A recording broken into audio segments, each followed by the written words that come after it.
Live from Abraham Lincoln High School in Brooklyn, a beautiful Saturday morning. It's time for the Elite 5 Showcase here on Varsity Media Sports Network. We appreciate you joining us today. My name is Kevin Bunk, joined by Nick Peniagua all day long here in Brooklyn. And the Elite 5, one of the great local football events, showcases the top talent in the area. These guys don't always get the opportunities they deserve, so the organizers here with About You and the Elite 5 have created that opportunity for them. Well, Nick, today we see a lot of time, effort, dedication, sacrifice put in by George Lanise, Pat Godfrey, Blake Vincent, and many others putting this event together. We'll speak to them throughout the day. So many great players here. What can you say about the opportunity that these guys are getting? Well, I mean, I think it's the opportunity of a lifetime, don't you think? College recruits coming in for this event alone, these kids have a chance to not only up their stock, but also get ready for this upcoming season. You know, dip their toes in a little bit right now. And look, you got some of the best coaches around here for Elite 5 from the 5 boroughs right here. It's just a huge wealth of learning for them. And you look through the coaches, as you mentioned, we just saw them all starting to get together and speak with the guys after a workout, just a stretch and a quick run. But these guys are already sweating, so you can see the tone. Pat Godfrey said to me before we started, I want to speak to these guys about the intensity. I don't want to make sure they understand we're not just here to practice. And you look at the schedule for today, it's absolutely loaded. They just did their stretches, as I mentioned already, sweating it up. We're going to have, for the first half of the event today, wide receivers, defensive backs, and quarterbacks going to work. That quick drill session is followed up by 1v1s, which are absolutely electric every year. Take a quick group break, talk to the coaches, go over the first events, and then you go to that second group. It'll be a lot of running backs, tight ends, linebackers, O-line, D-line. The big boys are working that second half of the day, and a lot of underclass quarterbacks that don't get the first session. First session will be for the senior QBs, and then 1v1s for that group, and we start to wrap up the day. But when you look at that slate loaded, we're in for a fun one. Oh, yeah, and as you mentioned before, the 1v1s, electricity, that is what it's all about right there. You get to see some of the best prospects up and coming in, not only in the 5 boroughs, I should mention. You got some kids from Long Island, from Westchester, from even outside of the state, going as far down as Philadelphia, going up here for a chance to up their stock, as we mentioned before. It's a great opportunity for all, and just an absolute great day, although we do have a couple of drops starting to come in now. Yeah, a couple raindrops falling down now. It was a beautiful day to start. We hope that that comes back. Couple clouds. Busy day in Brooklyn today of the Brooklyn Half Marathon going on right around the same area. And then this, of course, today. So a big day for this area. Very busy. You see the players are starting to get involved in drills and what you see on the field. You have black T-shirt players with numbers on the back. Those are actual participants. And then your blue T-shirts are organizers, coaches, assistants, people helping out, trying to guide these kids through the day. And a lot of these coaches have come back after participating in this years ago. Now the 6th annual event that has been put on by the Elite 5 and About You. Really terrific job for the last 6 years getting this done. Absolutely. And, you know, what's really interesting about this year especially, there's a lot more younger kids showing up to this event, especially last year you had, you know, it was a bit more upperclassmen heavy, a bit more incoming seniors and juniors, but this year you even got some incoming freshmen who are now trying to make a name for themselves, not only to get themselves known, especially right before they get into the actual high school football season, but on top of that, it's, again, getting a little bit of a look at competition here, what you might be seeing in this upcoming fall. And you look at the success of this program as well.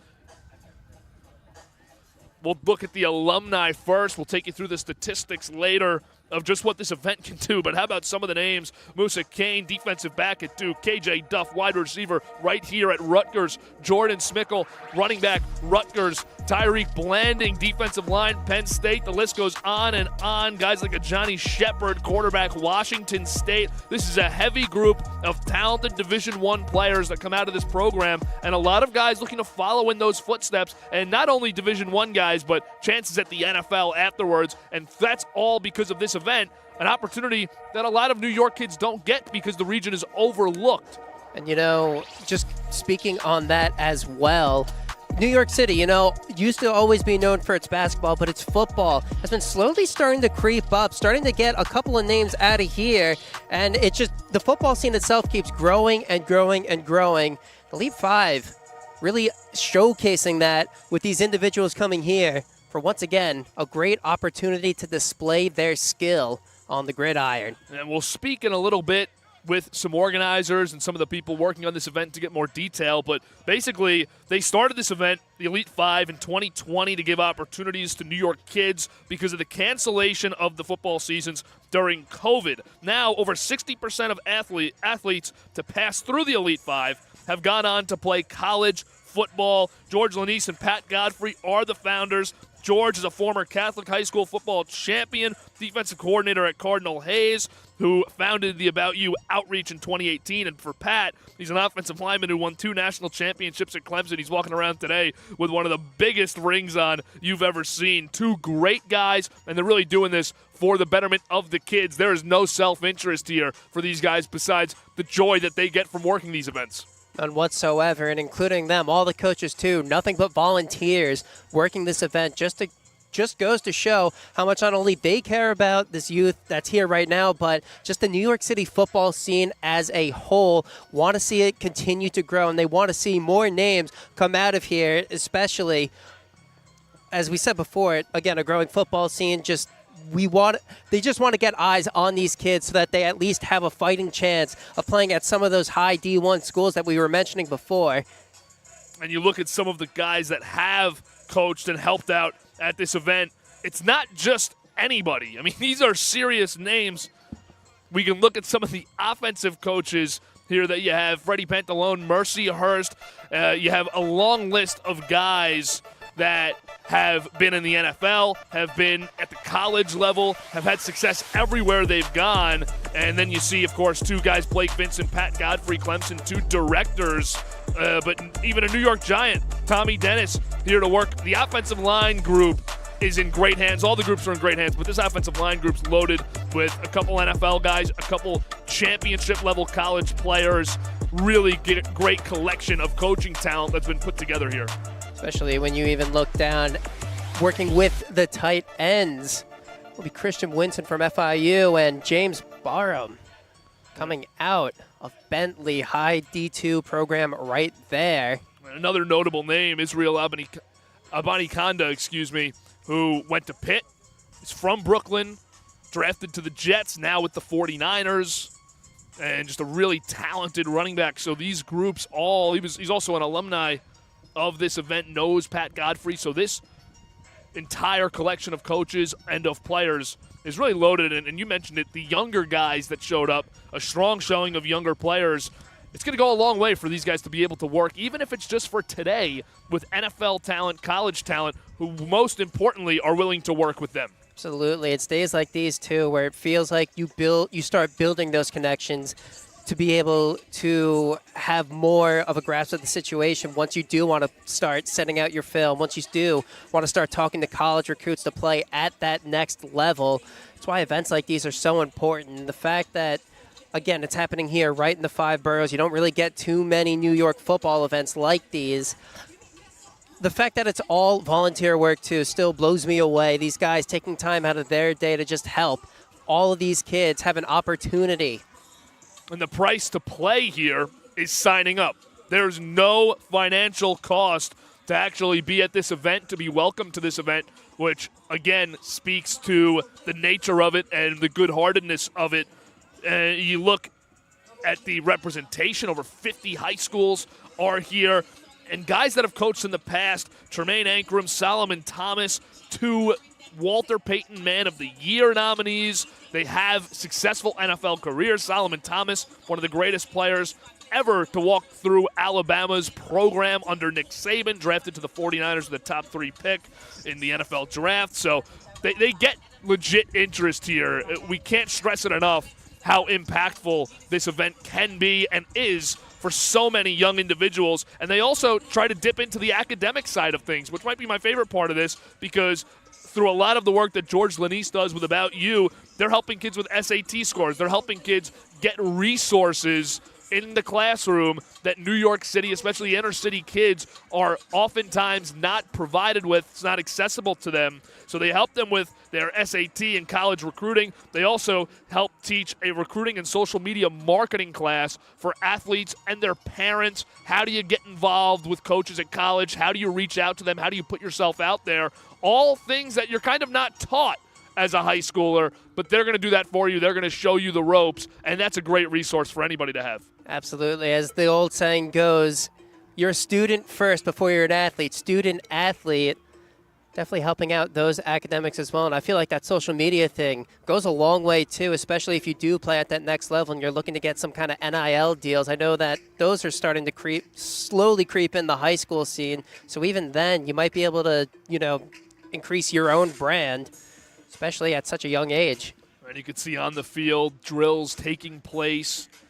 Again, this group made up of quarterbacks, senior quarterbacks, defensive backs, wide receivers. In a little bit, we'll get one-on-ones.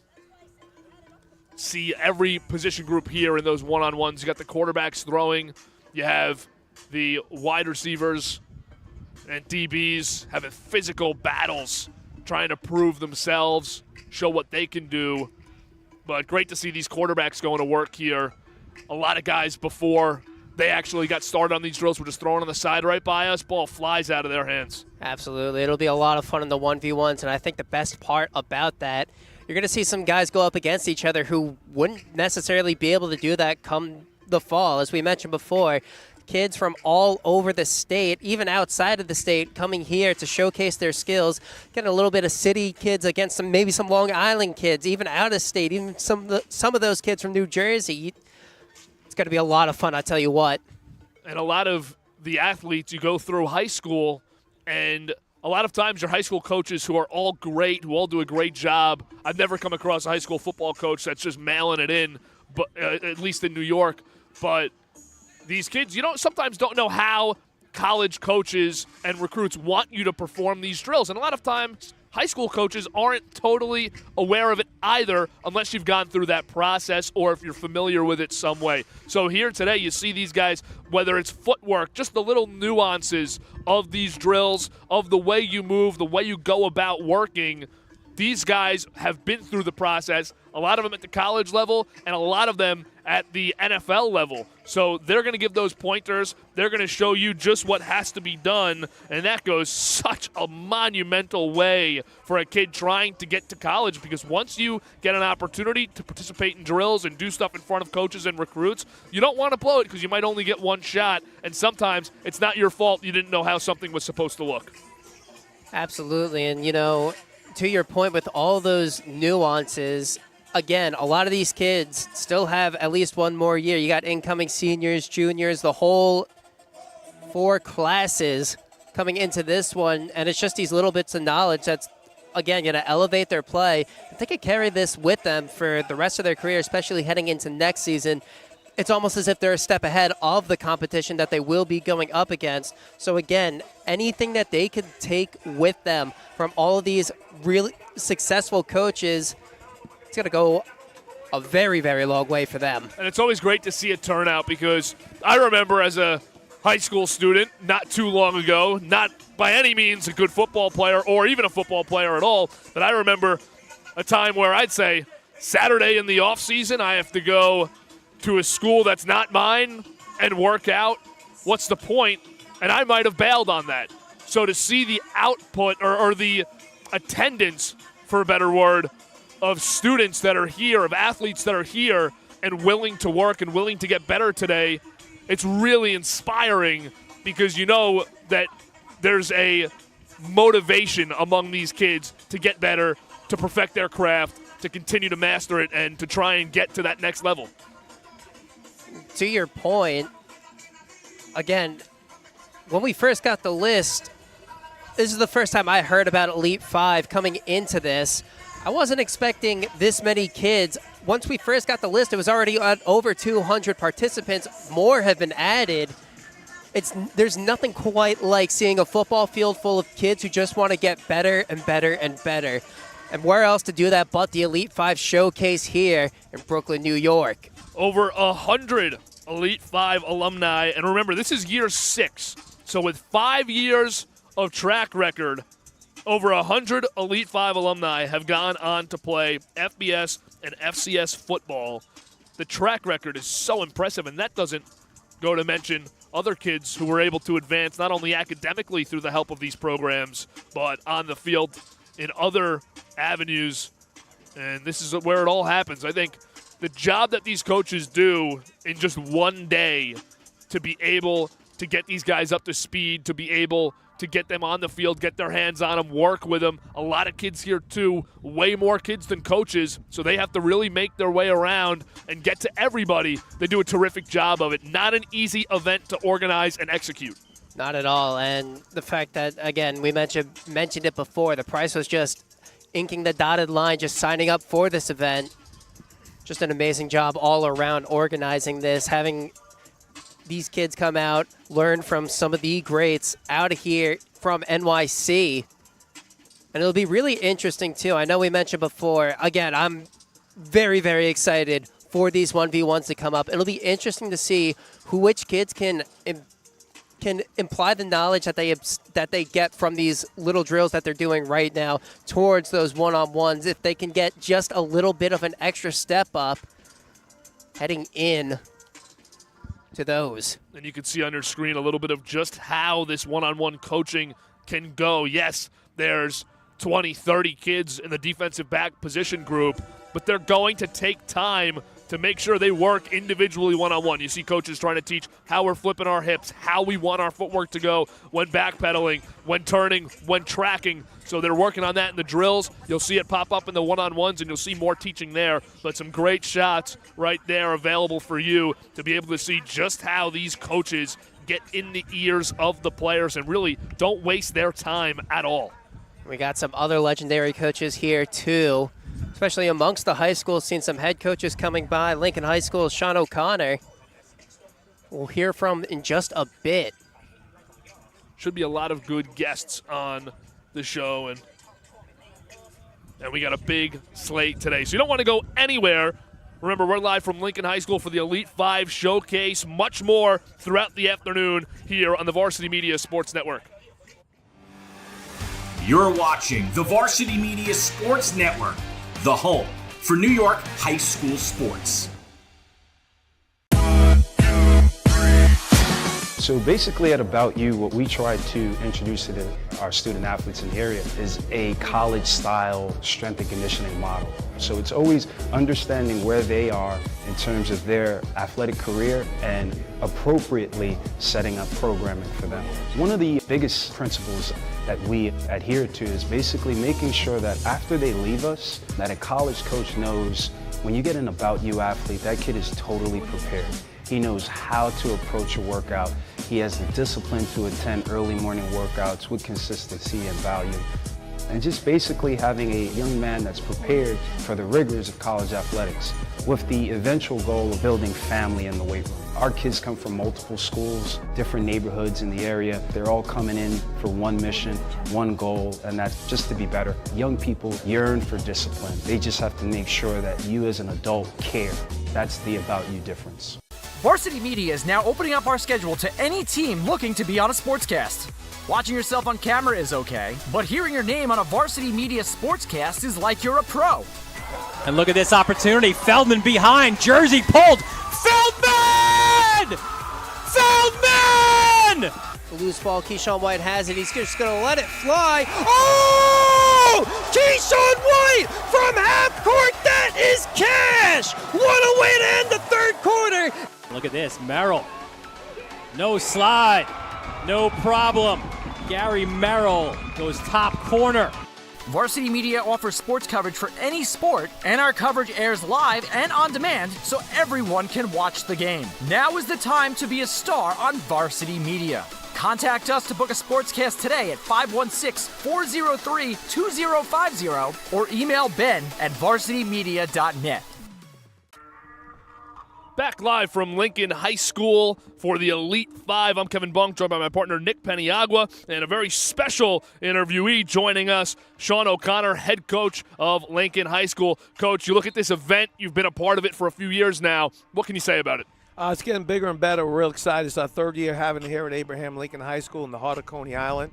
And, when those guys reached out to me 3 years ago about moving it over here, because it stamps what New York City's about, right here, so we wanted to host this show, have a great showcase for all kids in the city and the tri-state area.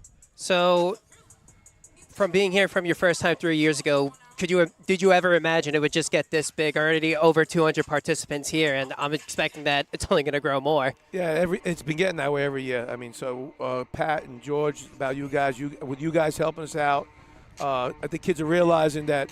So I know there's a lot of camps and things out there, but this is a real deal stuff here. They don't have to pay any money to get here. We got college coaches that are not only coming here watching footage from you guys. We've had kids get scholarship offers off this camp over years past. I had one of my kids in the NFL now, Israel Banaconda, who actually competed in this camp a couple of years ago. So it's a tremendous outlook for kids. When you work, obviously, with so many high school athletes and students, you kind of just alluded to it, but what resources does Elite 5 and About You provide that some of the other standard camps can't really give a student athlete? Well, you know what? They're coaching the kids up right now. Okay, so I've been to camps before where they're just throwing kids out there competing. I mean, they're being coached up by people who played at Division I level right now. So that's a great experience for the kids. And I'm walking around, I'm seeing some of these coaches who went through college and giving them also experiences what to expect when they do get to the college. That's also so. And I'm kind of curious about you, seeing as that you're the coach of one of the most legendary programs here in Brooklyn. So some of the Lincoln High School kids here, can you just tell us a bit about them, what they're about, who to look out for? Yeah, definitely. Well, this morning right now with the skill positions, I have two seniors, rising seniors, juniors, that LeBron Hicks, he's a corner, and Jaden Brooks, another corner. Those two guys have been really had a great junior season. They've really made they're going to make some teams interesting for us where they can lock guys down, play man, play zone, and they can tackle you. So that's what we got, as far as the top guys this morning. This afternoon, we got a couple of linebackers and linemen competing. Daniel Zephyr, a nose guard, Krishawn Pilgrim, a defensive lineman, and Trey Frank. You can see him. He's one of the taller guys. He's 6'7", offensive lineman. Coach, before we let you get back out there, I'm curious, do you have any advice that you would give the young freshmen, sophomores, even eighth graders coming into varsity programs, coming into this high school atmosphere for football? What would be your advice to them? My advice would be to understand the following, that when you play high school football coming into a program, you're going to spend a lot more hours preparing than actually playing the game. So you got to understand something. Every prep is just like a game, and you got to treat it. Other sports, basketball, baseball, they play 2 or 3 games a week. We prepare hundreds of hours just for one game, a week, and months and months for 8 games or 9 games if you're lucky. So preparation is an important part of football, so you got to be patient and understand that that's important. Coach, thanks so much for joining us. We appreciate it. Thank you. Take care. Once again, guys, that is Coach Sean O'Connor from right here at Lincoln High School, the head coach of one of the most legendary Brooklyn programs. And you can just tell he cares about this event, too. This is not just the organizers. You actually have a high school coach who not only plays a role in providing this field and this facility for them, which is a beautiful high school and beautiful turf field, he's also getting his hands on not only with his guys, but with kids from other high schools, even some that he may be competing with, in order to make this event better than it could be if he didn't do that. Look, it's all about the bigger picture, right? Sure, you're going to have your rivalry games over the course of a season, but at the end of the day, you're all one city. You're all a part of the 5 boroughs, Elite 5. Being able to just grow your game here is only going to make New York City football that much better if you're playing against similar competition. Again, the old adage goes, iron sharpens iron. That's what we're kind of seeing right now as these kids, again, continue to go through these drills, continue to learn. So we're still a bit away from the 1v1s, but man, oh man, there's just so much. There's just such a wealth of knowledge here that these kids can learn and adapt to their game.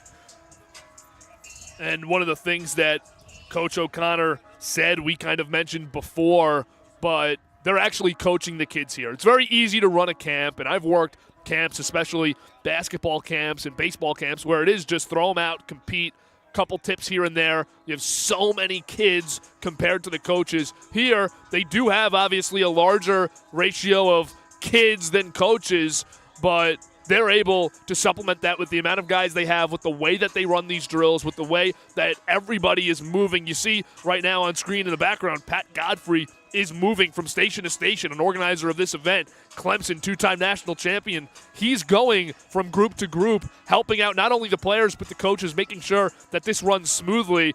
It's just a full day of dedication after weeks and weeks and months of planning this, sacrificing their time, again, all for volunteer work. So that's what really makes this special, is you're coming here and you're learning and you're getting better by the time you leave. You're not just showing what you can do without being taught what you can do better.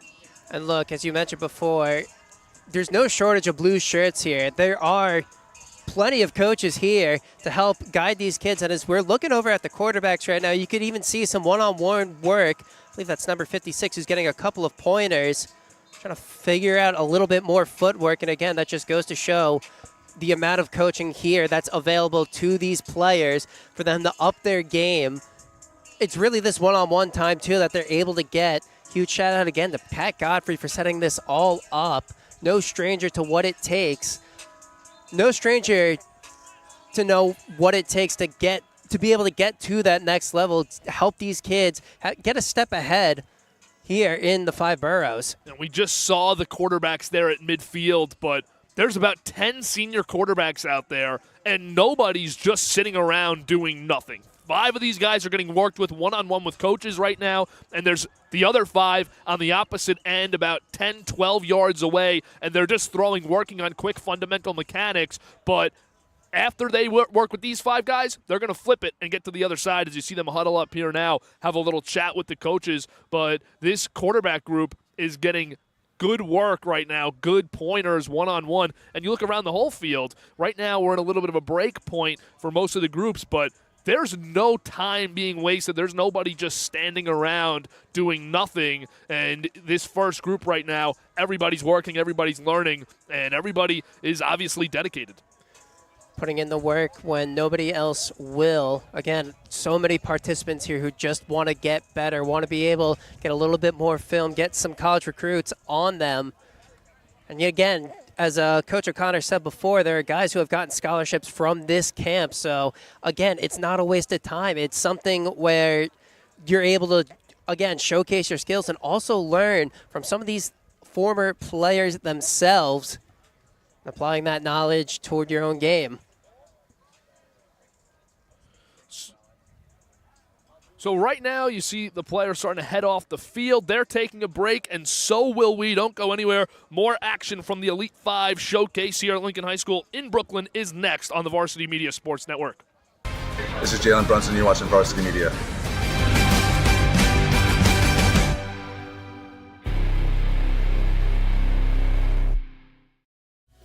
And you're going to see when we go down to Clemson with 6 Harlem Jets, I think 1 or 2 kids are going to get an offer from Clemson, the #1 program in the country. I'm really proud to say one of our own kids, Musa, was offered a full scholarship to Clemson University. We're creating a village, and the sport thing is just the carrot that kind of engages in the real conversations in life. There's a saying that football is a game of life. Teaching life through the game of football is what's the most important thing. It's not even about really like playing football. Pro athletes, that's great. But the reality is we want them to be productive citizens with real careers and then to bring that back into the community. The name says it all. It's about you, and not only is it about you, but it's about being a part of a family. Like when you join the organization, you're going to inherit a family, so it's a really great experience and a great environment. Hey parents, Varsity Media is now offering ISO video of just your athlete. Why settle for the wide angle that shows every player on the field? With our ISO video, your athlete is front and center the entire game. This footage will help in creating highlight videos for college coaches to better pinpoint your athlete's play on the field. Watching our video will help your athlete improve progressively throughout the season and may lead to a college scholarship. Varsity Media is now booking ISO videos for the fall, but spots are limited. Contact us today for football, soccer, field hockey, and volleyball by calling 516 403-2050 or emailing ben@varsitymedia.net. Back live from Lincoln High School. It's the Elite 5 Showcase. I'm Kevin Bunk, joined by my partner Nick Peniagua. Another big interview here. Tyriq Blanding, welcome on. Christ the King alum, now at Penn State. Defensive tackle, will be a junior this upcoming fall. And Tyriq, you were here a few years ago. What can you tell us about the event, and what makes it different from other camps? Well, I obviously did this event my junior and my senior year, and this camp was different because this was one of the only camps. I remember this was one of the only camps during COVID. You know, it gave kids an opportunity to showcase their skills, not only me, other kids too. And this is like one of the only showcases in New York City I remember for real. So that's really what made it different. If you want to go to another camp, I remember you had to go to Maryland, New Jersey. This is like the only camp in New York that really show out talent. So I'm sure that when you were here, obviously probably not as many participants as it was just in its infancy stages, but for you, being able to come back here and just see how much it's grown, what does that mean to you, especially now that New York City football is starting to grow even more? Yeah, that means a lot because now everybody getting recognition, you know. It was kind of hard, like growing up in New York, a lot of people overlooked you and stuff like that, but now people see you got bowlers and stuff like that, and just see more kids from around New York, like upstate, the city, Long Island. Now everybody coming here, like this is really a great thing. When you look back to yourself when you were at this camp now 4 or 5 years ago, when you were in high school, what do you think is one thing you wish you knew? What's a piece of advice you'd give to the kids who are now here or going to be here in the next year or two and then looking to get to that next level? What advice would you give them that you wish you knew? I say for real, trust in the process and be confident. Confidence is key. Like everywhere you go, especially at the next level, confidence is key. And I say also your mindset. You have a great mindset, a dominant dog mindset. That's one thing I really wish I knew. Confidence in my mindset. And you know, I know that we have the D linemen come in a little bit later for the afternoon session. I gotta wonder, what are you looking forward to in that afternoon session? What are you trying to see with those defensive linemen who are trying to, prove themselves now? One thing I'm trying to see, obviously the mindset, the toughness. I say definitely like their feet work and their hands. 'Cause especially at the next level, that's really a big thing. Like compared to like the high school level. Like it's really the little details that matter. And you hear people say that all the time, but like when you at the next level, you watch yourself during film, like dang, like these little footsteps, like this little handwork, that's what really messed me up. That's literally what separates the good players from the great players, like literally those little details. Just before you came on, and we'll let you go after this one, but we spoke with Lincoln High School head coach Sean O'Connor, who spoke about the coaches at the camp as something that are at the showcase as the real big difference here compared to other camps. Now that you're on this side of it, you've been coached by these guys, and now you're coaching with these guys, helping these athletes. What does make this group of coaches and volunteers really special? I say what really makes it special is showing kids that was literally in the same position as me. I was literally them. That like you could do it no matter the size or anything. Because if anything, like for a D tackle, I'm kind of undersized, and I made it. Like I made it to like a big school. I showed people I could do it. Showed people I could be dominant. All that. And I just want to let them know like you could really do this. Like you just got to be a dog out here. Feel me? Absolutely, and we thank you so much, Tyriq. Good luck the rest of the way. Best of luck at Penn State this upcoming season. Congrats on all your success, and we really appreciate you joining us today. Thank you. No problem. Once again, that was Tyriq Blanding here, an alumni of this Elite 5 event, and he has obviously made it. Still work to be done, but one of the great coaches here, and you'll really see him the second half of the day when the defensive tackles and those linebackers and D-line get out there and go to work. He'll be hands-on with these guys as much as anybody. And, man, you really don't realize it until you stand next to him, but that's a high D1 athlete right there, a monster of a man, if you will. And to think that just a few short years ago, he was here at this camp being one of the participants, it's just crazy. It's just great to see, honestly.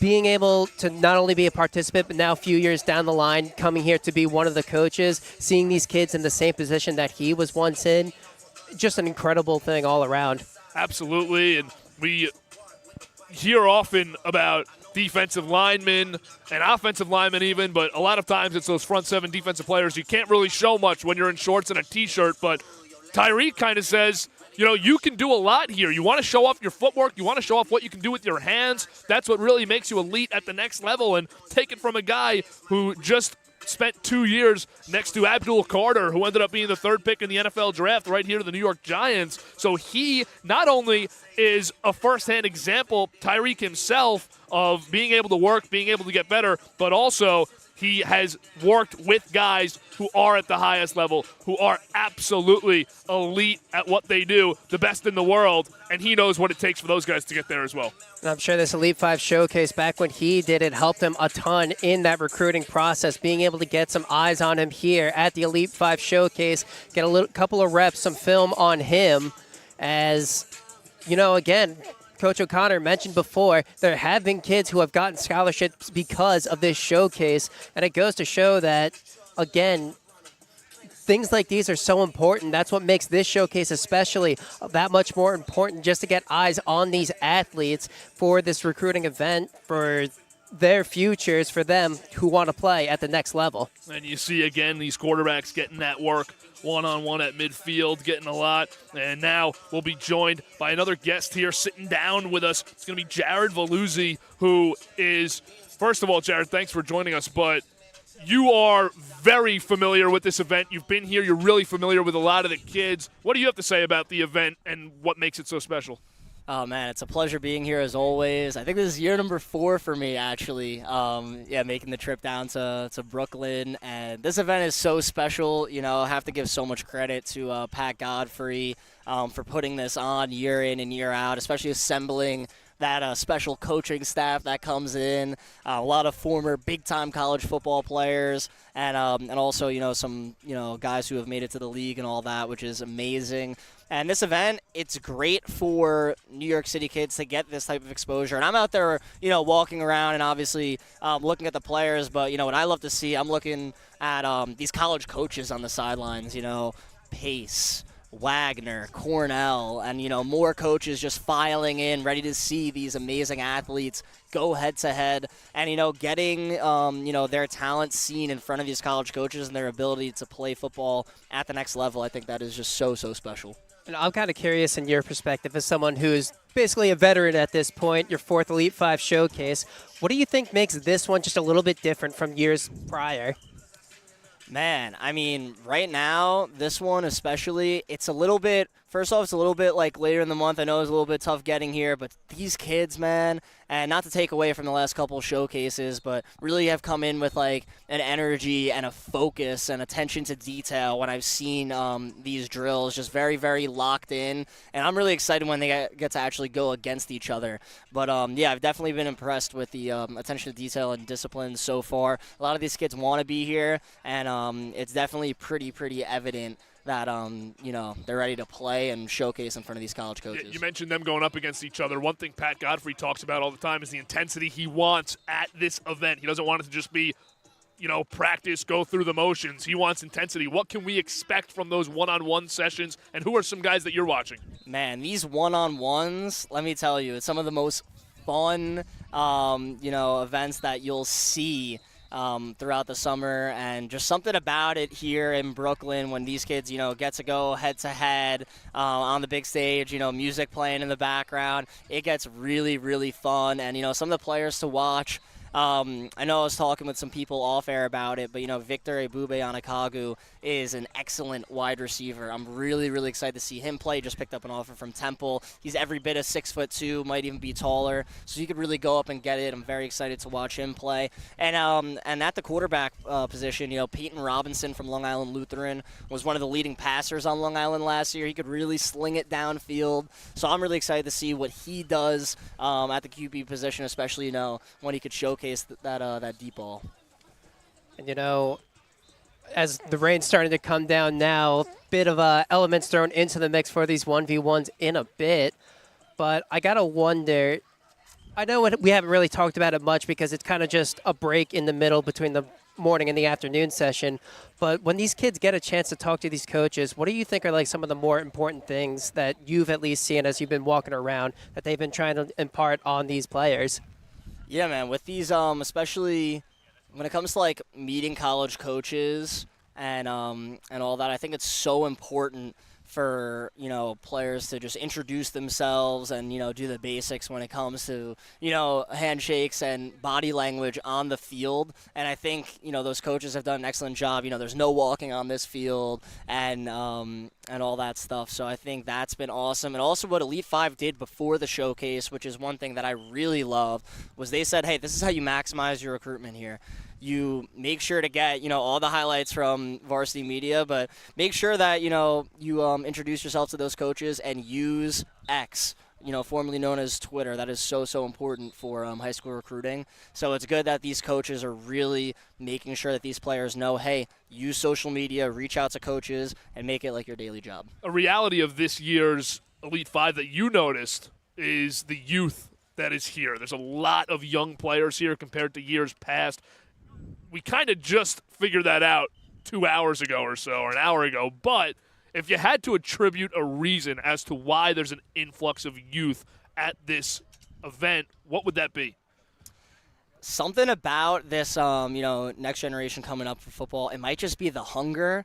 And it might just be the fact that, hey, they want to get out and prove that they can go against, you know, these older guys and get themselves on college coaches' radar at a, you know, very early stage. But what I think is honestly impressive as well is, you know, some of these guys, they have intention of playing varsity as a freshman and a sophomore.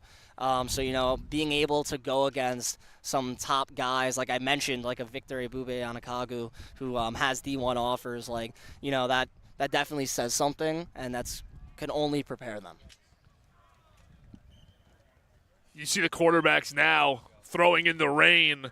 I mean, talk about adding an element, adding a little bit of difficulty to this showcase as if there's not already enough. I don't want to call it pressure, but they're probably putting some pressure on themselves, these guys, to come here and perform. You're going up not against, but with fellow, you know, rivals in your high school circuits, high school region, and you have some really good coaches watching you here, including some college coaches. So what do you think about the rain here, the quarterbacks, and the added challenge that these guys have in this element? Yeah, the weather is going to be really, really interesting. You know, you see in high school ball sometimes how, like, when the rain starts coming down, they like to start handing the ball off more, throwing it becomes much more of a challenge. So it's going to be really, really interesting to see how these QBs respond. And I'm really looking forward to seeing that. But hey, this is football weather right here, so this is definitely going to be pretty exciting. I'm also looking forward to see kind of the connections that you know, these QBs are able to build with, you know, these wide receivers on, you know, such short time notice. But hey, that's what you got to do in these types of showcases. But it's gonna be really, really good today. Also, you know, you mentioned, right, about like, hey, you're going against, you know, some rivals and, you know, some players from different regions. But that's also, you know, the beauty of this event, right? You have Long Island kids, New York City kids, Westchester kids. There's always those debates of like, oh, like what if, you know, this guy went against this guy, or this team, you know, from Long Island would go against this team from Westchester. But we have a lot of those players here going head to head. Kind of answers some of those questions, and it gives a lot of players, you know, new players to go against. So it should be really, really exciting. You know, not every day you get, you know, guys from Iona Prep going against, you know, guys from here in the PSAL like Lincoln. So it is really, really fun. And out here in Lincoln, man, it's been the venue for the last 4 years, which has been awesome. They also have some really, really good players out here today, just like a lot of the PSAL. So it should be fun. It should be a lot of action. You mentioned, sorry. No worries. I gotta wonder, especially with all these kids, especially for you who covers all these New York sports, who's you know, knows a lot, is in the know. I gotta wonder, what do you think usually separates someone who plays in the PSAL versus someone who plays in the Catholic League or even Long Island? Yeah, so I definitely think it's a little bit of just a different brand of football, and it's a little bit harder to compare just because, so many people, if you win the PSAL like Curtis won it this past year, of course, they think, they're better than the top public schools on Long Island, and even how the top public schools on the island work.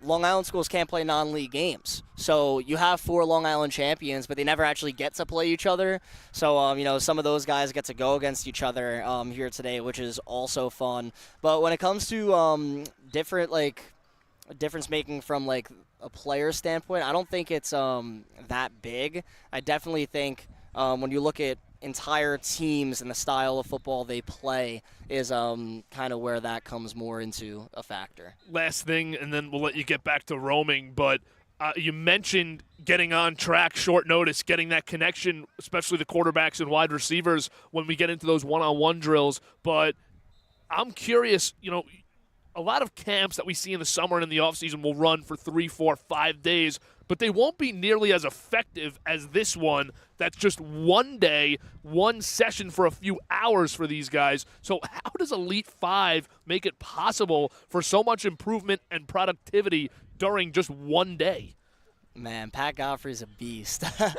And also, I can't praise, this coaching staff enough for what they do. I mean, listen, I was in talks with Pat way before this showcase, was happening, and he's just a very, very organized person, and I think he has everyone on the same page. But what I love about what Pat does and what Elite 5 does in general, a lot of these coaches are guys that formerly competed in the Elite 5 showcase back when they were in high school, 4 or 5 years ago, and now they're established college players. So these coaches could really relate to the kids in the sense of, hey, I was here, I didn't have any offers, I was looking to make an impression in front of college coaches, here's what I did, and they're, basically talking to these kids throughout. But also, you'll see in this showcase too, because of, how many coaches there are and the quantity of them, they're able to, pull kids aside and, make connections with them and really point out and give tips and make these kids just a little bit better, which goes such a long way. So, yeah, that's one thing that I've loved and noticed is just the coaching connection for it, and the high energy too. I mean, this environment's great. A lot of music, a lot of fun, coaches getting into it. And once you guys see the one-on-ones, I know, I believe this is your guys' first Elite 5. Yeah, the one-on-ones get very, very fun. It gets loud, it gets intense, and that's what football's all about. We can't wait. It's not too far away. Thank you once again, Jared, for joining us. We'll probably be seeing you more throughout the day here, but we appreciate it this morning. We're going to take a quick break. Don't go anywhere. More action, including one-on-ones in just a bit, coming up here from the Elite 5 on the Varsity Media Sports Network. You're watching the Varsity Media Sports Network, the home for New York high school sports. 2 of our major programs from this year were started out of just doing more when people were doing less. Levi started the mentorship program, and Pat started the Elite 5. Elite 5, which is an About You showcase, is going to span the lifetime of a child. Because of the Harlem Jets, we get to work with kids from the age of 5, see them through to high school, then they join our program, and then the Elite 5 ties it all together by providing a showcase where you can showcase your talents football-wise. We pride ourselves in providing only the pathway. You constantly meet with us, we create habits, that creates discipline. As I got older, that's really what you need. You need that foundation of good habits because the real world tests you and it tests your habits. And then wherever your natural ability lies, it's gonna be the end result, be it a Miami, be it a USC or a Trinity or a Hobart. It's time to book a Varsity Media Sportscast and get on the big stage. A Varsity Media Sportscast is seen by thousands of people, both live and on demand, from friends and family all over the world to prospective college coaches. Our announcers will help tell the story of your team and your athletes. There is no bigger stage to be on than Varsity Media. Book a sportscast today by contacting Varsity Media. high school sports fans. Varsity Media is the exclusive live stream partner of Nassau County Championships. To live stream fall, winter, and spring championship events, head to varsitymediapass.com to order. Now accessible on smart TVs. Varsity Media is your home for the Nassau County Championships. Back live from Lincoln High School at the Elite 5 Showcase. I'm Kevin Bunk, joined by my partner Nick Peniago. We appreciate you sticking with us all morning and afternoon long from this great event. Joining us now, very special guest, Tommy Dennis, St. Anthony's alum, UPenn alum, former New York Giant left tackle. Tommy, thanks so much for joining us. You're coaching now at the Elite 5. Just talk about the opportunity it provides these athletes with and the job that the event organizers and the coaches and all the volunteers do. Yeah, absolutely. I mean, they've been building up over the past couple of years, and anytime you can get out in front of, other coaches, guys who have played, college coaches, I think they said there's 25 here, so it's a real opportunity for these kids to kind of show what they've got. I know everyone, thinks they're the guy, but stepping on the field, you get to show it. So, we used to go to camps like this back in the day, and, when you're one-on-one out there on an island, you get to show what you got. So they got a lot of opportunity in front of them. So for you, what would you say is kind of different about this showcase compared to other camps that you've yourself done in the past? Yeah, I mean, this one I think a lot of times the showcases, they're so big. There's so many people around. You don't really get to, a chance to showcase yourself. This one like I said, they've done a good job building it up, but, you're going to get a lot of reps. Like Pat was saying, there's a lot of cameras on. All your stuff's on film. All these coaches are going to get that. You're going to get multiple reps, and I think that's really important. You get one good rep, that's great, but can you build on it? You have a bad rep, can you bounce back? So, the ability to step up, do multiple reps, different competition you're going to go against. For me, playing O-line, you got to be able to go against speed guys, you got to go against strength guys. So, being able to show that you can kind of do everything and get those multiple reps, I think is going to be a key for these kids today. When you see the O-line group go later, what are you looking for from these guys? I know a narrative around football has always been, if you're not in the pads with the helmet on, O-lineman, what can I really tell? But I think there's a lot to learn here for offensive linemen. So for you, what do you look for in that group? Yeah, I know that's an excuse you make when you lose reps. I've used it many times in the past. But, if you can get your body in front of them, at the end of the day, they have to go through you to get to the quarterback or, whoever's holding the ball back there. So if you can show that you're athletic enough to, get your body in the right position, you have your hands on them, at the end of the day, if they can't get through you, it doesn't matter if you have pads or you don't, you're going to win that rep. And I know it's going to get a little chippy out there. Guys are going to want to win. So, lock it in, and you got to do whatever it does, whatever it takes to stay in front of your guy. So I kind of want to just shift the focus back on you a little bit. Went to St. Anthony's, played at the Division I level, played in the NFL. Can you just sort of, walk us through your career just a little bit and, sort of try to relate that to where these kids are now, where they are now, especially with college recruiting coming up for them? Yeah, I know it's a stressful time, but it's also, a pretty cool opportunity. St. Anthony's, and I know, the whole league does a really good job of getting film in front of coaches. I remember building my highlight tape, sending it to, hundreds of college coaches, just hoping a few would answer back. And, you do camps like this, you do, college-specific camps and kind of, again, just showing what you got out there. But all you need is, one coach to, take a liking to you and give you a shot. St. Anthony's and the rest of the league does a really good job of preparing you for that. You practice like a college practice, so you're kind of at an advantage, some other people that haven't really had the chance to be running practice like that. And, when you get to the next level, it's, less of a culture shock. So St. Anthony's does a really good job of that and just kind of playing at the D1 level. It's the same sport, but everyone's a little stronger, everyone's a little faster, playbooks are a little tougher, so you have to, study more, you have to spend more time on it. I think the real difference is high school, it's, more of a hobby, and college, it's a job. You're putting, 30, 40 hours a week to it. You're really making it your whole life, and then you have to be a student athlete on top of that. So, making that transition, you really have to love the game, and around a bunch of other guys who love it as well is a really cool opportunity. Penn, we had some good teams, won some championships. It was a really good time, and again, just making that jump, like you said, was in camp with the Giants for a little bit. That's where the strength and speed really changes. So you go from, I was in the same class as Dexter Lawrence, so wasn't a lot of players like him in the Ivy League, so it was a big jump there. But playing at that level and just given the opportunity to compete there was unbelievable. And it all starts St. Anthony's, camps like this, being able to show what you got and take advantage of your opportunities. something that I think is really impressive about this event is that it's one day. You see a lot of camps that'll go 4 or 5 days in the summer and the off season, but they're not nearly as productive as this single day here is. What do the event organizers and everyone involved do that makes this such an impactful single day event? Yeah, I mean, it's really, it's like a showcase. It's not, you're going to try to learn, you're going to try to, critique as much as you can, but at the end of the day, you have a limited window, and it's all about, like I said earlier, taking advantage of opportunities. You don't have 3 days to, grow, learn from mistakes as much. You get a coaching tip, you have to capitalize it on the next rep. You don't have days to kind of digest that and build it up. So they've done a really good job of combining as much coaching as they can in this short window, but also at the end of the day, it's you have reps, you have to take advantage of them, and I think they've done a really good job of, getting some, like I said, I think 25 college coaches. There's not a lot of camps like this that are going to give you that much exposure in a really short time period. So, kudos to all, the whole team behind this. They've done a really good job. It's a lot of blood, sweat, and tears into building this camp up, and it's just really impressive what it's become over the past couple of years. So I know the offensive linemen are coming up in the afternoon session, but what would you say would be one thing that you want for them to be able to take away from this camp, whether it's something that's actually football related, dealing with footwork or anything like that, or if it's something, maybe that goes beyond the game a bit?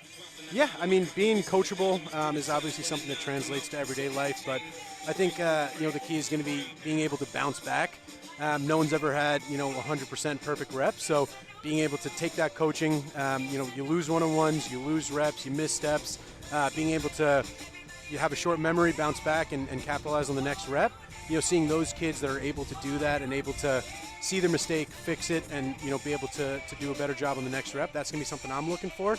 And then just who really wants it. It's going to be pretty obvious who's out here to, actually get a scholarship, get these coaches to look at them, and who just wants to kind of run around out here.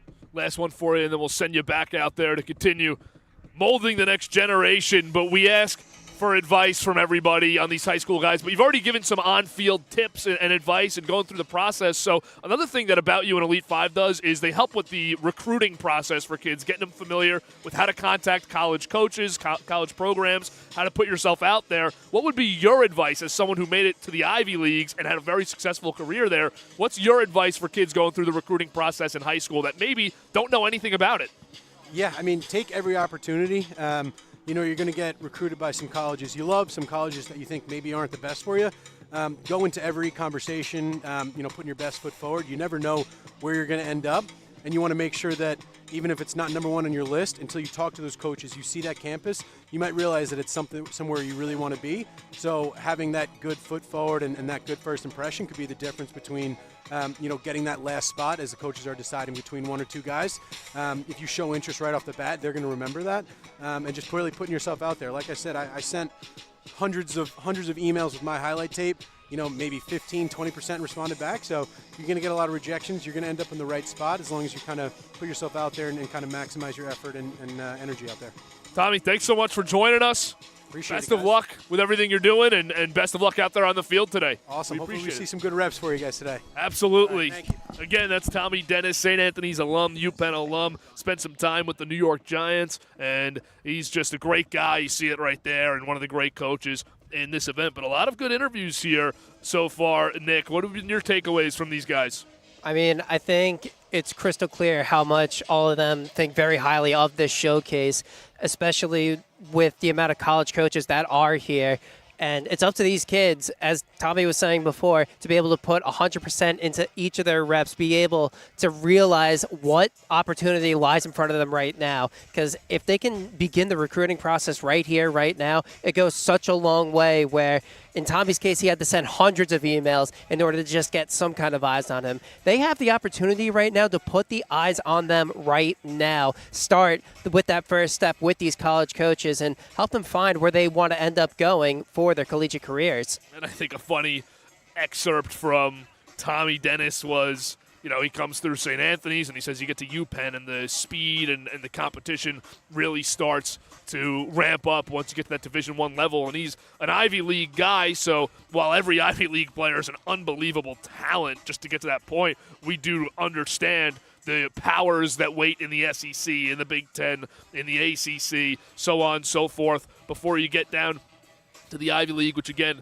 terrific football being played, terrific sports being played at every area of the Ivy League. But then he says, I got to the Giants training camp, and I'm going up against Dexter Lawrence, who was obviously a first-round pick, Clemson superstar, and a national championship there on one of the best D-lines in college football history. And now in the NFL, he's only gotten better. So good experience there from Tommy Dennis, who obviously has seen every level, and a guy that this O-line group and really everybody else here should probably try to get to know a little bit before the end of the day, try and get some advice from him and some conversation with him, because not only a great guy and an easy chat, but a really experienced, hardworking player throughout his career. Someone who could really, help you out as long as you seek out the help, establish a bit of a rapport. But again, as we mentioned before, that's so important for these kids to be able to do.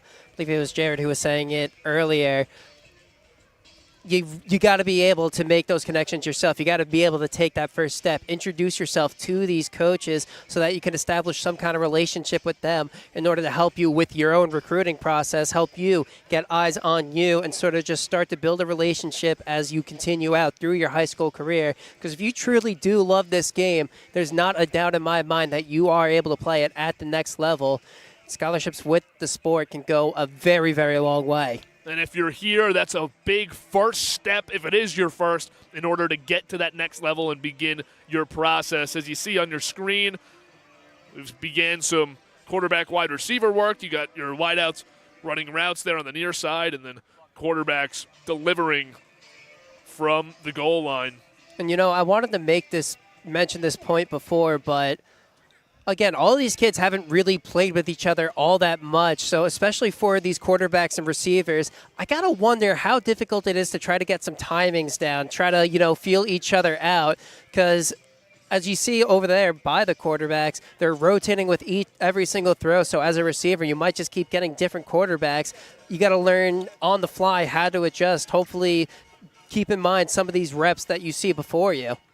And you saw right there making a catch in the white cap, who is Victor Abube Anakagu, who was mentioned before by Jared Valluzzi and is one of our players to watch today. Many guys going today, though, who are so talented. And right now, a lot of good action going on as these quarterbacks and receivers look to get on the same page. Nice lefty delivery there over the middle for a strike, and we're nearing that one-on-one portion. You can feel it starting to ramp up now as we have 3 different stations of quarterbacks and coaches throwing to receivers. A lot more receivers and defensive backs here than QBs, because naturally you only have a couple QBs anyways, but this is only the senior group. This is not the underclassmen as well, so it's all rising seniors throwing right now. Again, at least for these rising seniors, just another opportunity as they approach their final year of high school play to get some eyes on them. And I know I sound like a broken record at this point, but recruiting. I cannot stress enough how important it is, especially for these athletes coming up into their final year, to be able to, again, establish that connection, start to get some eyes on them, start to put together that highlight tape. As you said, as we were talking to Tommy Dennis before, putting together that highlight tape is no easy task with all these throws for them, I should say, that they're going to have to put into it. Just start combing through. Keep in mind which throws they really like, which throws that they want to show off as we continue throughout this showcase. And not only are you catching passes from the high school talent here that's also looking to showcase themselves, but you have guys like Brandon Wimbush, who was a quarterback at Notre Dame, as well as John O'Corn, who was a quarterback at Michigan, throwing to these wide receivers. So you're getting good Division I power school throws and quarterbacks getting you some work and giving you some tips as a receiver. So very valuable portion of our day here for the playmakers. I think it's going to be a lot of fun once we get to these one-on-ones. I'm looking over to the far side of the field here. We're getting some DB work in. It'll be interesting to see who.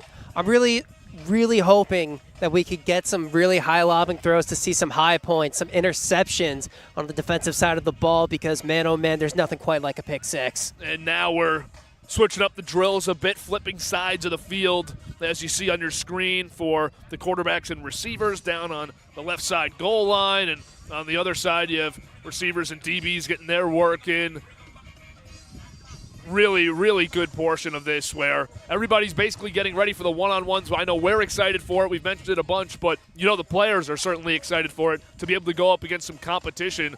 And you start to see it now at midfield with coaches just meeting at the line of scrimmage against wide receivers, little press release stuff, but nothing major in the one-on-one category until after the next break or beyond, as we were a little delayed on the start today, but they're trying to speed everything up, and they are pretty confident that they will be able to and make sure they still get all the reps in. But right now, a good little warm-up for these guys. Look, if there's anybody who can speed this up and get back on the schedule, it should be Pat Godfrey. I mean, he set this whole thing up months in advance. We mentioned before, this Elite 5 showcase, a lot of moving parts to it. And the fact that we're all here right now, being able to witness it, being able for these athletes to be able to, again, showcase their skills, learn from some of the best in the game currently, some former Elite 5 alum as well who have gone on to bigger and better things, high D1 schools, some ex-NFL guys, some current NFL guys as well. If anyone could get back on track, I have no doubt in my mind it's Pat Godfrey. And you see some good receiving work there around midfield on your screen. These guys all getting revved up right now after a lot of the fundamental basic drills to start, a long stretching period, loosening up basically for the first hour. These guys are really starting to get in and get down to running their routes, showing what they can do as receivers, showing how they can release off the line of scrimmage. What kind of hands do you have? Nice grab there, coming back to it.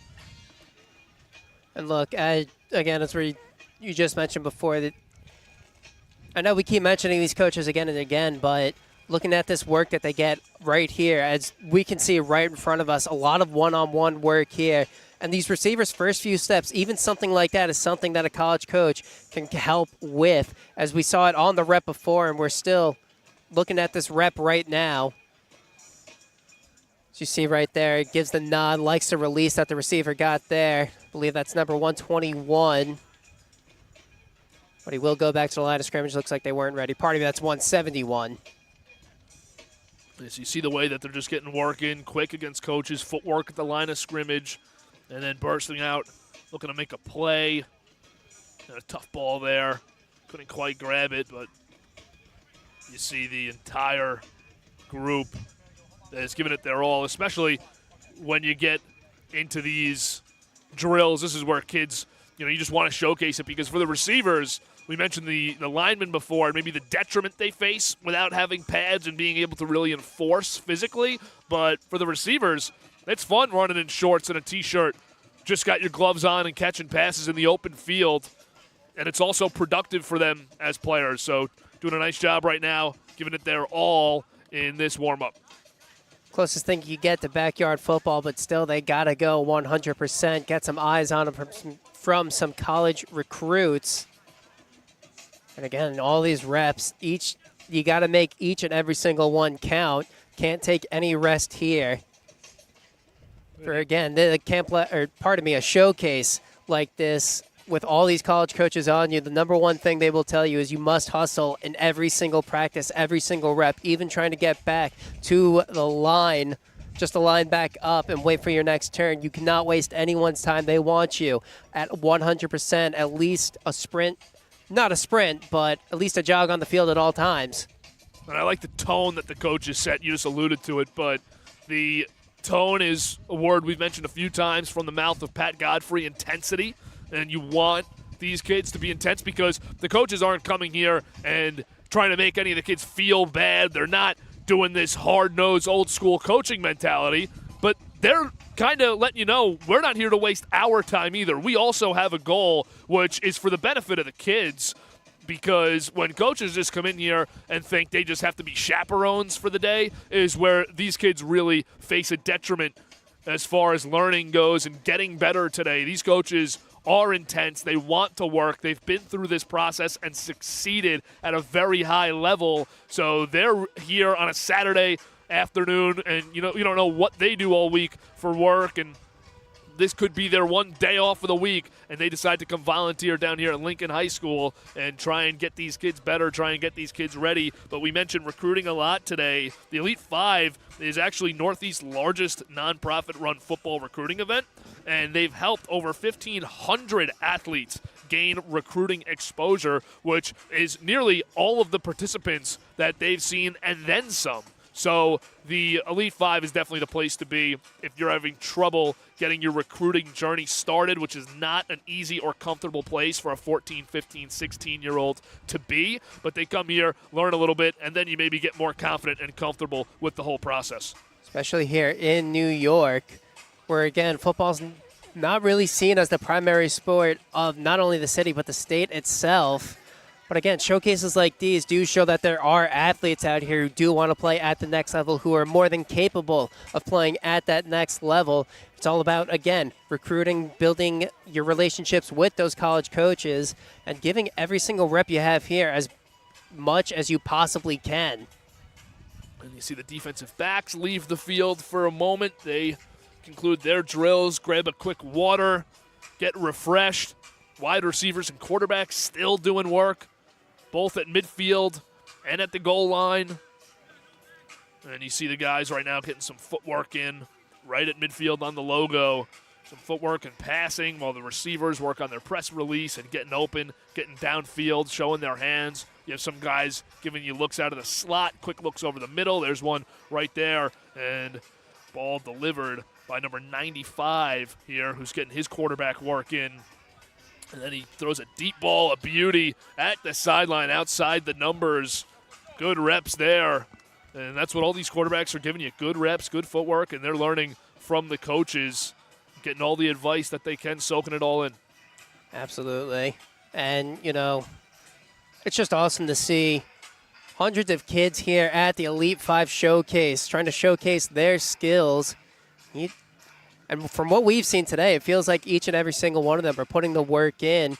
Everyone's just a little bit extra locked in, and as we slowly approach those one-on-ones, you could start to feel a little bit more tension in the air. So we'll finally get to see some live action between these kids, and it's almost as if these reps right now are also warming them up for those one-on-ones that are coming up in just a short while.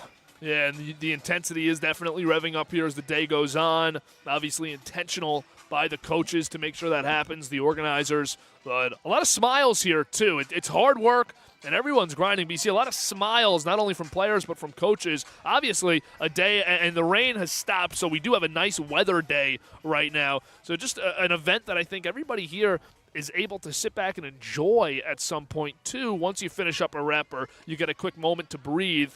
And a deep ball up the sideline there, incomplete. Just some more good throwing, though, going on, and a lot of good balls coming out. Good job by the receivers tracking them. Really fun to watch these drills up close for us, and you guys get great angles on the videos watching, which is credit to our camera crew and our entire production crew here doing a great job. You know, we were getting a little bit of rain before, but the sun's starting to poke its head out, and honestly, you couldn't ask for better weather. So long as it doesn't rain. But again, just an excellent day to be out here showcasing your skills, playing a little bit of football, starting to get into that mindset that, hey, the fall's right around the corner. We're just a few months away before these kids first step on the field for their first practices come August. And before you blink, it will already be week 1 of football here across the state. It is. It goes fast. It feels like the season just ended a week or two ago, and now we're here on May 17th, and these kids are getting ready for the season because by the time you know it, you're starting workouts in the summer with your team just a few weeks away after school ends. You're starting those summer workouts with your high school team, and football season goes full swing. You know, it's as short or as long, however you want to call it, as any other season literally, but it is the longest season of high school sports because you do have those extra workouts all summer that other sports just don't have, and that's because football, you need to get into that football shape, and judging by a lot of these guys, they've been doing a great job. By all these kids, they've been doing a great job by staying in football shape throughout the offseason here. Absolutely, and I'm sure that we have multiple sport athletes here, but it feels like for football, as soon as your season's over, it's almost as if the next one begins. You already got to not only stay in shape, but maybe try to put on a little bit more muscle, try to get ready for that upcoming season, especially for the athletes here who are looking to get recruited by colleges who came here to view them. It's all that much more important for them to, again, stay in that shape, to get a little bit more bulked up, because, I mean, we've already seen a D1, we've already talked to a D1 tackle before. We just talked to Tommy Dennis, former NFL player. You saw how big they were. You got to imagine just the amount of mass that you need to have to be able to play at that D1 level. And we will have more coming up on the other side. You don't want to go anywhere. We're going to step out for a moment. One-on-ones are on the horizon, the most entertaining and intense part of the entire day. So don't go anywhere. You're watching the Elite 5 showcase from Lincoln High School in Brooklyn on the Varsity Media Sports Network.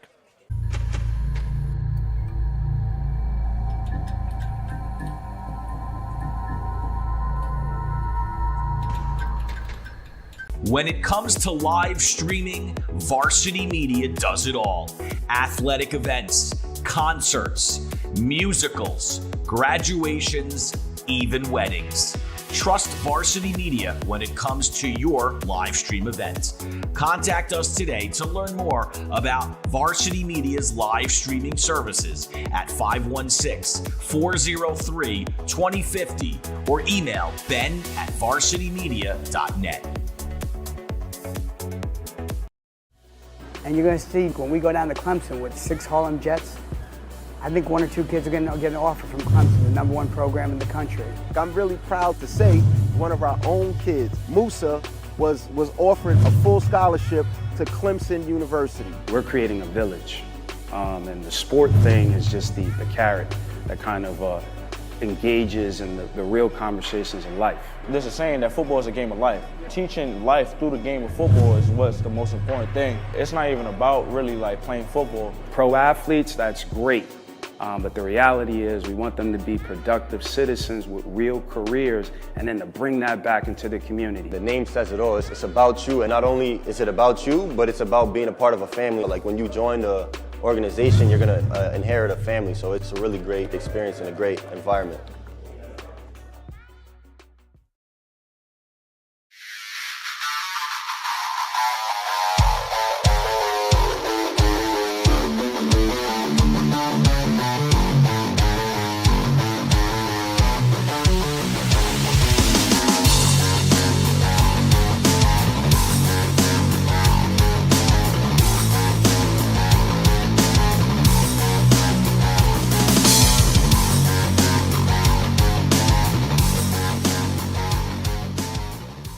Hey, this is Solomon Thomas with the New York Jets, and you're watching Varsity Media.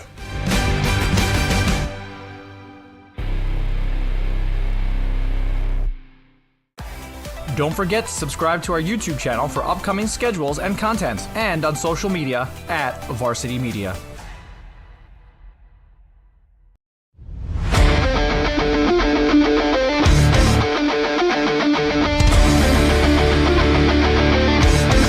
He's got room to go. Merrill towards the end zone. Lost his lid. Touchdown! JJ Damo, face on, stay on athlete. Controlling the face-off. That's 3 in a row now.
Welcome back here to Lincoln High School in Brooklyn, New York, where we're getting some one-on-one action between these athletes. I'm Nick Peniagua.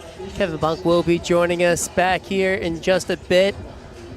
1v1 time as these kids will finally get to showcase a huge catch on the far sideline. We go to the near sideline. Number 1 making the snag and tucking it and going. Great energy from these one-on-ones. I just had to make a quick run over to fill my water up, and I'm coming back and walking right up the end zone, and the kids are just so pumped about every play, every moment. And you see it here, the intensity and the energy that's going on just in the reps, but also on the sidelines from people watching. Absolutely electric in these drills. And you can see right here, as you mentioned, electricity being felt throughout Lincoln Field right now. Here at Abraham Lincoln High School, I should say. These kids are starting to get ready, getting a little bit antsy, waiting for their turn to showcase their talent against the best, as we got a rep coming up right here on the near sideline. Or 186 cuts in. Very well defended, but a lot of hands going on there. And their physical reps here, these guys are not taking anything off. They're not giving anything to the receivers or the DBs for that matter. And there's another good physical rep. Tough catch, bit of an overthrow. And it's real crowded out there, as you can see. There's a lot of bodies, but you can make out the near sideline players. And number 212 is about to step up and go here. And on the far side, you're going to see the reps start. And the throw. Oh, what a grab. Making an incredible catch was Victor Abube-Anakagu, who we had mentioned a few times already today, offered by Temple, number 39 on his back today. But he's one of the stars on the New York football circuit. He just made an unbelievable contested catch. One hand, made a little basket with his chest and pulled it in. Those reps like those go a long way. Trying to get some more recruiting offers already offered by a D1 school in Temple. As we continue to see more and more reps. Here coming up on the near side, 150, trying to go. Looks like it's a flag. Oh, ooh. Almost came away with that. It might be a penalty in a game, but that ball's underthrown. You don't usually get that call at the high school level, rarely at the college level. You see it a lot more now, though, at the NFL level. Tough play for a defensive back, not knowing how short that ball's coming up. You have to move back towards it as a receiver. You end up moving into the body of the defensive back. It's a tough play to make for either player in the mix. And here's some separation, underthrow, and broken up there. Good job in coverage to recover and finish. Man, for some of these cornerbacks too, not typically as tall as your receivers, so you got to work that much harder. As you can see there, a little bit of height discrepancy, but still able to make the play, staying on top of it as we continue to fire away on these reps. And I always believe that corner is the most physically demanding, toughest position to play in football, and every position actually has a case to be made for it. But corner's so difficult now with the rules and the nature of health and safety. It really has hurt the corner position in coverage, and the offensive-driven penalties that corners can't get away with certain contact anymore that they were always able to get used to. They just don't have many advantages and many abilities to be able to play the game the way the receiver can in a physicality manner. And let's face it, you look at some of the athletes here at the receiver position, and to be able to cover these guys one-on-one while having your back turned to start, just conceptualize that as a simple concept, and it's very difficult to do, nearly an impossible task to do that without getting too physical. Absolutely, and that's why, again, as you said, these rules definitely do not favor them. Even a little bit of contact right before the ball goes off, it's all about your hands early on. If you could slow down the receiver at all, almost a nice catch right there, but again, something like that might even be called pass interference in a game. That's a nice route. Good double move, getting up the sideline, and a ball dropped right in the bucket. The quarterback's delivering on the last few reps here. And again, we mentioned it before, but these quarterbacks and receivers not only have to get their timing down before, but now they have to do it while there's a defender there trying to stop their pass as they do in games. Good catch, number 11 there. It was a low ball thrown around his knees. Good job throwing it low, too, around the defender, but a fingertip catch going down for it and staying on his feet. Nothing quite like this. It's another throw right over the middle, a bit overthrown, though, on the far side. And it's tough for these receivers to gauge timing on their routes. It's equally as hard for the quarterbacks to gauge timing on their throws when you don't know the receivers you're throwing to, when you don't have that chemistry built in. Very tough to recognize when someone's about to break in and out of a route and make that throw, deliver it with timing and anticipation. So for these quarterbacks, it's a tough task, and for the wide receivers, it's difficult to try and make it easier on the person throwing the ball because you don't know their tendencies either.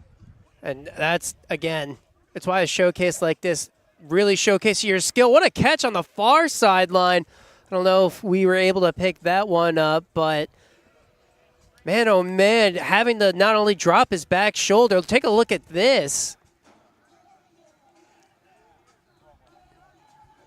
We'll get a better view of that catch just before. That was a beauty, though. Good job going physical. Good job going high, and you see it. Both players physical with the hands, a little push, but nothing too crazy as both players were engaged in it. And a nice job having some body control and focus to make that grab. These wide receivers doing a nice job getting work in. And we just saw another route there that you couldn't see, but we'll start one now, a new rep. Another physical one, and the ball just out of reach. Nothing like watching the fade route one-on-one, a true one-on-one, if you will. No safety help over the top.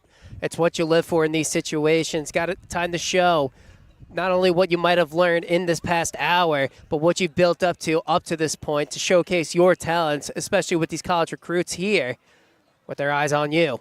And something so important for these kids that I think is always worth noting is the nature of high school football games, obviously very run-heavy at every region and level of high school, whether it's JV, varsity, very run-heavy, and every position group here, right, in this session is not often showcased in high school games. We're starting to see the introduction of the shotgun offenses and the air raid offenses, especially the spread, making its way to teams that are confident in their quarterback play, which should be teams that have any of these quarterbacks on them. But the run-heavy nature of high school sports eliminates a lot of wide receiver production, eliminates quarterbacks' abilities to put big throws on tape, and it eliminates defensive backs' abilities to show their coverage skills. They're often just putting together tackling reels for colleges. So to be able to come out here and actually show what you can do in the passing game at the three positions that are arguably the most important and featured positions in a football passing game, that's really important for these players. Nice little comeback there, making the grab, a little short route for number 16. Again, and to your point, every bit of film here counts so much more, especially with the way that high school football is going. Almost a catch on the far sideline, just bobbled though. Couldn't quite hold on to that, but we get another catch here on the near sideline. Beautiful route to blow by the defender. Great job and a great throw delivered. The receiver there got 5 or 6 yards of separation, and you got to hit that throw in stride. You do. It's an easy touchdown. Good showcase stuff right there. There's a great physical rep and a good throw as well, but it's going to be better defense beating really good offense. It's starting to ramp up here now. A couple reps that I think people would have wanted back, that players would have liked to have back in the first 10, 15 reps, and now we're starting to see there's a nice throw up the seam, a good grab over the shoulder. We're starting to see all position groups involved here take their game to a level that they're probably satisfied with during these drills. Absolutely, and you know, especially without a ref, it's like easy to get very physical, so both players should be ready to just go out there and go balls to the wall, not give up on a single rep, get physical, make sure that you get yours. There you go, some good size on the physical catch over the middle, number 212, built almost like a tight end when we're watching him in person here. A good lean high school tight end. But obviously with receiver feet and hands, here's a little separation and a nice grab over a defender. Right there, number 89. What an excellent double move. Doing a nice little stop and go midway through the route to get himself that little bit of separation he needed. Be able to come back and catch that. Finish your reps. Great job putting a move on, putting the DB on the ground. It was a move that was unexpected, especially in these one-on-ones. We see so many of the fades and just go routes. There's a good physical interception on that, not really letting the receiver ever get a release. No free release is good. When you can show that you can prevent the receiver from having free release off the line of scrimmage in these drills while also showing, as we get another interception there, but when you can show that and then show you can also recover and stay with them step for step after, that's more impressive in shorts and a T-shirt than anybody at any position group can actually do in a setting like this, because if you can do that in street clothes or in athletic clothes, you can do that in shoulder pads. Absolutely, as we see another excellent route, getting himself wide open, an excellent delivery from the quarterback as well.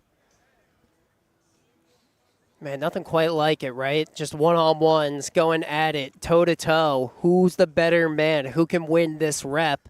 That's what it all comes down to in a showcase like this. And something that was mentioned earlier by Jared Valluzzi was, you have guys who know each other, who play against each other in playoff games, championship games, regular season games, who see each other from the other boroughs that they're not a part of. But you may be a guy from Brooklyn seeing a player in the Bronx or Staten Island and saying, this guy's good. You see him on social media now. That's part of the reality of high school sports. As you follow these kids, people such as Jared spread the word about these kids through social media, and now they get a chance to actually come out here and compete. It's, as Jared mentioned, it's one of those, if you were to say in the NFL, you look at college guys or in the NFL, guys that don't typically play against each other, how would this matchup look? Well, you get to see it out here today at the Elite Five.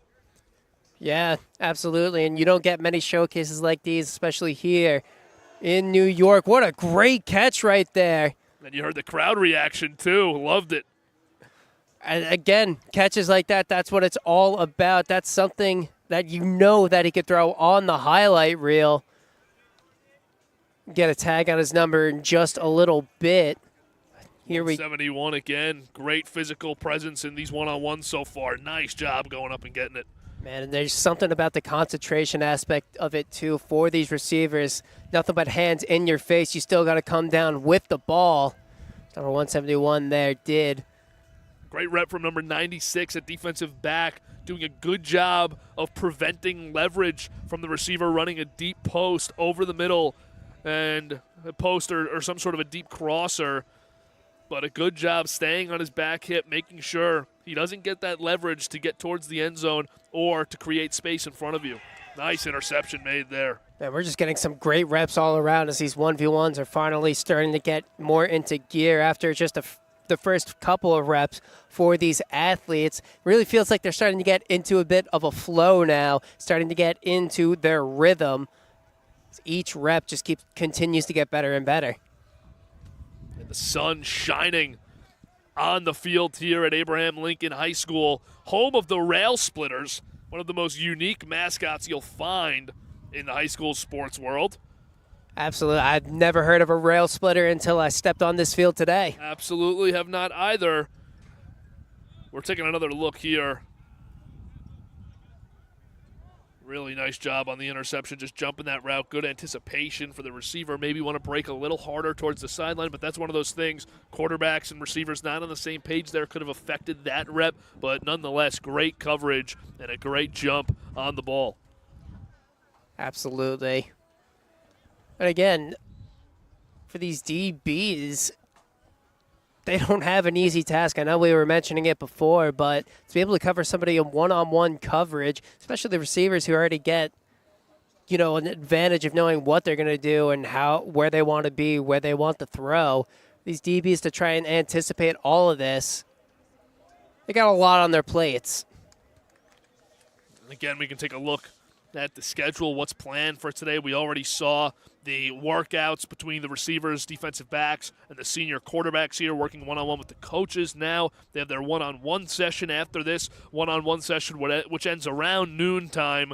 The groups will meet up with the coaches, get some speeches. We'll take a break here, and then at 12:45 it ramps up with the big boys, running backs, tight ends, linebackers, O-line, D-line, and the underclass quarterbacks will go to work with those groups as well. And that'll last until around 3:15 when the Elite Five wraps up. But so far, another incredibly successful year, and we see it in the one-on-ones. The highlight are these one-on-one sessions. It's what the kids look forward to. It's what we look forward to. The coaches look forward to it. Anybody who's here watching, a pretty good crowd of spectators. You imagine a lot of parents and scouts and coaches looking to come watch players that they're familiar with or that they're related to. And this one-on-one session has not disappointed. Not at all. I'm seeing some really great route running right here. 159. Excellent route. Able to get some separation, to throw a little bit too low, though. Couldn't quite come up with it off the floor. You know, he'll be wanting that one back just a little bit. But again, that's what this is all about. Get your reps in now. Get some great highlight footage as a throw towards the sideline just sails away. And man, to me, there's nothing more exciting than seeing a ball go up in the air and just seeing who ends up coming down with it. And you don't often get to see in actual games what these kids can do on the contested catch scale, because now with the improvement of offensive coordinators and offensive schemes ever evolving, you have so much more scheming open instead of players being allowed to get open and being trusted to catch the ball, which is a great job by coaches to put players in positions to succeed. Don't get me wrong. It's the best way to run your offense. But sometimes it's fun to just see two guys who are great go at it and give a contested ball, give an opportunity to get open within 3 or 4 seconds while the quarterback drops back and looks to throw. It's fun to see these opportunities where guys aren't getting schemed open behind the line of scrimmage within 4 yards, and they're doing their best on their own, mentally and physically, to try and create space, and for the defensive backs, trying to limit space.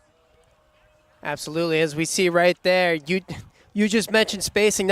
I believe that was 201 or 301, giving himself a little bit of space right there off that post route. Coming down with the excellently thrown ball as well.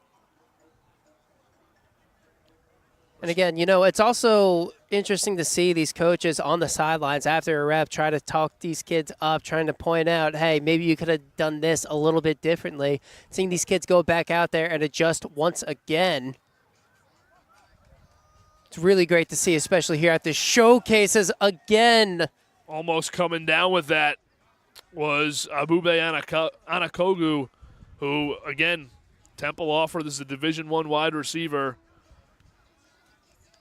One of many great talents at this showcase. You're really starting to see his athleticism here. A rising junior playing over at Erasmus.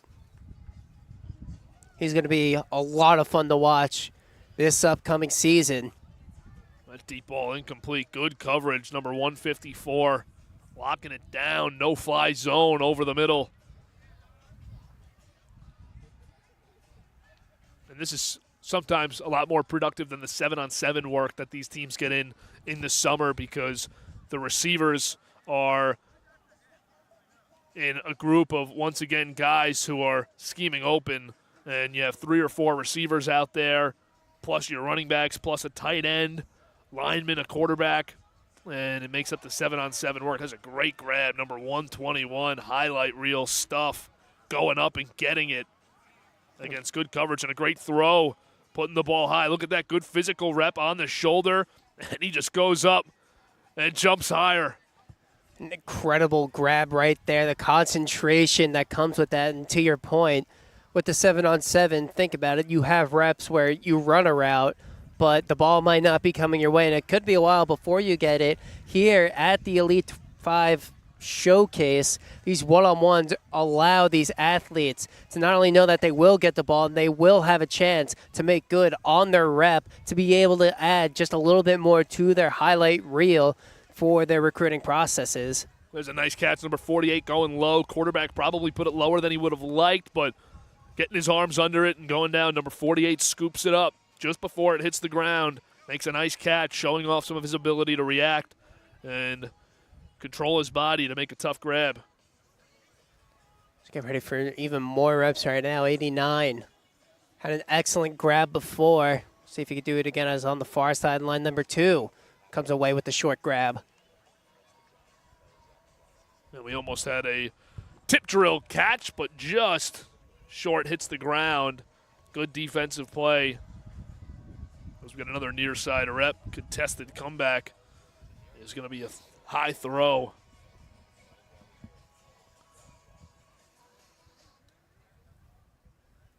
And the coaches really are there step for step with these guys. You have coaches. You could see the amount of blue shirts here.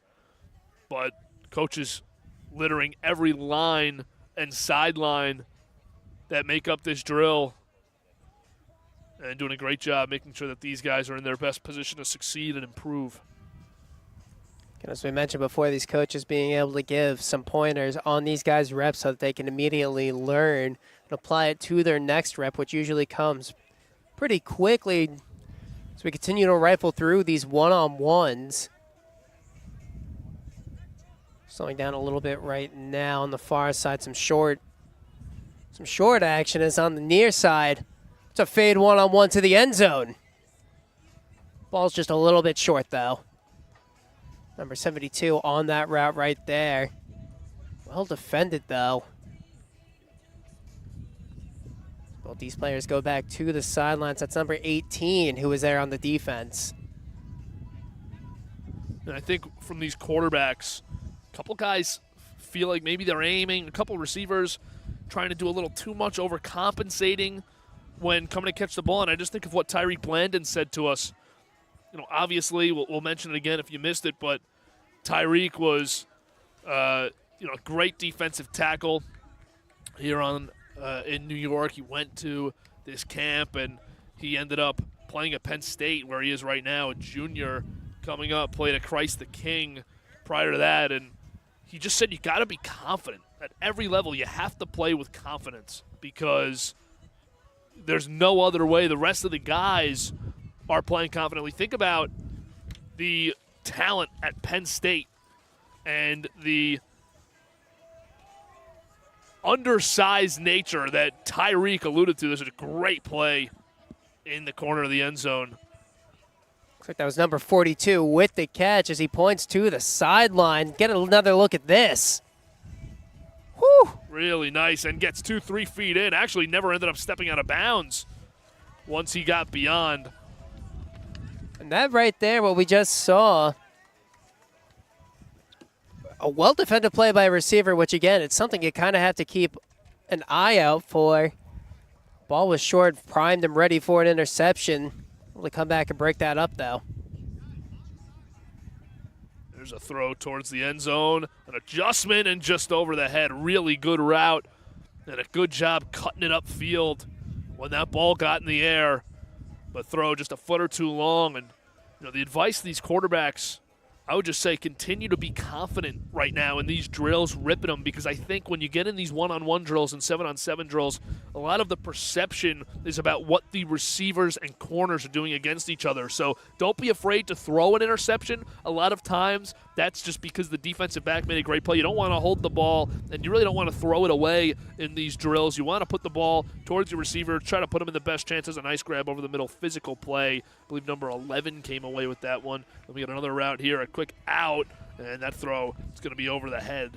Good coverage, number 90, who I was told an 8th grader heading into his freshman year next year, I believe going to St. Anthony's. Again, we mentioned it earlier. A lot of these kids here on the younger side, incoming freshmen and sophomores, those numbers have definitely increased.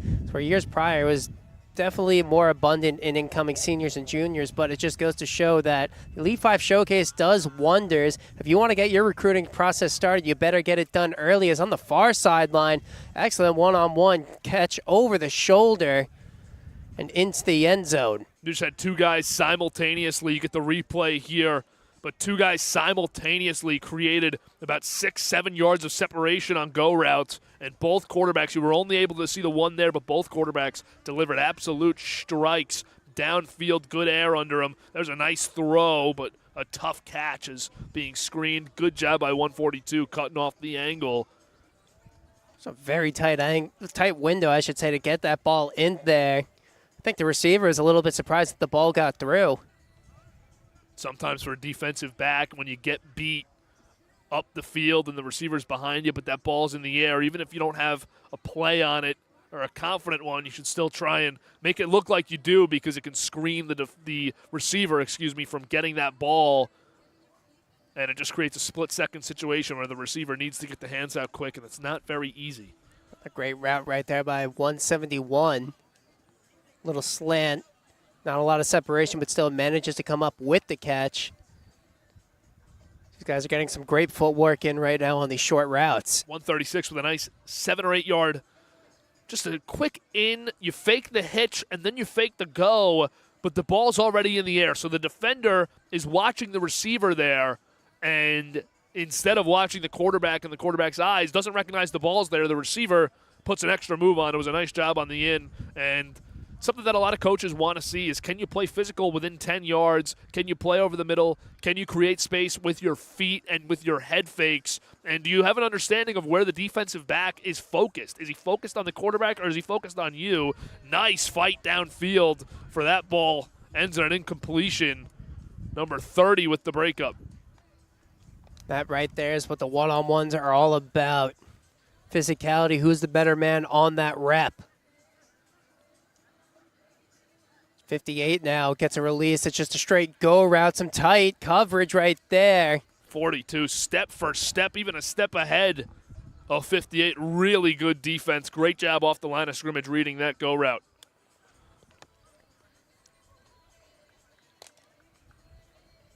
So we continue to get some more reps in here. Starting to slowly see a lot of great stuff, honestly, from both sides, whether it be the DBs being really physical, really contesting these receivers. Another drop, though. It's a very big hit off the line of scrimmage, though. And, man, if you got the size, that 6'2" frame, you might as well put it to good use. Some really big players here, some physical guys. And you just saw them warming up right around our tent over here on the sideline. Some guys that are just in college shape already, college-sized athletes, and they're sophomores or juniors. There's an underthrown ball downfield. Some guys getting coached up here. Good job. Good timing by the quarterback. Wow, what a catch right there. Very, very tight coverage one-on-one, but he's able to just get a step on him. I believe that was number 46. Try to get an ID on that number real quick here. So get another look at it. It is number 46. Man, a nice grab over the middle. It was almost a nice catch, too, on the deep end. Man, it just gets out of reach, though. And look at that quick little move. Shakes 96 right off of him, is able to finish the play off. Which, again, I think that might be one of the more important things for these players to do is, again, finishing your rep. Whether you end up dropping the ball, whether you do catch it and finish it all the way into the end zone. I think a lot of these college recruiters are really looking for, if you can finish your rep, finish it at 110%, really up your stock.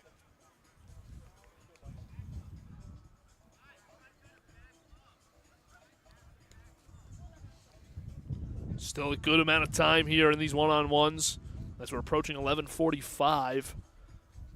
Should be going for another 15, 20 minutes here.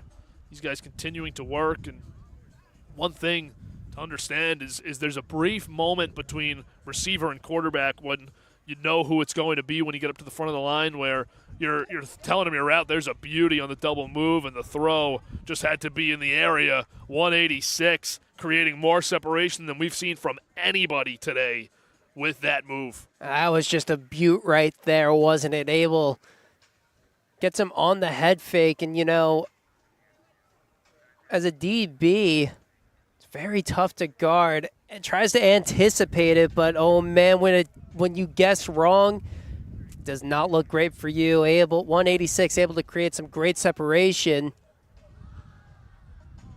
Incompletion there, good physical one, and you see a lot of guys now, as we're at the later stage of this drill, are trying to work on their short game. Initially, we saw a lot of just go routes, deep fades, and now you have guys trying to work on that inside 5 yards, inside 8 yards, quick red zone releases and slot-style releases, but then you had the double move and faking the in, good footwork to get out towards the sideline, and it just caught the DB for a surprise. There's a nice throw and catch. Great defended rep on the one before as well. Starting to come alive here.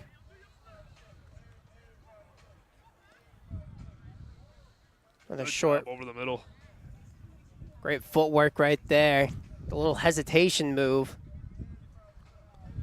And this is always a fun time for receivers to try and get over the middle and work on their game over the middle, because you get into the game scenario and there's going to be 3 or 4 guys hunting over the middle of the field. So you get these DBs alone and no one can touch you over the middle. It gives you the confidence to be able to run and work on your routes, so then you can translate it to a game where you have to brace yourself for impact over the middle. You have to understand there's going to be players in zone coverage over the middle. Defensive linemen can drop back.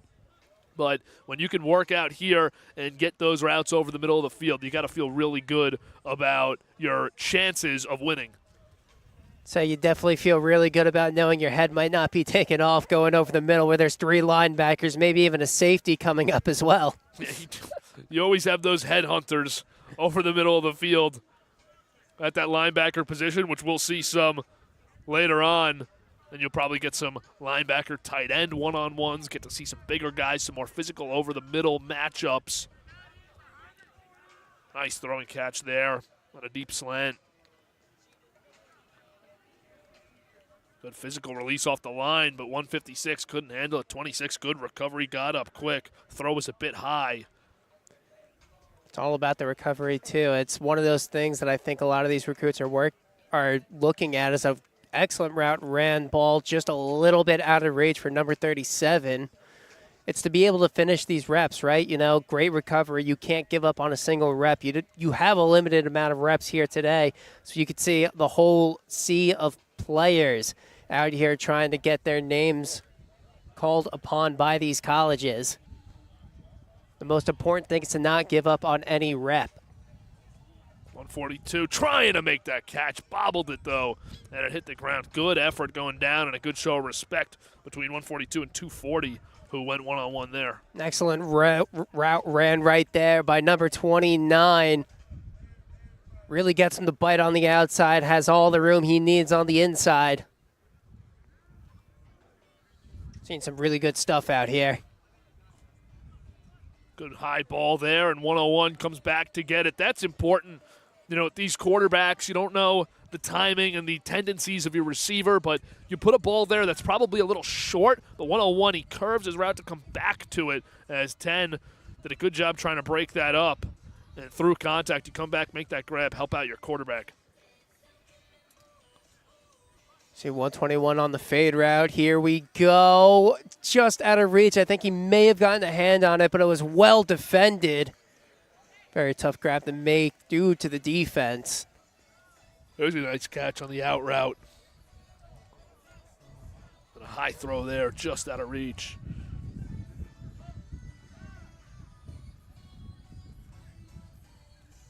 You're going to get some slot work here. Quick movement. Going to try to take it deep. Incomplete. Good defense. Number 9, step for step with 21. Like he was trying to turn it into a flag right there, but covered every single step of the way. 159. Trying to go across the middle, but he's well defended. Ball thrown a little bit behind. Very, very great play right there. Try to get an idea on that number 10. I believe it was number 19.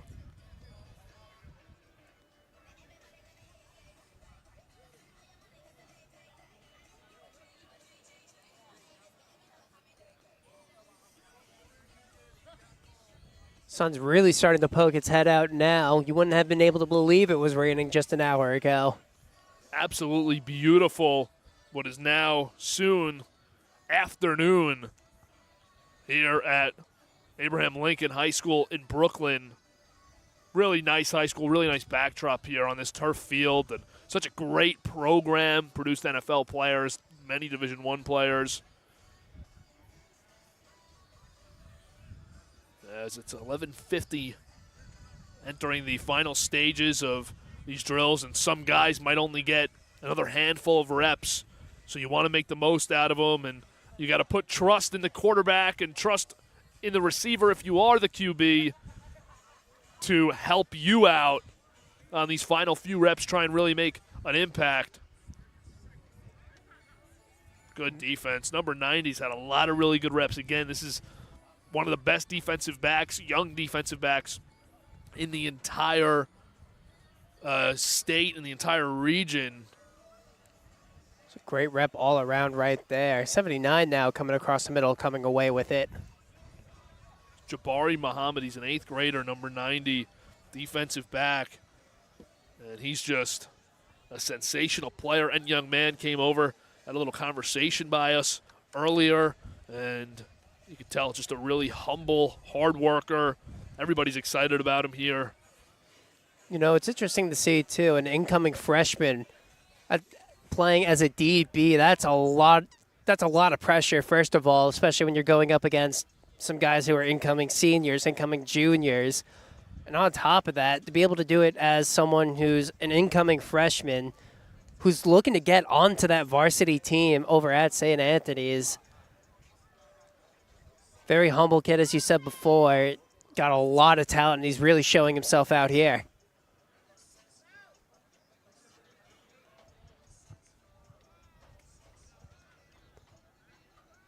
Good job getting open across the middle. Going up for a grab. Going hands out to make that catch over your head.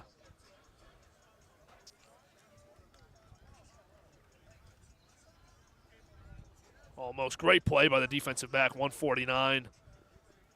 To get up for that, facing a bit of a height disadvantage. Ball was put up high, definitely catchable, but because of the play of the defensive back, made sure that that wasn't going to go.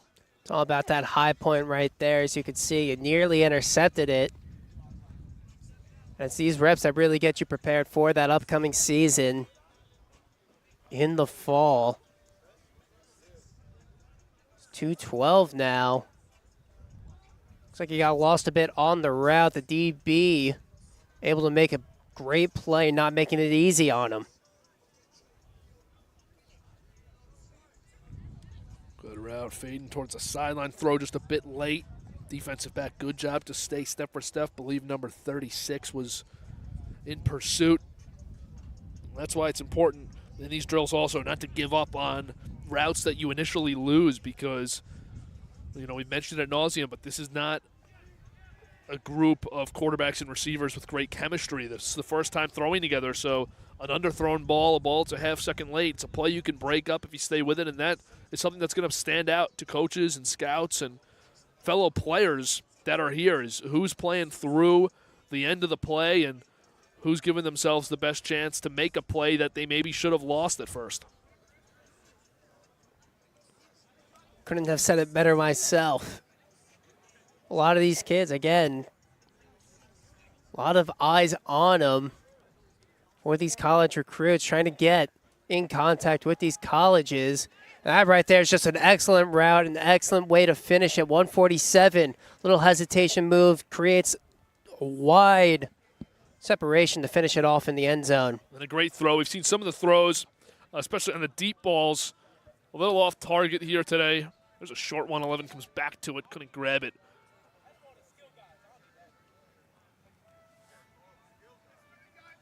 So now we got a view of both sides of the field. So now you definitely won't miss a rep.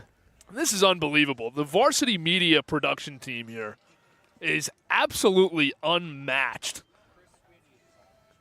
Chris Sweeney is unbelievable making this happen for us. So now you get a view of everything going on at the Elite 5 showcase.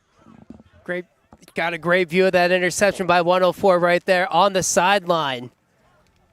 Might have missed that if it were not for Chris Sweeney.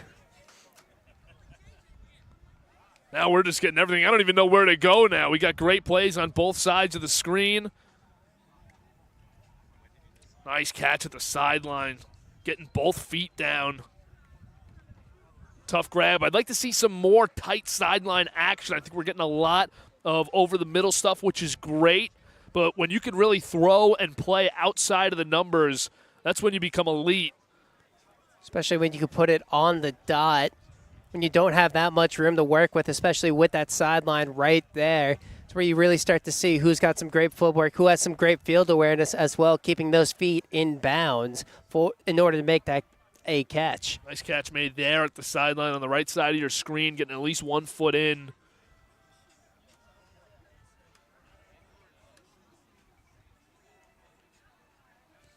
Just a few minutes to go here on the one-on-ones. Players trying to make their mark.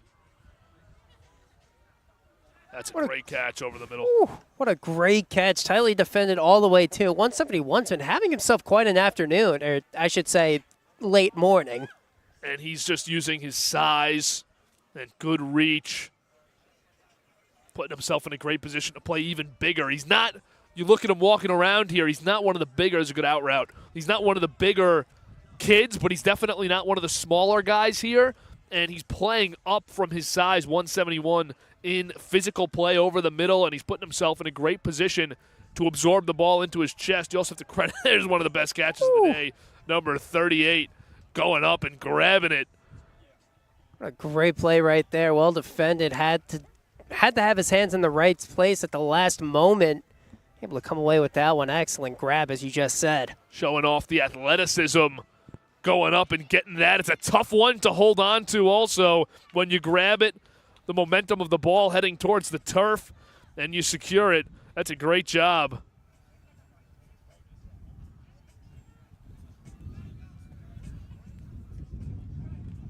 Both sides getting ready to go once more. 212 on the comeback route. Overthrown, though. 2 great reps by the defensive backs. You know, we've said a lot here, you and I, overthrown, thrown short, but a lot of that is because, of course, the positioning the defensive backs put themselves in to force the quarterback to try and throw a receiver open. Good ball up the sideline, going up to try and grab it, but a better play by the defensive back. And now 4 consecutive pass breakups in these one-on-ones from defensive backs near the sideline. And the defender's really starting to pick it up, but also you got to remember that these quarterbacks have been going at it nonstop for about the past half hour, 45 minutes. Maybe he's starting to show a little bit of signs of fatigue here. So we continue on. A lot of rapid fire reps for them.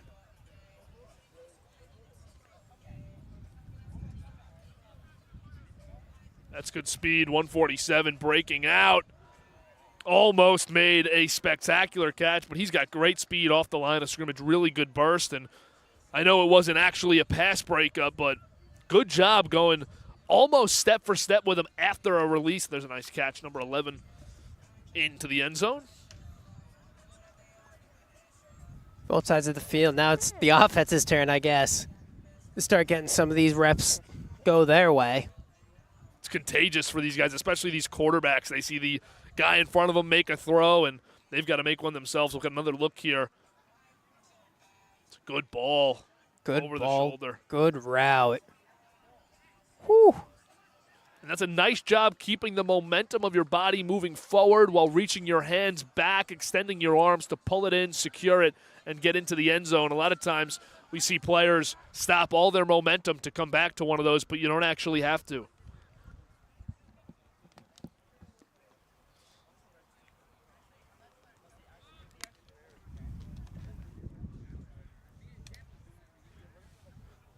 Look here on the far sideline. Good route, good clean, fundamental right there. That's a first down in the game.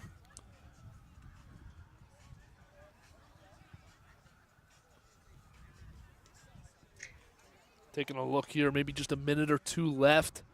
Schedule calls for a 12 o'clock end on one-on-ones. It's 11:59. We'll see if Pat Godfrey and co. decide to extend it a bit longer. Always possible. And then after these one-on-ones, we'll have a quick break. Coaches will speak to the guys that leave the field around 12:45. Everything comes back full swing. And the running backs, tight ends, linebackers, O-line, D-line, and underclass quarterbacks take the field and get work for the afternoon session. A lot of fun to see those 1v1s later as well. Kind of looking forward to the O-line and D-line just going at it, getting that working against each other. What a great throw right there. Over to number 45, who finishes it off with the reception. Could not have put that better in the breadbasket if you tried. Yeah, that's a beauty. Good coverage, 148-2 there in the end, but sometimes just a better throw and a little toe drag. Number 41 securing that ball.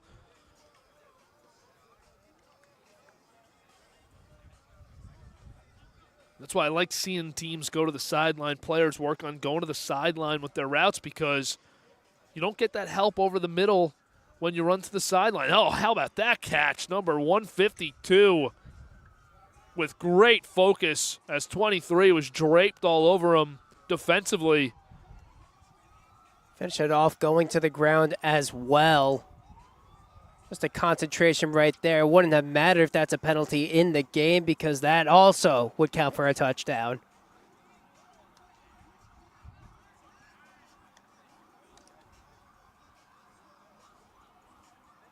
This little speed out right here on the near sideline. Number 1 finishing that off, really showing. And around us, some of the underclass QBs beginning to work. Some of the linemen stretching out here. Running backs, tight ends, all getting loose. You got another touchdown on your left side of your screen. There's a throw right side almost picked, broken up.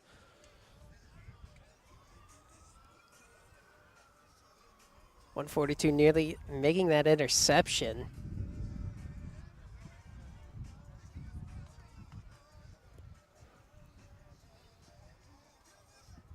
Keep your eyes here on the left side of the screen. Near catch, hard to adjust to. It's always those back shoulder throws that really throw a receiver off balance, kind of, you end up sort of just tripping over your own momentum. Ends up falling down.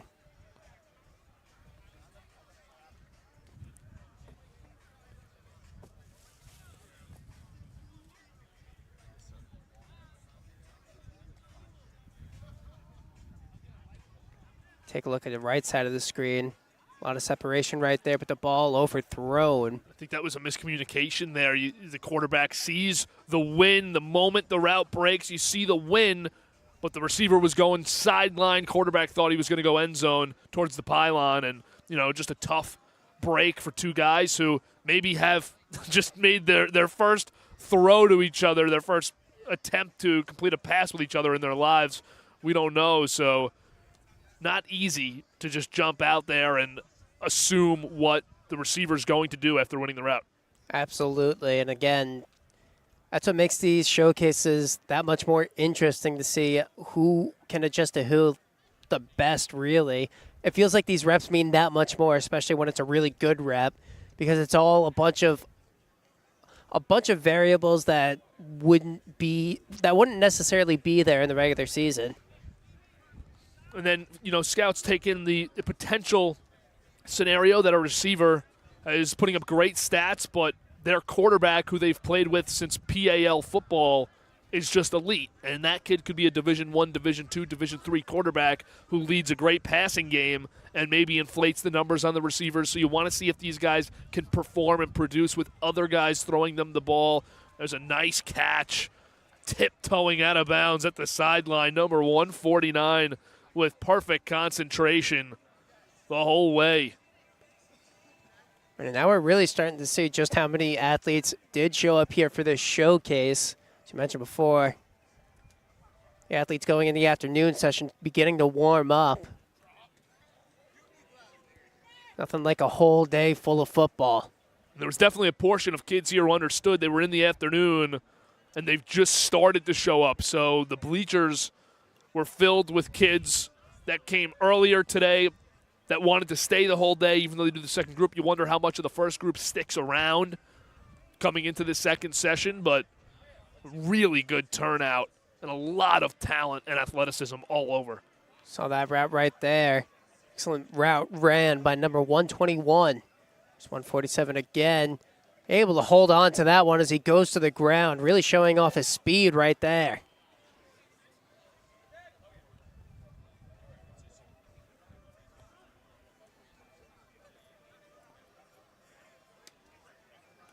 Man, that's picked off. Number 9 picks it and has some good excitement heading back. Good job. Make a play. Go celebrate it.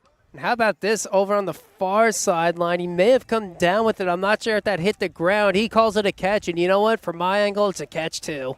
Looked good. Looked like a great grab. Good move up the sideline. Good job by the corner staying with him. Number 30. Stride for stride with 136. Not fooled by that move.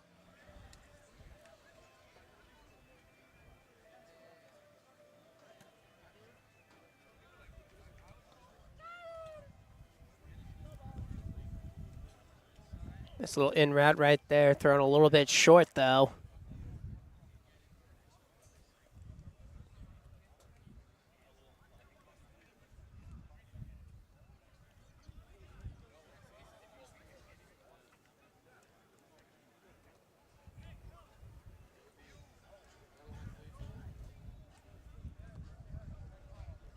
Good out route.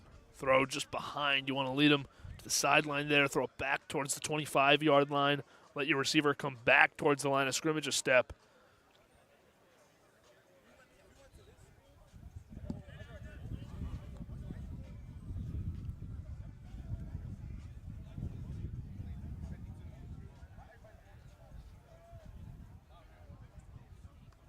Throw a moment early there. Again, that's just timing and anticipation that is lacking because these guys are not familiar with each other and their styles and tendencies.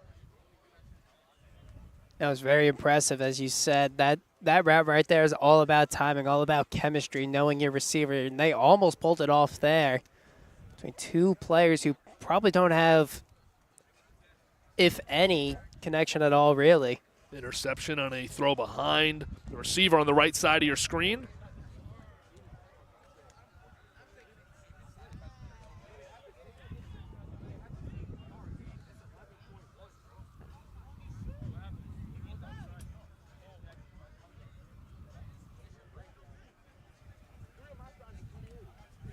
Got a fade route here on the right side of the screen.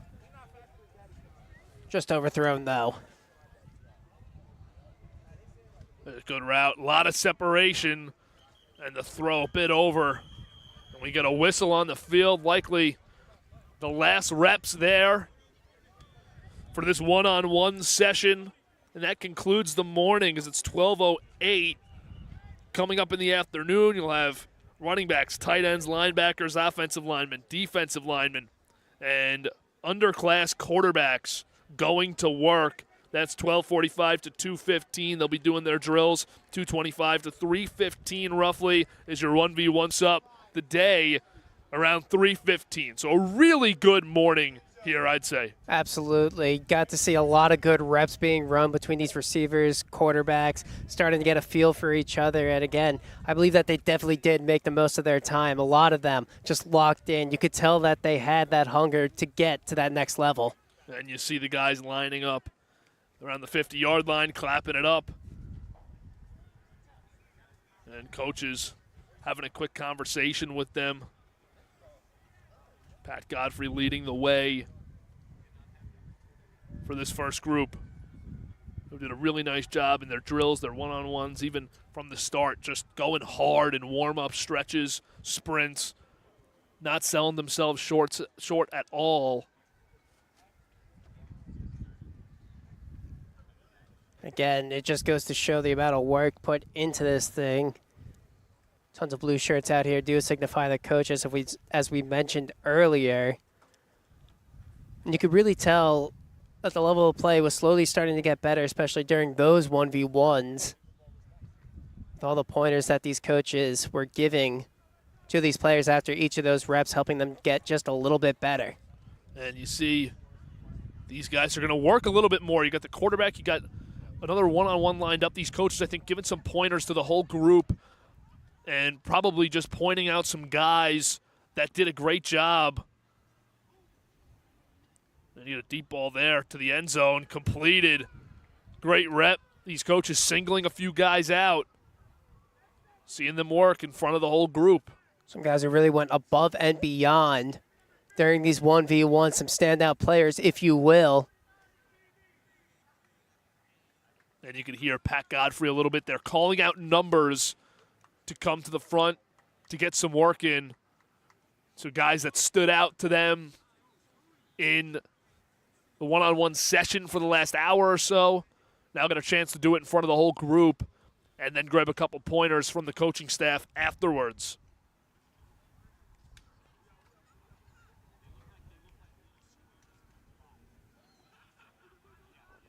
Move inside, going low for it. Incomplete, 149. No-fly zone. Breaking that one up. Been locking it down during these 1v1s on the DB side, and he continues to do so. See who they call out next for another rep in front of the whole team. Number 42 at DB for this one. 81 throwing the ball.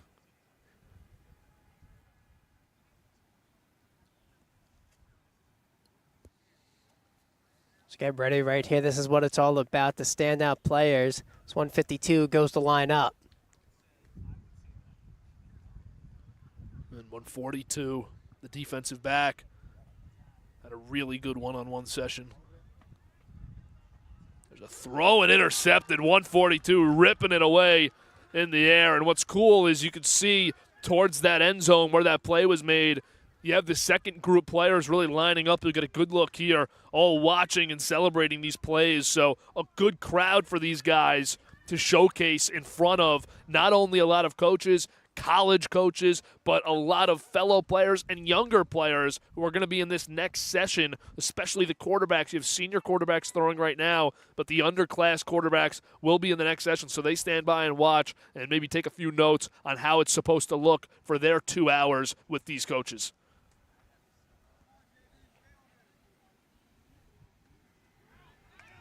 Good breakup. Excellent right there, 154, just getting his hand in there, not allowing the catch to be completed. That's exactly what you're looking for, able to get some good handwork in. Looks like the catch was secured by number 186 at receiver, and that's why defensive backs, you got to play, especially in man-to-man coverage, you got to play the ball until the turf because you never know what can happen if you go for that late punch after a guy's taken a step and a half. After securing the football, you could break that up. You can force the fumble right before hitting the turf, force the incompletion. That's a nice play as well. Number 12, good job reaching with the left to cut off the pass.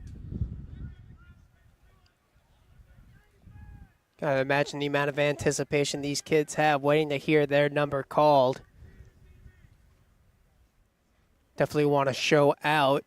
And, you know, as you mentioned before, their fellow athletes who will be attending this afternoon session looking on. Not only are some of them maybe their teammates, but people who they're also going to be playing come the fall. So, you know, just showing out, just showing, hey, you might want to look out for me by the time the fall comes. Here we go, another rep. Ball was in the air. 29 reaching back and making the play. Ball was in the air earlier than he expected. That will conclude the one-on-ones. How about that grab to finish it? Excellent play right there. And those, again, are so hard. Those back shoulder catches. Able to adjust that one. Look at that. Only had one hand on it and he came down with it with that one hand. Well, that is all she wrote for the morning session. An incredible finish from the Elite Five's first group. Good work by all the wide receivers, defensive backs, and senior quarterbacks. We'll take a short break here. And a few minutes later, around 12:45, the speeches will wrap. and we will have running backs, tight ends, linebackers, offensive linemen, defensive linemen, and underclass quarterbacks for the afternoon session. You're watching the Elite Five on the Varsity Media Sports Network. You're watching the Varsity Media Sports Network, the home for New York high school sports.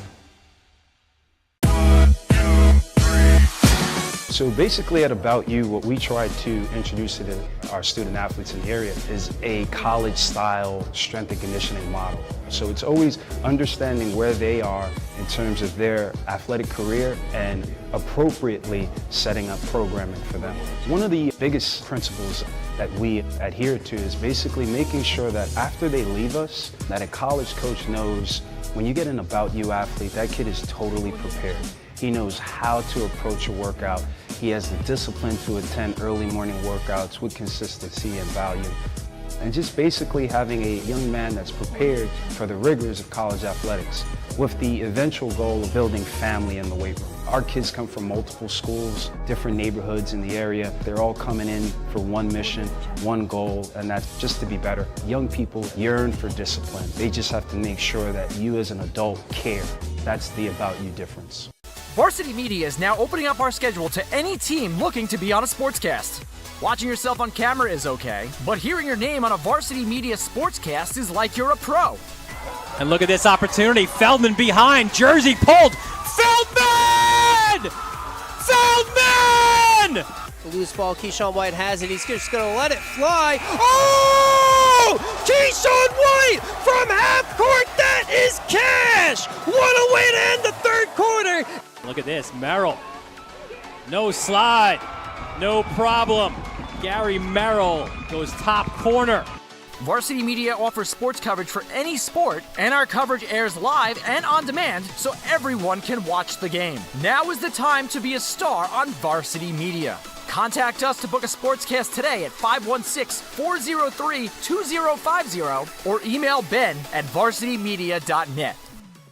Parents, your support means everything to your athletes and to us at Varsity Media. To help us continue bringing you the best YouTube coverage of high school sports on Long Island, we invite business owners to consider a sponsorship on our broadcasts. If you own a business, consider a sponsorship for your athlete's team. It's a great way to show support, gain visibility, and keep the coverage going strong. Join us in making a difference. Contact Varsity Media today to learn more about broadcast sponsorship opportunities by emailing ben@varsitymedia.net.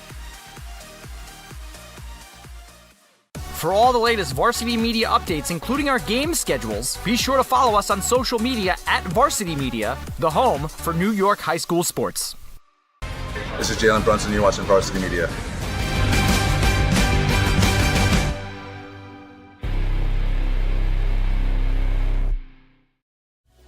And you're going to see when we go down to Clemson with 6 Harlem Jets, I think 1 or 2 kids are going to get an offer from Clemson, the #1 program in the country. I'm really proud to say one of our own kids, Musa, was offered a full scholarship to Clemson University. We're creating a village, and the sport thing is just the carrot that kind of engages in the real conversations in life.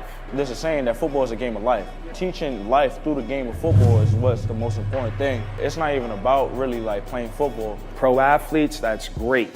But the reality is we want them to be productive citizens with real careers and then to bring that back into the community. The name says it all. It's about you, and not only is it about you, but it's about being a part of a family. Like when you join the organization, you're gonna inherit a family, so it's a really great experience and a great environment. Hey parents, Varsity Media is now offering ISO video of just your athlete. Why settle for the wide angle that shows every player on the field? With our ISO video, your athlete is front and center the entire game. This footage will help in creating highlight videos for college coaches to better pinpoint your athlete's play on the field. Watching our video will help your athlete improve progressively throughout the season and may lead to a college scholarship. Varsity Media is now booking ISO videos for the fall, but spots are limited. Contact us today for football, soccer, field hockey, and volleyball by calling 516 403-2050 or emailing ben@varsitymedia.net. For the latest news in high school sports, be sure to check out varsitymedia.net or follow us on social media at Varsity Media.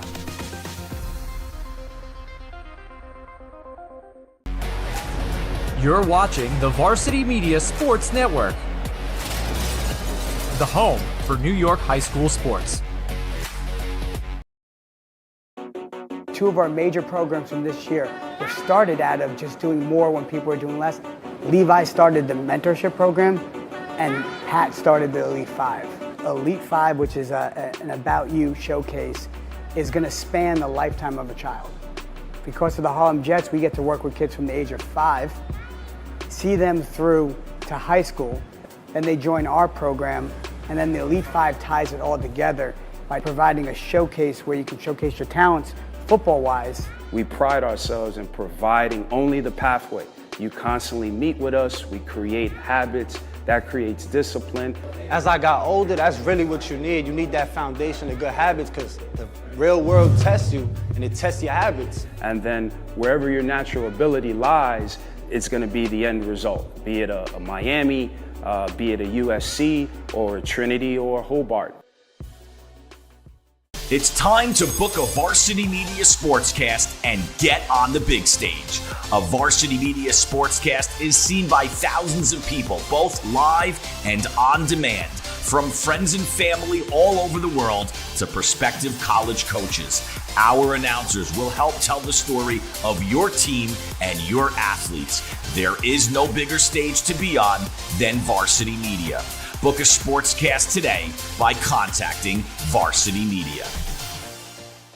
High school sports fans, Varsity Media is the exclusive live stream partner of Nassau County Championships. To live stream fall, winter, and spring championship events, head to varsitymediapass.com to order. Now accessible on smart TVs. Varsity Media is your home for the Nassau County Championships.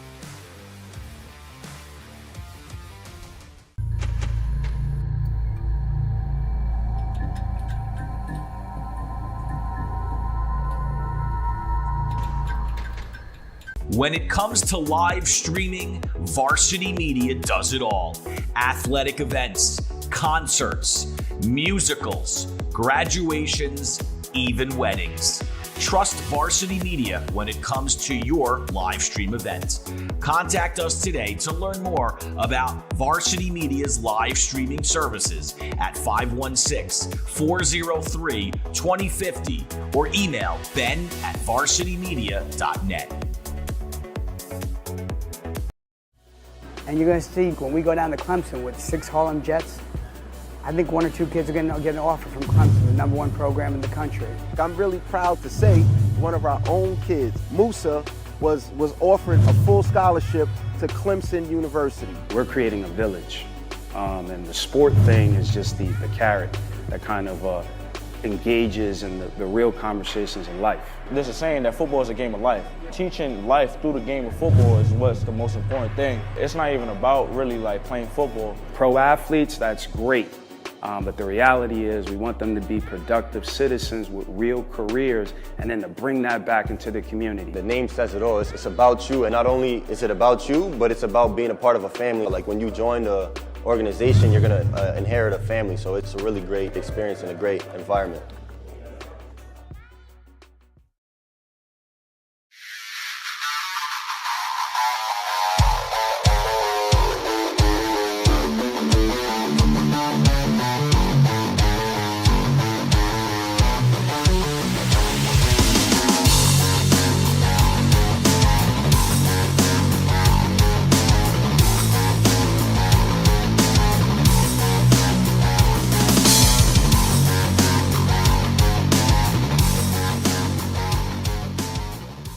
Hey, this is Solomon Thomas with the New York Jets, and you're watching Varsity Media.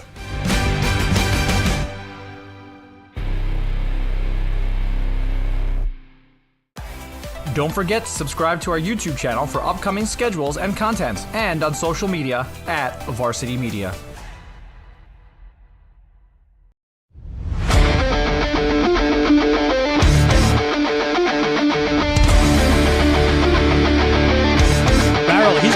to go.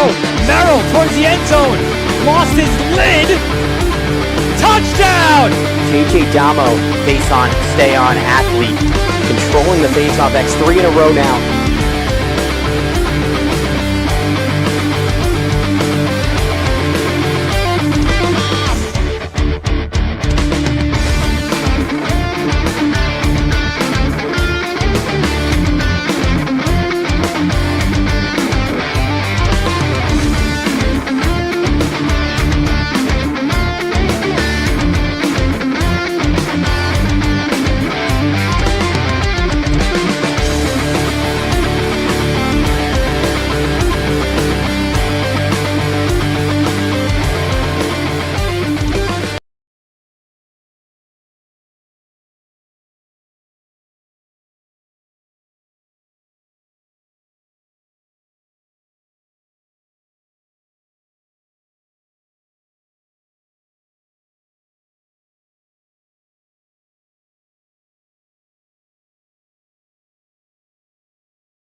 live from Lincoln High School in Brooklyn. It is a beautiful Saturday afternoon. Second half of the Elite Five coming up now. If you're just joining us, I'm Kevin Bunk, my partner Nick Peniago. We were with you all morning. We'll walk you through that schedule again if you missed it. 9:30 to 11, we had wide receivers, defensive backs, and senior quarterbacks going to work. 11 to about 12:10, we had 1v1s, quarterbacks throwing to really talented wide receivers and defensive backs. Good competition drills there. A quick recess break here, coaches discussing with that first group what they liked, what they saw, getting the second group ready, and that second group will be going now from about 12:45. Just a few minutes ago, they got started on their stretches and warm-ups, and they'll be heading until about 3:15. That'll be the running backs, tight ends, linebackers, offensive line, defensive line, and underclass quarterbacks. Joining us now is Pat Godfrey. Pat, thanks so much for joining us. You're one of the brain trust people behind this whole event. Talk to me about this year and what you've seen this morning. So it's been a great event so far. This is our 6th annual Elite 5 Showcase. For those who don't know, I started this back in 2020 with About You Outreach and George Lanisi because they had canceled the football season in New York City and need to give those kids an opportunity to still be seen by elite colleges. So that was really the reason we founded this camp. It's free for everybody, and there's some of the best numbers we've ever seen. About 300 kids playing out here today. So absolutely beautiful, and New York City football just keeps getting better and better every single year. I got to ask, especially, did you ever imagine that Elite 5 would be running this long? It's kind of like a blessing in disguise, that COVID season, Sure, they lost the football season, but now you bring something to the city that it really hasn't had before. So have you ever imagined it growing this big? I'd say maybe this was the dream, but I don't think I could have thought about that back in 2020. In 2020, it was just about, hey, how do we get around COVID protocols and have a chance for these kids to compete? But what we kind of recognized at that point was there's a bigger issue here at play. It's, kids in New York City have a lot of challenges in order to become high school and college football players. They don't have the weight rooms at their high school. A lot of times they don't even have a field at their high school. And a lot of that stuff just makes it difficult for them to develop the same way as kids in the suburbs do. Additionally, a lot of the kids in this area don't necessarily have the most financial means. So the idea of going to 5, 6, 7 different colleges in the Northeast for individual football camps just isn't viable. So our thought was, hey, if you bring together all the talent that's in New York City and get them together on one day with some colleges out there, they're going to really like what they see. I'll put the kids out there in this field up against the best programs in Florida, in Georgia, in Texas, you name it, and these kids are going to hang in there, and they're going to compare very favorably. So it's been beautiful to kind of bring it together year after year and hopefully give some of these kids the opportunity to go play college football who might not have in the first place. The first guy we were able to speak to today, Sean O'Connor, obviously great high school coach here at Lincoln, and we had conversations with a few of your other coaches, volunteers here today,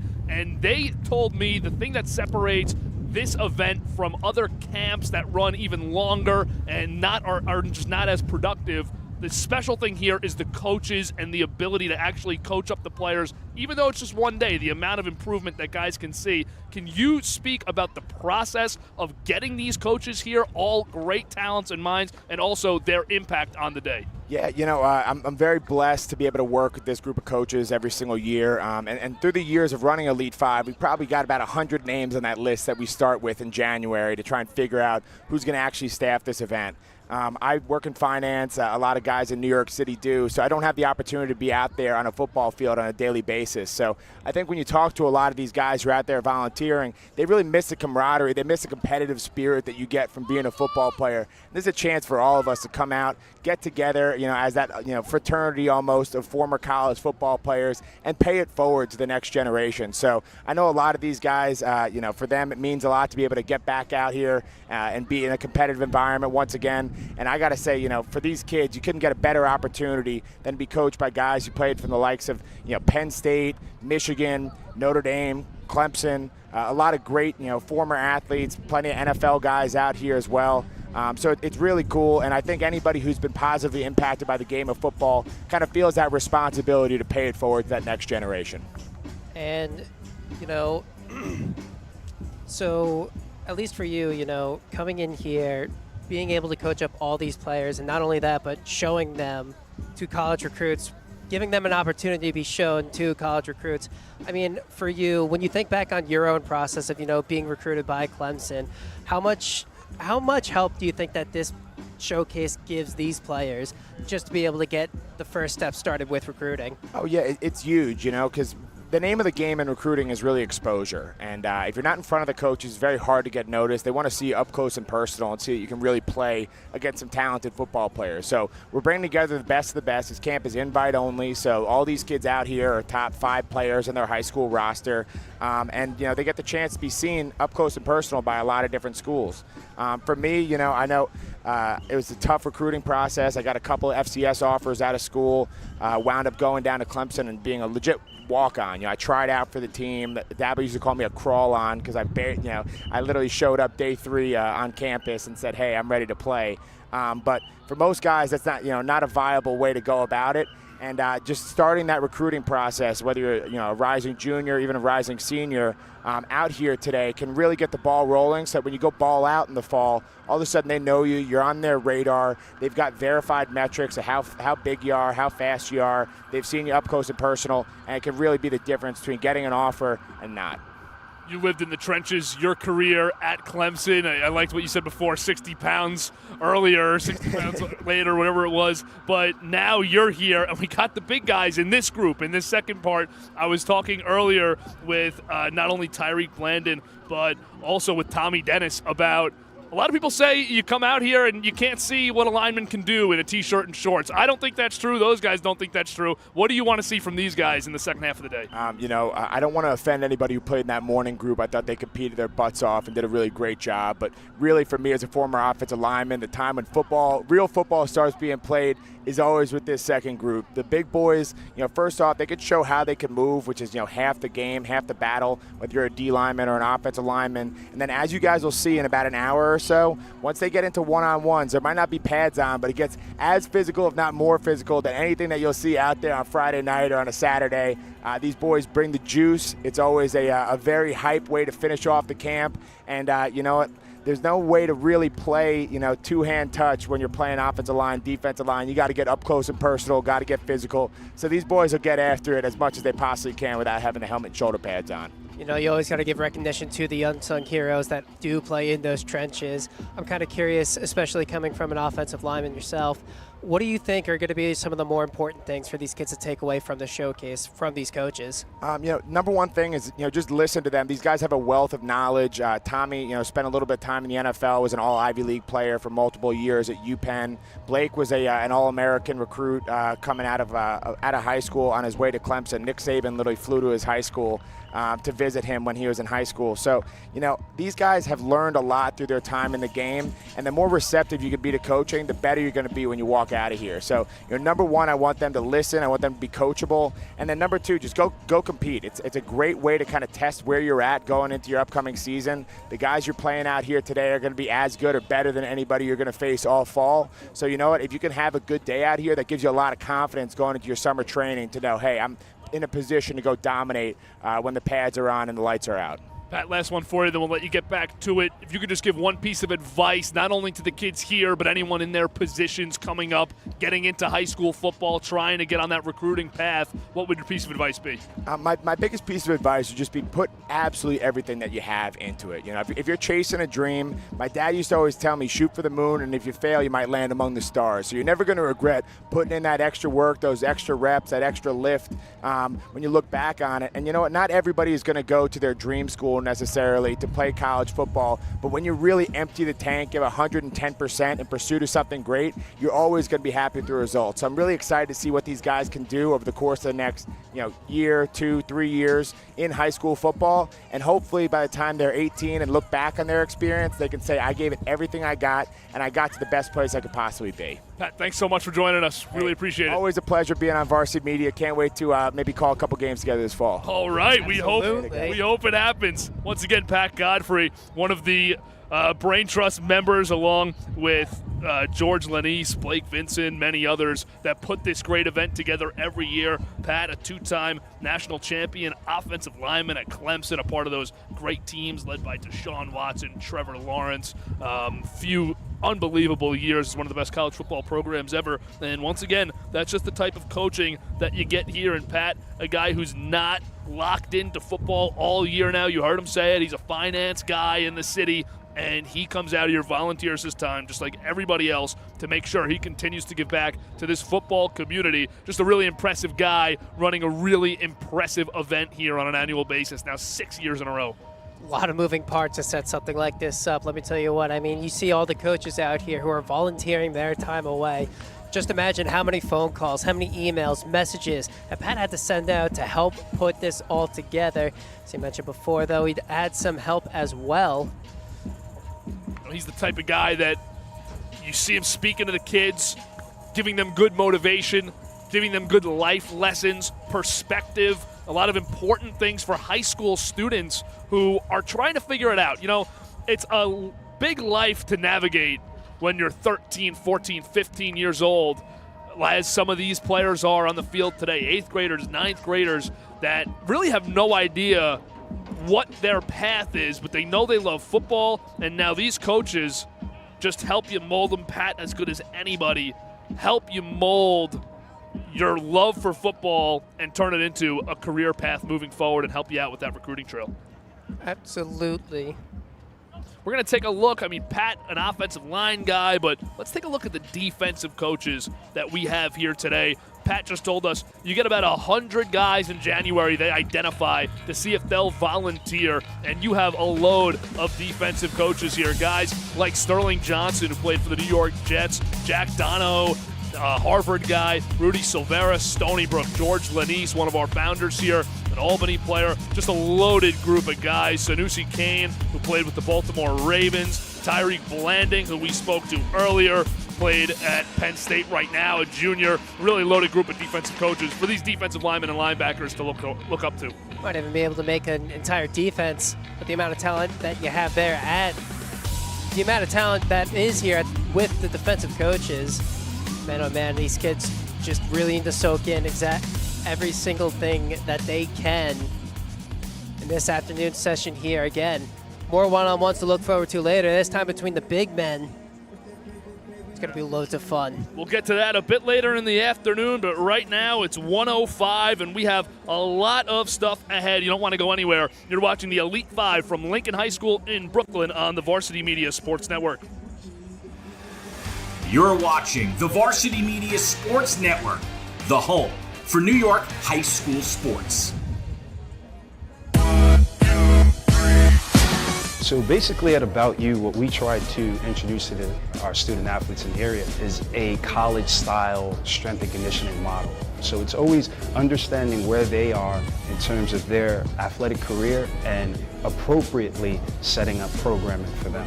One of the biggest principles that we adhere to is basically making sure that after they leave us, that a college coach knows when you get an About You athlete, that kid is totally prepared. He knows how to approach a workout. He has the discipline to attend early morning workouts with consistency and value. And just basically having a young man that's prepared for the rigors of college athletics with the eventual goal of building family in the weight room. Our kids come from multiple schools, different neighborhoods in the area. They're all coming in for one mission, one goal, and that's just to be better. Young people yearn for discipline. They just have to make sure that you as an adult care. That's the About You difference. It's time to book a Varsity Media Sportscast and get on the big stage. A Varsity Media Sportscast is seen by thousands of people, both live and on demand, from friends and family all over the world to prospective college coaches. Our announcers will help tell the story of your team and your athletes. There is no bigger stage to be on than Varsity Media. Book a sportscast today by contacting Varsity Media. Back live from Lincoln High School, it's the Elite 5 here in Brooklyn. I'm Kevin Bunk, joined by my partner Nick Peniagua, and even more special than Nick, I'm joined by Sanoussi Kane, Cardinal Hayes alum, went to Purdue, now with the Baltimore Ravens, 7th round pick. And Sanoussi, your first time here, you're coaching. What is special about this event, and how'd you get involved? What's special about the event is just the sheer amount of kids that are coming out and participating in this event. You know, when I was in high school, something like this would have happened. I don't think there would be this amount of kids that would be out here. So that's what makes it so special. You know, you got kids from the Bronx, you got kids from Harlem, Brooklyn, Queens, Staten Island. You even got kids coming out from all the way from Philly. So it's just a special event, and I'm happy to be a part of it. You know, for someone who wasn't able to participate this back when you were in high school, but now that you're able to see it, can you just speak to how important it is for events like these, for kids like these, to be able to get eyes on them for recruiting? It's obviously important because, you know, you bring out obviously there's going to be big name kids, you know, kids that go to various schools around the state. But you need a collective event that's going to be able to showcase kids that might be falling under the radar, coaches don't know about. And you put them in a setting where, you know, those big name guys come and they get to show out and show off in front of coaches, and they're like, oh, we didn't know who this kid was. Now we have to know him now. So that's why it's important to have an event like this. You're right now a defensive back, a safety at the highest level. What'd you think of the guys in the morning at the defensive back position? Oh, it's a lot of talent. It's a lot of talent. You know, football has definitely gotten better in the city. So I'm just happy to see how much the sport has grown in New York City. You know, there was a lot of kids that I was looking at. I'm like, yo, he's better than I was at that age. You know, so it's a lot of talent. And you know, speaking about that talent, what would you say is some of the more important things that you want these kids to learn from you, especially as someone who has played at the highest level? You know, just really two things, just hard work and being fundamentally sound. You know, those are two basic things that people often overlook. You know, if people want to be cute, people want to just try to make it out, try to get shortcuts around what you're trying to get to. So I think that people just, for me, the biggest things is just trying to be technically sound and being just a hard worker.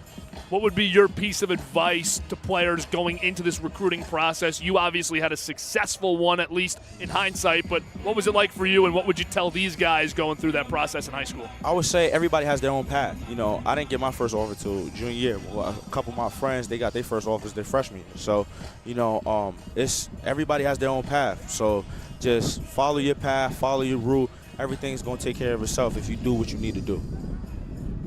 All right, Sanoussi, thanks so much for joining us, man. And if there's just one thing you could say about this event that makes it maybe different, and then we'll let you go, but what makes this event, I mean, it's a one-day event. That's tough. A lot of camps run 5-6 days in the off-season, maybe a couple of weeks. But what do the coaches and the organizers and the players here do that makes this so impactful for just one day standalone that really has a productive impact on their career? Yeah, if the intensity that they bring, if this was a week camp, people would get hurt. Like the intensity, I'm saying in a joking manner, but it's so intense that during this camp, like the one-on-one sessions, I loved it. Like it felt like they were really going after it. So the intensity that was displayed here today, like I'm infatuated with it. All right, Sanoussi, thanks so much. We'll let you get back to coaching out there. We appreciate you taking the time. All right, no problem. Once again, that's Sanoussi Kane, Cardinal Hayes native. He's a New York guy, went to Purdue, now with the Baltimore Ravens, formerly a 7th-round draft pick. He's made it, and he's one of the great coaches. A great list of guys here today that we've just been talking about all day, another addition to it, and we appreciate him taking the time, but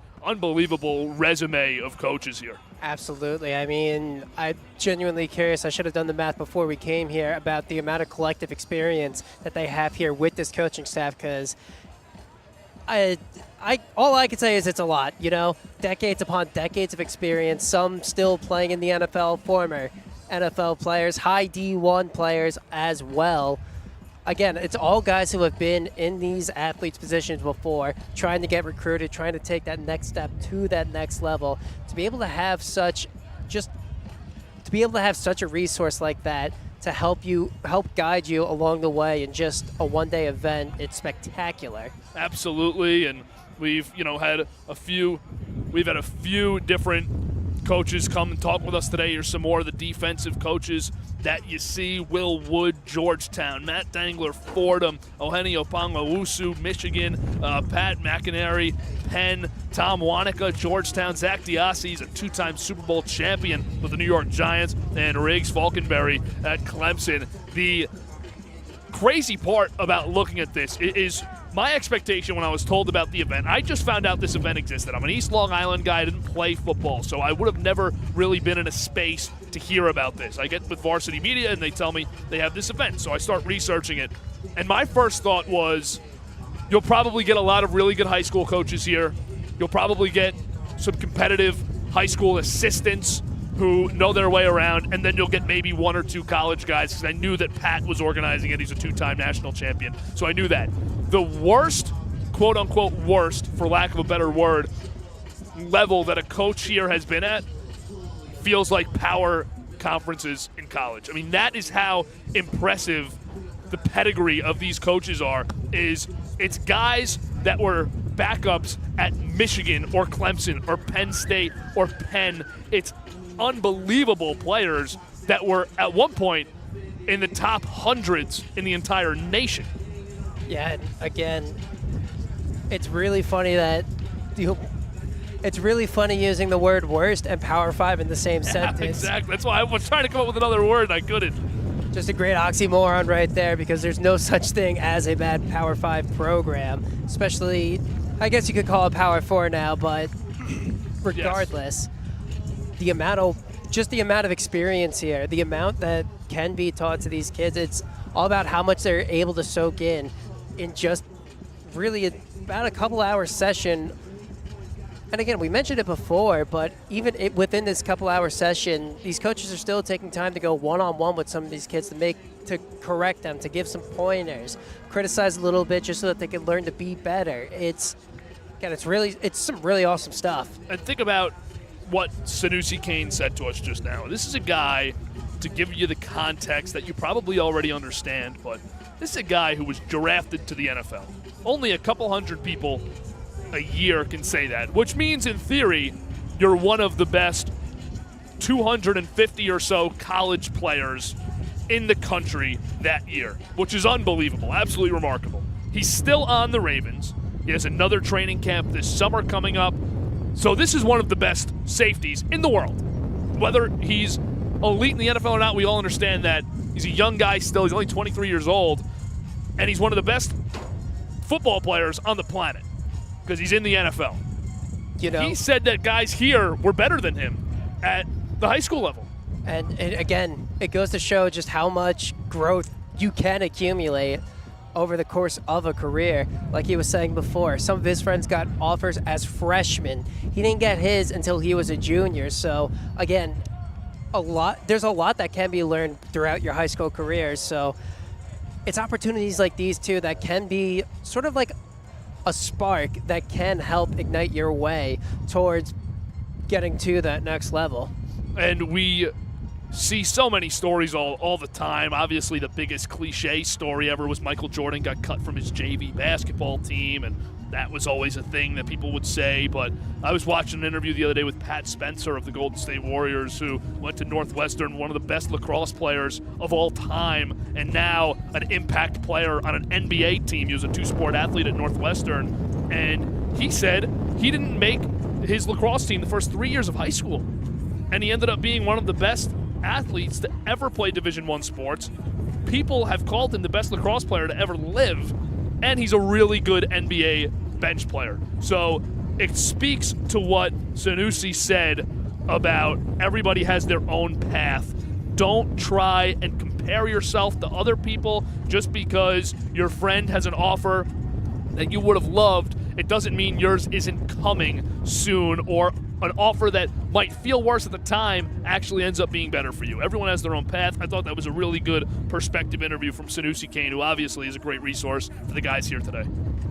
Really just a guy who emphasizes nose to the grindstone mentality. You got to keep working for it. If you really want it, it will happen.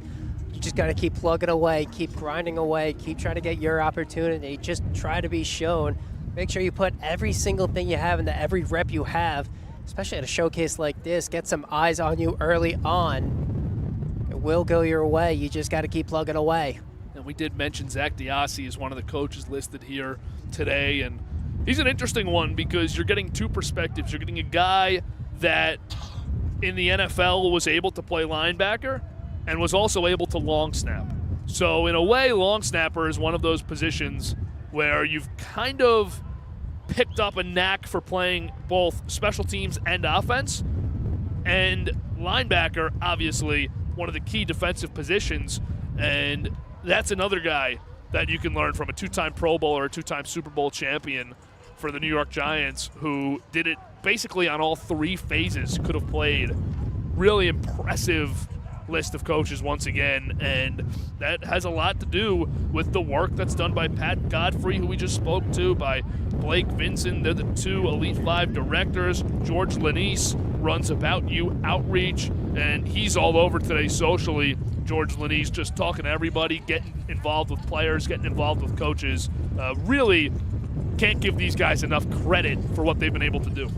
You really can. I mean, again, as we were talking to Pat Godfrey before, it really just to emphasize how awesome it is for these kids to be able to get an opportunity like this. I know he started this back in that COVID season, as he was saying, all because these kids wouldn't have gotten an opportunity, or I should say that those years kids wouldn't have gotten an opportunity to showcase any skills. The fact that he's not only kept it going, but it's grown to be this big. Over 300 kids who have participated here at the Elite 5 Showcase for its 6th annual showing just speaks volumes about the amount of work that not only he's put in, but all of these volunteers as well, to help keep this a tradition, keep this going, keep bringing New York States, I should say at this point, to bring some of their best here for an opportunity to get recruits' eyes on them. And you and I are both New York natives here, and I'm a big advocate for the high school sports circuit. I know that Jared Valluzzi, who we had on earlier, is also feeling the same way, and it's just great to see that there's a collective group of guys that used to be headliners as athletes in high school, in college, and in the NFL, coming back, wanting to contribute and help out the youth in the community, try and make New York City football and New York State football better, and trying to improve the well-being of the game here. I mean, even Boomer Esiason in 2020 was promoting this event for the first ever Elite 5. So they just get so much support, and I think that is the most encouraging part for me, is seeing that fellow New York natives are understanding there's a potential here with the high school football circuit, the youth football circuit, and they can come back and tap into it. Listen, think about being in the shoes of Sanoussi Kane and some of these other guys. You don't have to come here. Plays in Baltimore. I'm sure he spends a good amount of time here in New York, but plays in Baltimore. He's probably there for most of the year, making a NFL rookie contract salary in Baltimore, and he's trying to forge his path in the biggest league in the world, and he comes back here in the spring to make sure that he can give back to the community and help out the youth. It's really good stuff. It really is, and it just goes to show what kind of community is surrounding New York City football. I know we said this back during the morning session, but the amount that New York City football itself has grown over the years. Again, New York City used to be known for its basketball, but football's been slowly creeping up behind. I mean, we've done nothing but speak volumes of the coaches that have been here, who have been at the Elite 5 Showcase before. Some of those guys in the NFL right now. And again, it's just going to show that not only do they care, not only do they put the hard work in to make it to the NFL, but they want to see that generation after them also take that next step from the same spot that they once played. And you see the offensive linemen and defensive linemen, linebackers all getting their footwork drills in here, working on it, and it's just great one-on-one coaching potential, because you see coaching these guys up. Blake Vincent, who Pat came on and mentioned, Blake is one of the co-organizers of this event, and he was one of the best recruits in the country. How about that anecdote from Pat that Blake Vincent had Nick Saban in his high school recruiting him, ends up going to play for Dabo Swinney at Clemson. And these are the type of guys that are coaching you, players who just a short while ago were the best in the country at your spot, at your age, from the same place as you, who went on to do incredible things, wearing rings here today, showing off a little bit of that Clemson bling from one of the great college football team eras of all time. You know, you never really realize how big those rings are until you see them up close and personal. Could see that thing shine from at least 50 yards away. Pat's walking around with that thing proudly, as he should. That was the first thing I noticed when I had walked up and met him today for the first time, because we've been exchanging emails, texts, having conversations virtually for the last few months, but I see him today. First of all, big dude. Obviously played line Division I. He shredded the weight. He said it to the whole group. 60 pounds ago. He said 60 pounds ago, exactly. He was an offensive lineman, but he's a big dude, and the only thing bigger is that ring on his finger. Absolutely massive. That's probably where he got the 60 pounds back, you know? Absolutely, man. That thing is huge. But you know what? You see the work that these guys put in, and I think people look at college athletes and professional athletes who make a desirable amount of money, and they kind of belittle them by saying you just play a game. But you see these kids today, you see these coaches and volunteers today, a lot of hours go into this. And Sean O'Connor told us his piece of advice is you're going to spend a lot more time preparing than playing. Hundreds of hours a week to play 4 quarters on Saturday. And it's a big sacrifice. It's a big commitment, not only mentally but physically. You give up your time. And for these kids to get the opportunity back, for these coaches, I think it's also a good thing for them to be able to teach the next generation. I think they all are enjoying this based on the conversations we have. It is good for their own mental health and excitement and connection to the game. You know, these guys put in so much work, and it's great to see them get rewarded for it. You know, forget about the hundreds of hours that you put towards a game in just a single week. Think about the hundreds of days that you might even put in preparation just for the start of a football season. Again, almost around the corner, not quite, a couple months away until we reach August and they can finally pad up once again, getting ready for the gridiron. But man, oh man, just the amount of work that you have to put in if you want to be able to step towards that next level, towards that collegiate level. Look, college sports, there's a lot less high school athletes, I should say, that make it to the collegiate level than there are entirely. Absolutely, and so many great talents here. You see the drills going on the split screen here, powered by Chris Sweeney, the Magic Man, directing this whole show today.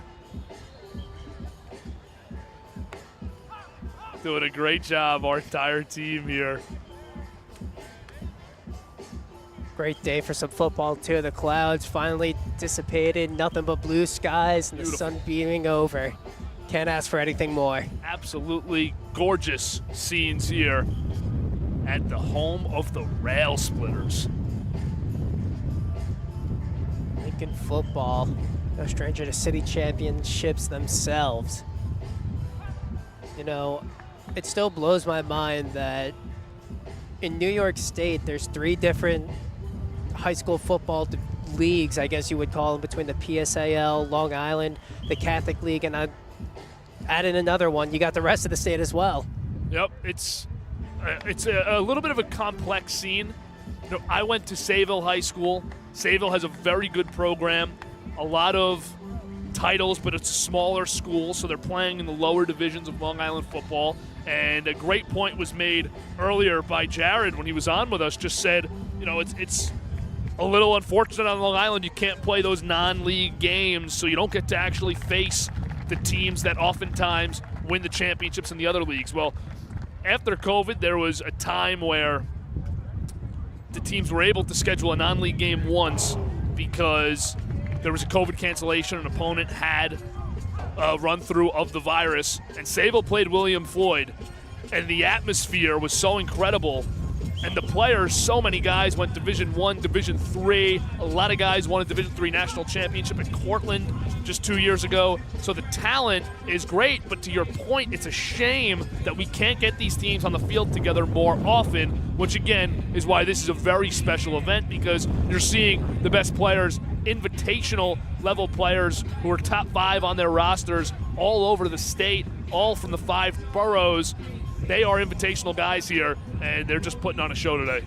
Absolutely, and shoot, even outside of New York State. You got a couple of guys here from Jersey, a couple from Philadelphia as well, down in Pennsylvania, making the trek up here to show themselves at the Elite 5 Showcase. So again, as this showcase starts to grow and grow, you're just going to see that much more talent be able to play against each other that you would normally never see on the field at the same time together, at least at the high school level.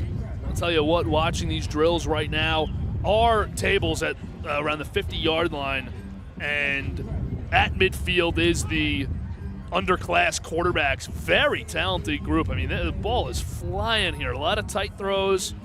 Good job in their warm-ups here. Good footwork drills. So I'm excited to see these guys in their one-on-one sessions later with the tight ends, linebackers, running backs possibly. We'll see how they organize it, but they're doing a really nice job just throwing to coaches right now, really working on footwork, quick rollouts, and throws on the run. And then you have linemen. You can see on both sides of your screen, linemen getting to work, and linebackers not only working on their footwork, but also doing group drills. It's a really good second session here, and you know, I'm in the same boat as Pat. As a huge football fan, I love breaking down the game. I love the linemen, and I love the linebackers, the guys who play the physical role, and I like seeing these young quarterbacks here try and make their mark. Just to like a little bit of everything, you know. There's nothing to dislike that's going on the field right now between all of these groups coming together and just learning from some of the best in the game, some of the best that's ever played in New York City itself. It's really quite a sight to see, and you know, just to see this all come together, and again, nothing short of spectacular. And we're looking forward to the one-on-ones. I'm really looking forward to those lineman one-on-ones because, as Pat Godfrey was saying earlier, those get physical. Sure, they're not padded up right now. Pads don't come around until August, but just be able to get your hands on a different opponent, trying to see who's the best in the middle, one-on-one, quite a lot of fun. And linemen, there's a mindset there. Pads or not, it's going to be physical. They're going to bring it. And that's kind of what Pat was alluding to, that you know, it's going to be the same tests that you would get with pads. It's just a little different, obviously, and inability to actually go the distance. But these guys are going to put on a show later. I'm excited to see the defensive linemen, too, because we have a good group of defensive line coaches. We just showed you the defensive coaches that were a part of this a few minutes ago, but they have a really loaded group, including Tyriq Blanding, who we spoke to, Penn State defensive tackle. So what are they learning from the coaches here, and how are they going to put it all together, footwork with their hands? How are they going to get that done? Remember, our schedule today sets us up for one-on-ones around 2:25, 2:30, and that'll take us right to the end of this great Elite 5, 6th annual Elite 5, 4th in a row at Lincoln High. And we're, again, one-on-ones, 2:25, 2:30-ish. That's going to be your marquee event of the day, getting the big boys out there. A lot of marquee matchups that, again, we probably wouldn't normally see, you know, how the football works in New York State, but something to definitely be looking forward to. Some of the best have come to prove themselves today, and again, get a chance with those college recruits, get a chance to establish a rapport with some of these guys, start being put on some radars. Some good quarterbacks here, working out the underclassmen. Really talented group. If you get invited here as an underclassman, it obviously speaks about your ability. Some of these guys will be starting come the fall, as again, this is an invite camp. Top 5 of some of these high school rosters. Getting a little bit of a preview of what's to come in the fall. Really good stuff. And then you see on the right side, you got your linebackers and running backs, tight ends, all working. Left side, linemen from both sides of the ball, working. Really good stuff at this program. And I'm just excited now to keep tabs on these players. Where do they go over the next few years? Where do they end up? How does this event impact their futures? Only positively, I'd imagine. but how far can it take them? A couple guys who have serious Division I talent here. It's always fun to think about how many future prospects we could be looking at, some future D1 guys, anyone else who does play at the collegiate level, and any of them who could possibly take it to the next step.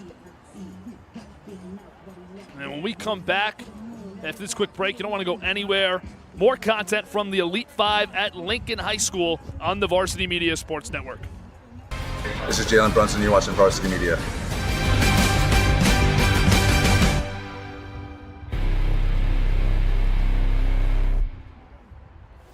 And you're going to see when we go down to Clemson with 6 Harlem Jets, I think 1 or 2 kids are going to get an offer from Clemson, the #1 program in the country. I'm really proud to say one of our own kids, Musa, was offered a full scholarship to Clemson University. We're creating a village, and the sport thing is just the carrot that kind of engages in the real conversations in life. There's a saying that football is a game of life. Teaching life through the game of football is what's the most important thing. It's not even about really like playing football. Pro athletes, that's great.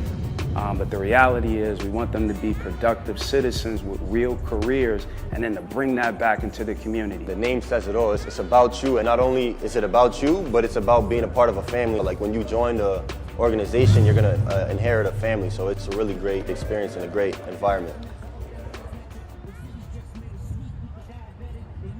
For the latest news in high school sports, be sure to check out varsitymedia.net or follow us on social media at Varsity Media.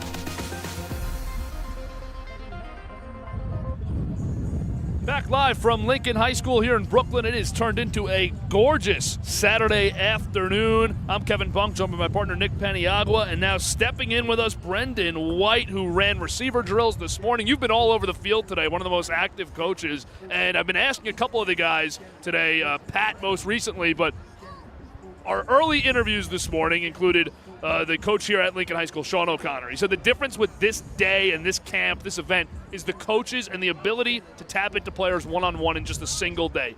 What makes the group of coaches here special, and what makes the event special?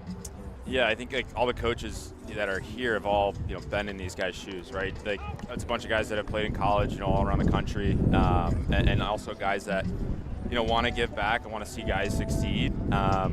I think, and everybody's here volunteering too, right? So everybody's giving their time, and they're super invested in the guys that are here. So, I'm just happy to be a part of that.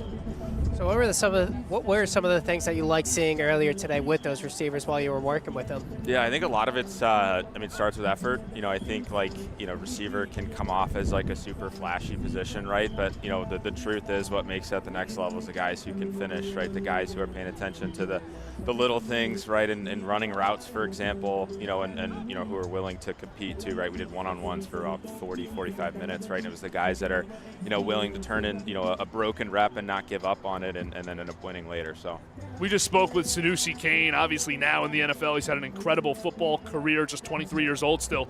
And he jokingly said if you ran this camp for 4 or 5 days and did the same intensity in one-on-ones, everybody would be hurt by the end of the week. Can you speak to that intensity that the guys bring in those one-on-one sessions? Yeah, it's like all the eyes are on them at that point, right? Like all these guys are here because they love to compete. That's why they play football. That's why you play any sport, right? And it's super cool to watch it kind of, and it's a lot of their friends, right? Like you hear friends kind of chirping from the offense, from the defensive side, and they want to look good in front of their buddies. And it's like, there's nothing else going on in the field, and it's one of the only times in football when that happens. It's just a straight one-on-one rep. There's a winner, there's a loser, and guys want to win. So what were some of the things, at least for you, while you were coaching in the morning session and even now, some things that you kind of want to impart on these kids in terms of just football skills?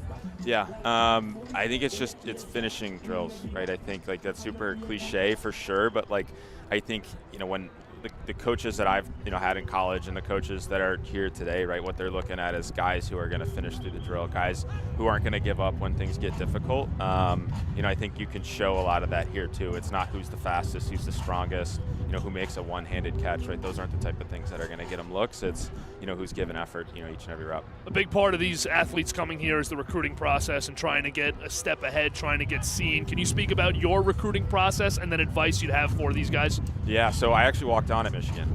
So I wasn't heavily recruited out of high school, but I think what I had, when I got an opportunity at Michigan, I, was going to give it everything I had, right?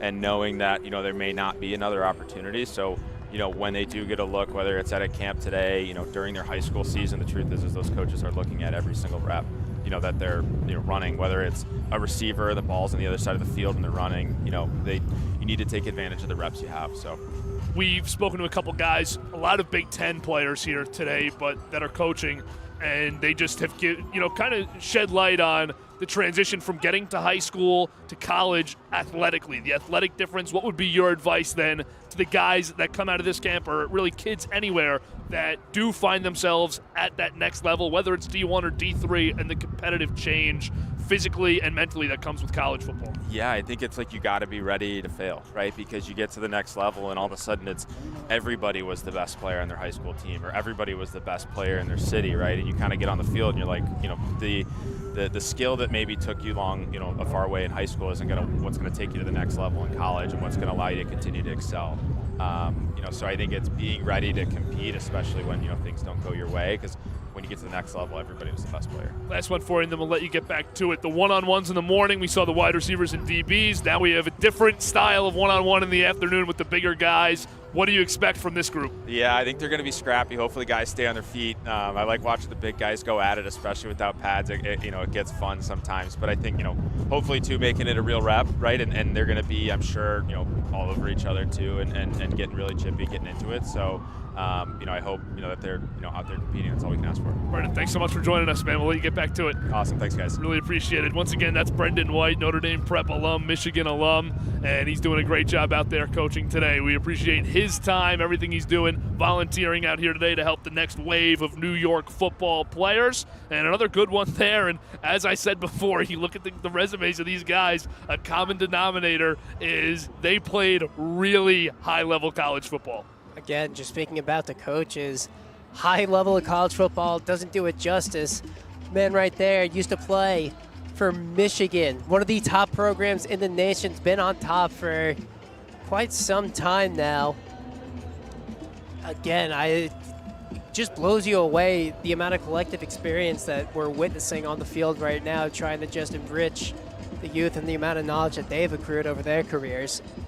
Absolutely, and I love that we see walk-on guys, and Pat even called himself a crawl-on. He said that's what Dabo Swinney called him when he was moving towards making the team at Clemson, attempting to make it. So you have guys who are walk-ons. I think everybody expects when you're 11 or 12 years old and you're starting to begin entering that phase of competitive middle school, junior varsity, varsity football, you expect if you're going to make it to college, a coach is going to give you a call or meet with you, give you the offer, and say, we'd like to have you on our team. We'd like you to come to our university. You'd visit the school. The traditional process is what we all expect. But there are the guys that decide, you know what, these coaches weren't very interested in me. I don't think I got much light. Their path becomes, I'm going to go show up at the university, I'm going to apply as a student, I'm going to try to walk onto this football team, and I'm going to try out basically with guys who produced at a high level all over the country in very competitive regions. And when you make it as a walk-on, it's as impressive as anything. And we've seen a lot of walk-on stories become incredible, not only college players, but professional players.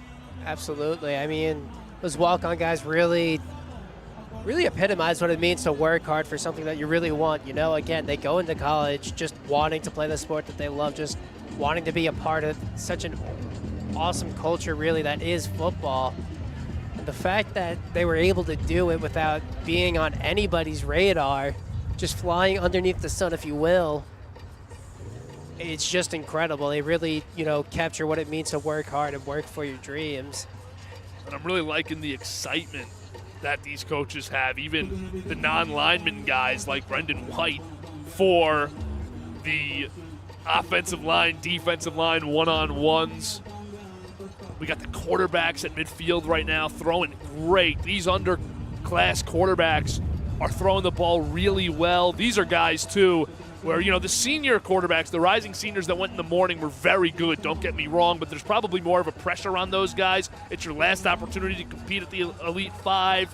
and it might only be your first opportunity to compete. But these guys, in order to get here as an underclassman, you had to have performed in some capacity on the football field at a high level. And you get invited here. They need guys to throw, of course, but they also want elite quarterbacks here at this event from the 5 boroughs, and they do so by getting these underclassmen who perform really well. And you see him out at midfield right now, just absolutely airing it out, throwing a great ball and connecting, playing with coaches, playing with also some of the tight ends and running backs. We'll get them going later on in the afternoon, but really good quarterback session here at midfield. I'm also starting to like what I see down by the linemen, a lot of handwork going in there. I guess this would be defensive linemen trying to work on shrugging off any kind of blockers that they have going on, trying to get that handwork. And as you know, the higher level that you go with football, the quicker and stronger everyone gets, so these little things become that much more impactful. So learning it while you're still in high school goes a very, very long way. And that was something that Tommy Dennis and Tyriq Blanding both keyed in on, was you need to be able to use your hands and your feet at the next level to excel. We'll see what these guys have after the break. You don't want to go anywhere. Still a loaded afternoon, over an hour to go here from Lincoln High. So we'll be back after a quick break with more content from the Elite 5 on the Varsity Media Sports Network. You're watching the Varsity Media Sports Network, the home for New York high school sports. And you're going to see when we go down to Clemson with 6 Harlem Jets, I think 1 or 2 kids are going to get an offer from Clemson, the #1 program in the country. I'm really proud to say one of our own kids, Musa, was offered a full scholarship to Clemson University. We're creating a village, and the sport thing is just the carrot that kind of engages in the real conversations in life. There's a saying that football is a game of life. Teaching life through the game of football is what's the most important thing. It's not even about really like playing football. Pro athletes, that's great. But the reality is we want them to be productive citizens with real careers, and then to bring that back into the community. The name says it all. It's about you, and not only is it about you, but it's about being a part of a family. Like when you join the organization, you're gonna inherit a family. So it's a really great experience and a great environment. High school sports fans, Varsity Media is the exclusive live stream partner of Nassau County Championships. To live stream fall, winter, and spring championship events, head to varsitymediapass.com to order. Now accessible on smart TVs. Varsity Media is your home for the Nassau County Championships. Back live from Lincoln High School for the Elite 5. I'm Kevin Bunk, joined by my partner Nick Paniago. We appreciate you sticking with us on the Varsity Media Sports Network all day long into this beautiful Saturday afternoon. Now joining us, Dr. Nick Torres, physical therapist, works a lot with sports medicine. Yep. Dr. Torres, thanks so much for joining us. We appreciate the time. You're a Queens native, so this is a great event for you with all these New York natives. Yep. We just had on one of your patients, Sanoussi Kane, Baltimore Raven, terrific career, great young 23-year-old. But talk to me just about the health of these players at a high school level and treating these guys and making sure they take care of themselves. Yeah. A lot of it for the high school level is about understanding how to maintain your body at a high level. Many times when you're younger, you're just going all out. You're playing too much. A lot of the high school guys need to learn how to play less, but prepare more. So we're trying to preach a lot of like recovery stuff, cryo chambers, infrared saunas, compression therapy, a lot of things that you don't think about as a high school athlete, not at all, but you got to start implementing it now so that you can reap the benefits when you're in college and potentially when you're in the pros as well. What do you think are like some of the easier things that these athletes can overlook during their recovery process? That's a hard question. I would probably say the intricacy of the smaller muscle groups that really work on stabilizing the body. Everyone wants to get stronger with the large muscle groups. They want to jump faster. They want to jump higher, run faster. They want to do things at an exceptional level, and they're thinking about the larger muscle groups. What they don't realize is that the smaller muscle groups actually are going to propel them faster. The smaller muscle groups, if they contract those smaller muscle groups, they stabilize their bones, their joints, and then from that stability comes mobility. So we actually coach through a lot of like isometric exercises, things where you're not really moving, but you're contracting your muscles and holding those positions, and actually that creates more what's called tensegrity. It's when a muscle holds tension, and that actually produces way more force than if you're doing heavy body weight, heavy squats or heavy deadlifts, which is what the go-to strategy is. I'm going to lift heavier weight, but actually if you do the opposite many times, it's actually helpful for that power athlete. Turf fields have become a topic of discussion in the sports health world. Most high schools are now turf fields, so these kids have to deal with it. Most professional fields are turf fields, college fields, every level now is going to turf. Have you actually noticed a difference personally? Do you think that there's a difference with turf? So I grew up in Queens, right? And we had some nasty turf. Like, it was like a rug, basically, right? It was not good. A lot of injuries. This turf is a lot higher quality. I would say, though, the turf fields, you need to really work on your foot muscles more. That people don't realize, and athletes don't realize.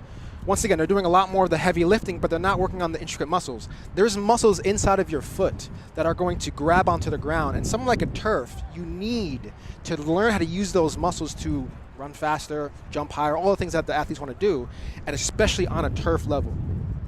So what are some like simple things that even high school athletes, I know you were mentioning before, some of the more intensive therapies, like cryogenic, infrared, I'm sorry if I'm forgetting.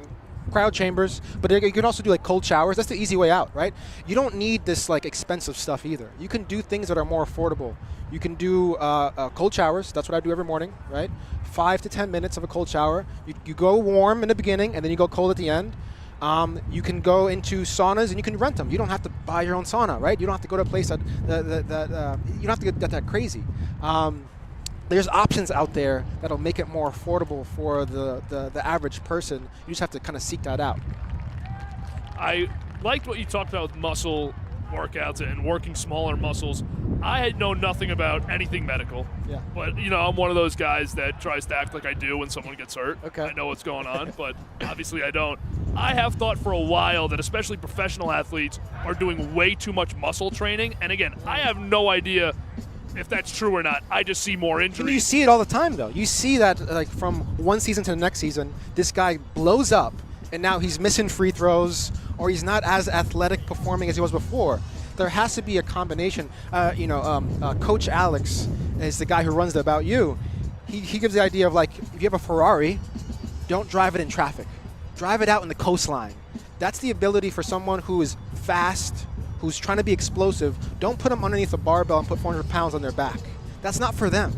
They need to do fun, athletic, fast-paced exercises. That's what their body is made for. And if they do that, they become more resilient in that activity. I've experienced season-ending injuries as a high school athlete. That was the furthest level I went. Definitely had no chance of going beyond. I tore my Achilles as a junior. Okay. Third, fourth day of basketball season. Yeah. And I remember in my recovery, it was also during the time of COVID, so it was a very depressing recovery. Just wanted to get out there and play. Yeah. What would be your advice to athletes going through that who are really upset you worked the whole offseason to just try and enjoy their recovery somehow and make it a positive thing? Yeah, I mean, that's a real thing. That's a real thing. In school, we actually study athletic depression that happens. When you have an injury, you actually do get emotionally down on yourself.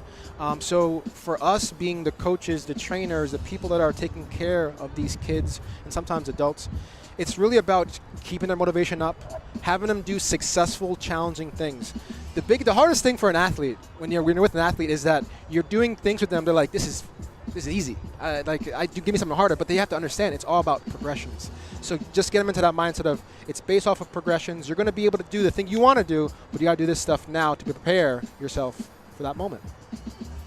Last thing for me, and then we'll let you get back. Just advice to a couple of these guys here. A lot of these kids are going to end up, playing high school for a few years, maybe just one more year, going to big-time colleges or even any college level, which is tough. And some of them may even end up at a professional level. What would be your advice just for adjusting, adapting, and taking care of your body throughout the long-term career of an athlete? Yep. The one thing that I talk to all of my athletes about, which is a game changer, is the diaphragm. Deep breathing exercises. You have to do that in order to create more core stability. So a lot of it sounds boring, but a lot of deep breathing exercises is a go-to. I use balloons with all of my guys. Sanoussi plays for the Ravens. He does balloon breathing before games because the ability to fire your abdominal muscles to push out air through your mouth, that actually stimulates the diaphragm, and it will stimulate more of a core contraction, which will make you do everything better. So get into breathing. Get into other things like yoga and Pilates, things that will take them outside of that football athletic world, and just move your body. Don't worry about the football mechanics as much as movement therapy. That's the most important thing. Dr. Torres, thanks so much for joining us. We appreciate it. Cool. Once again, that's Dr. Nick Torres, sports physical therapist, Queens native, out here today talking with some of the kids. Has some clients. Sanoussi Kane is one of his. Great interview before with him, 23-year-old safety for the Ravens, recently drafted in the 7th round. When we come back, more action this afternoon on the horizon. We have one-on-ones between the big guys, running backs, tight ends, linebackers, offensive linemen, defensive linemen, and the underclass quarterbacks will be the ones delivering the ball. We appreciate you sticking with us all day. Entering the home stretch now, just over an hour to go from the Elite Five. It's been a beautiful Saturday afternoon on the Varsity Media Sports Network.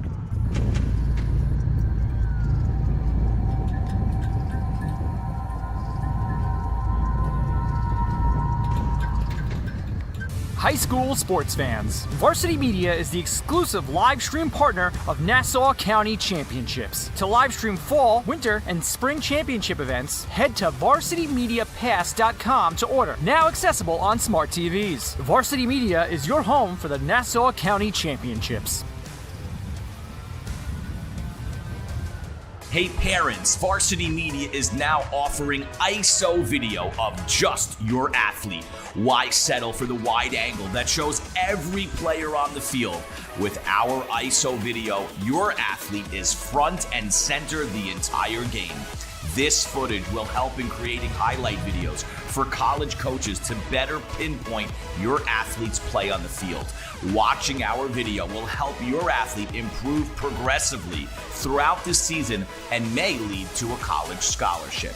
Varsity Media is now booking ISO videos for the fall, but spots are limited. Contact us today for football, soccer, field hockey, and volleyball by calling 516-403-2050 or emailing ben@varsitymedia.net.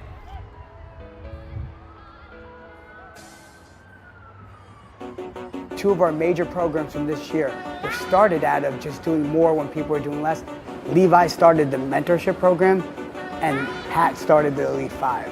Elite Five, which is an About You showcase, is going to span the lifetime of a child. Because of the Harlem Jets, we get to work with kids from the age of 5, see them through to high school, then they join our program, and then the Elite Five ties it all together by providing a showcase where you can showcase your talents football-wise. We pride ourselves in providing only the pathway. You constantly meet with us, we create habits, that creates discipline. As I got older, that's really what you need. You need that foundation of good habits because the real world tests you and it tests your habits. And then wherever your natural ability lies, it's gonna be the end result, be it a Miami, be it a USC, or a Trinity, or a Hobart. Hey, this is Solomon Thomas with the New York Jets, and you're watching Varsity Media.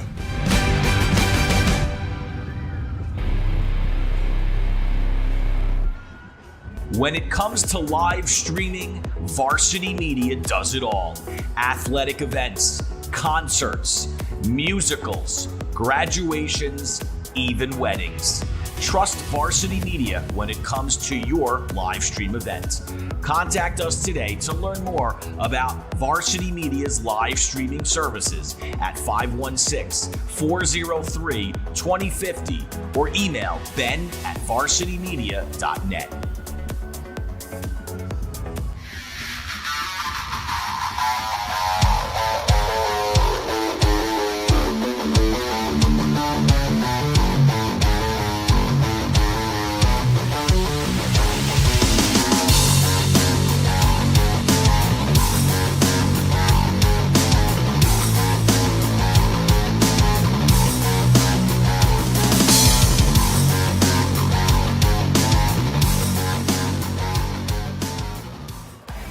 Don't forget to subscribe to our YouTube channel for upcoming schedules and content, and on social media at Varsity Media.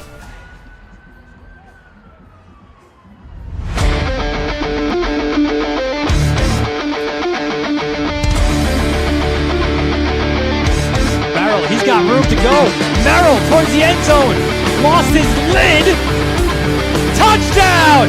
JJ Damo, face on, stay on athlete. Controlling the face-off X 3 in a row now.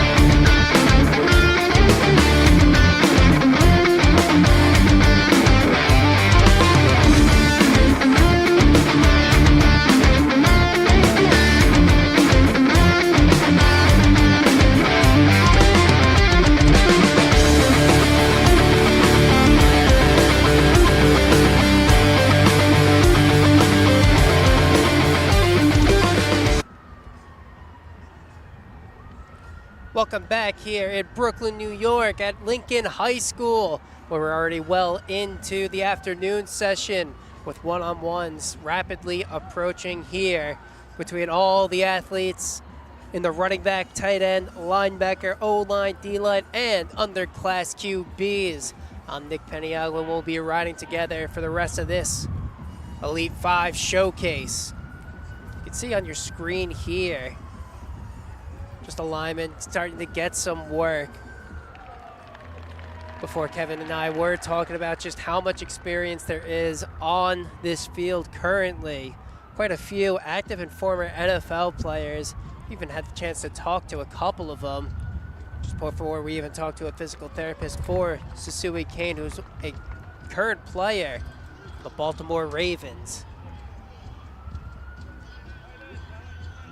About 25 minutes away until we start the one-on-ones. I gotta tell you, I'm really looking forward to the lineman one-on-ones. Get to see some action. Here we can start to see the linebackers and I believe running backs going at it. Certainly got some one-on-one reps. Earlier today we saw the senior quarterbacks and the receivers.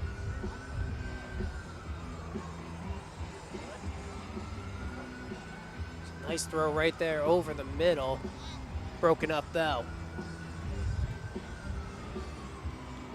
Looks like they're just trying to get used to some coverage things. It's on the far side of the field.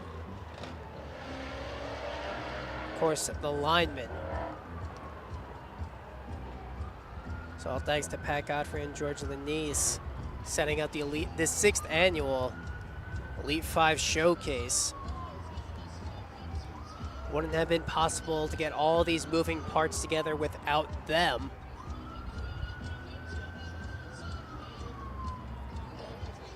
Man, again, just the wealth of knowledge that a lot of these athletes can take away. Again, this is one of the only recruiting events here that happen in New York City. A lot of the other ones are paid, but this invite camp is all free. That includes all the volunteers who showed up today, all the coaches taking the time out of their Saturday to come down and help out. Looks like it's the tight ends and linebackers. It's open over the middle. Working on route running and coverage.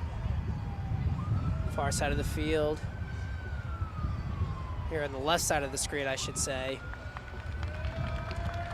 Looks like the linemen are moving into their next drills really soon. And on your right side, you have the running backs. Just about ready to come to the sideline. As we're slowly again approaching the last one-on-ones that will send us into the dismissal. Plenty of talent has come through here at the Elite 5 showcase as well. Take a look at some of the alumni who have come through here at the Elite 5 showcase. Omar Conde, a D-end at Central Michigan. Naheem Gladding, Receiver over at Old Dominion, Jordan Houston over at Rutgers. Some high-level colleges here, including UConn, Buffalo, Penn State. Zion Tracy, a D-back there. Javon Batten over at UMass. Joe Cruz, old lineman at Syracuse. So again, a lot of these D1 programs, some even high D1, Power 4 ball. It's just incredible the amount of talent that's not only walked through here, but the amount of talent that also has come back to volunteer time out of their days to come and just impart some of their knowledge, some of the things that they've picked up over the course of their career onto these athletes. And again, what makes this event very, very special is not only does it include all 5 boroughs from the city, all the teams that play in the PSAL, but also those from around the state, from Westchester, Long Island, go even upstate more. Got a couple of athletes there, even some from out of state. Normally these athletes wouldn't be able to step on the field at the same time. Thanks to a showcase like this, they get a chance. And again, that's what makes the one-on-ones very, very special. Starting to see some movement over on the field right now. Looks like the linemen have come to the sideline, or pardon me, it looks like they're moving over to the far side of the field.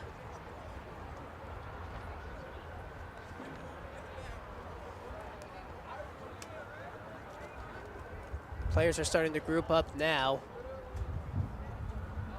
So again, just about 20 minutes away now from those one-on-ones. I gotta tell you, it's really, really exciting seeing all these athletes here. And comparing this to other Elite 5 showcases, I've been told it's a very younger class here. Previous years had more incoming seniors and juniors, but this year, really the incoming freshmen and sophomore make up a pretty good number. So now both of these groups, I should say all these groups are getting back out onto the field, running some more drills, about 20 minutes, again, until we hit those one-on-ones. Thank you very much for joining us here on the Varsity Media Sports Network for this 6th annual 2025 Elite 5 Showcase, representing all 5 boroughs of the city.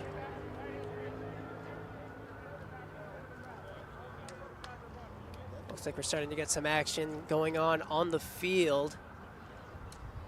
Looks like it'll be the running backs, linebackers, and tight ends who will start getting some one-on-one reps with these underclassmen QBs. I know Kevin was saying this before. Man, oh man, to be able to be invited to a camp like this. We were speaking with Pat Godfrey earlier, and he was just saying how impressive the amount of talent that's out on the field right now, getting the top 5 guys from each of these high school rosters to come out and participate here, getting the best from around the city to join here at Lincoln High School Field. Just a beautiful field, an absolutely gorgeous Saturday afternoon.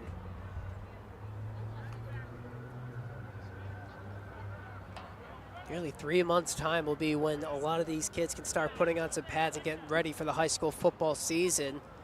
This is just a taste of what's to come later in the year.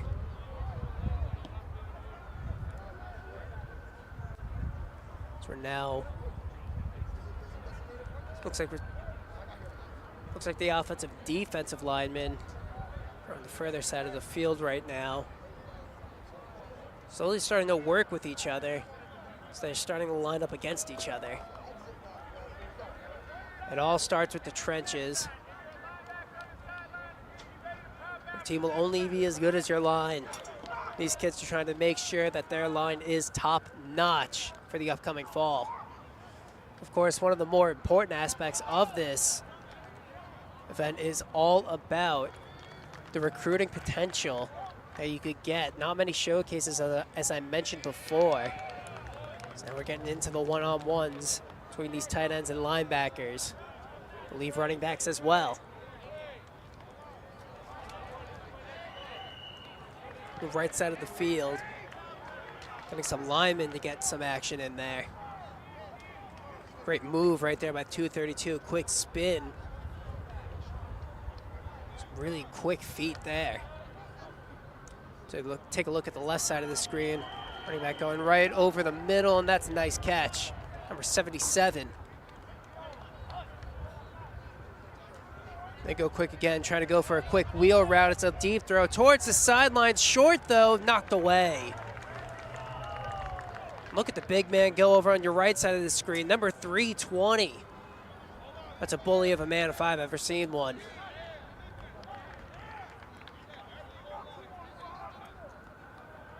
Getting some good work in over there. 322. Great staying on him as there's a deep pass once again. A wheel route. It's bobbled and broken up. Not afraid to get a little bit physical here.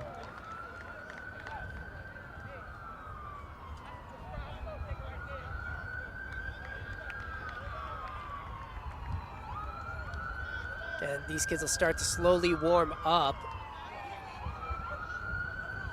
They'll slowly start to warm up. The one-on-ones on one side of the field are starting to take place. Linemen get warm. Drops back to pass on the left side of the screen. It's a throw towards the sideline, overthrown though. Again, these quarterbacks throwing right now didn't get the chance to do so earlier in the day. These underclassmen quarterbacks finally getting a go at it.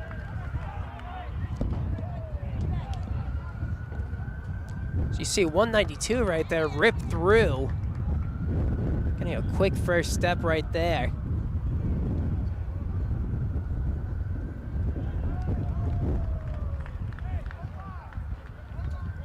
Drops back to pass, number 131. He's gonna let this one fly. It's all the way towards the end zone, right on the money for number 76. Finishes the rep. Another completion comes their way. Number 11 with the catch this time.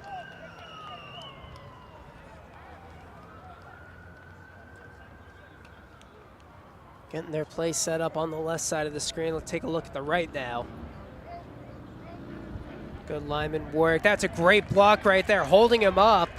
Not allowing him to get to the quarterback at all. Somebody bring the clock out, because that was an excellent block.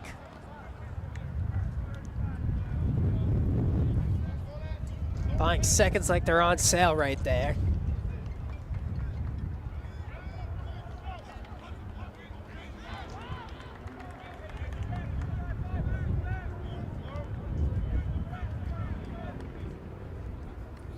Go back over to the tight ends and running backs. That one's knocked away. Great defensive effort right there.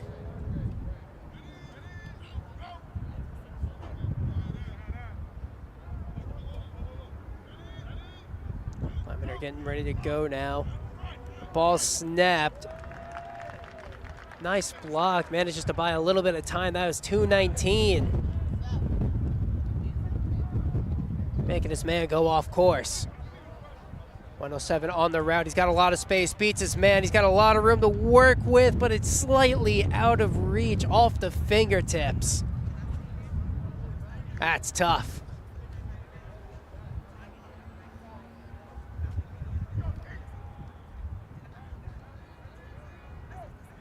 Get ready for the close side, 210. Spin move on the inside, but 257 beats him to the spot, pushes him out of the way. Great block right there. To the left side, number 20 now, going out on a route. Ball's deep, and it's placed perfectly. Great route and a great finish right there. You know, these quarterbacks and, again, running backs and tight ends now haven't really thrown to each other, if at all. So they go to the same school, of course. You could easily also be throwing it to people who'd be in a different uniform. So they're trying to learn how to, you know, establish a rapport, get a little bit of chemistry going for these reps that they're getting in right now. Take another look over at the linemen. They're getting ready to go.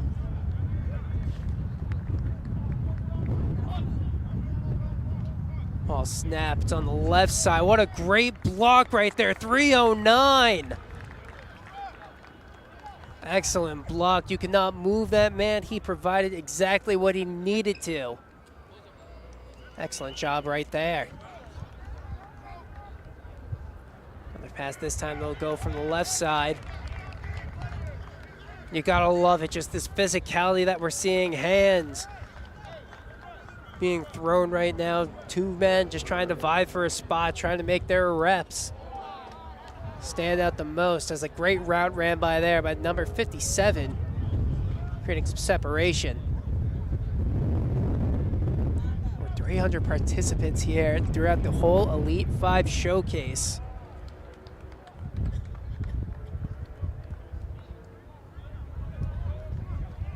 This is a deep pass thrown very up high.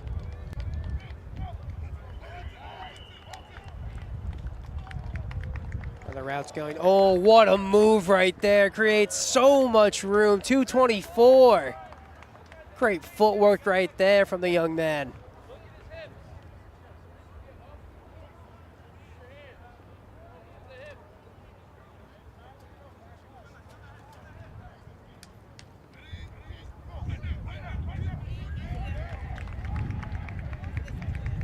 Quick little out route towards the near sideline, off the fingertips though.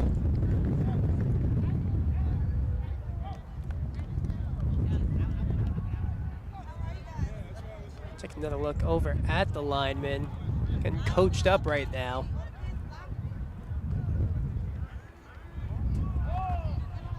This time will be the left guard, an easy swim move right there. Beats his man number 263, making that rep count.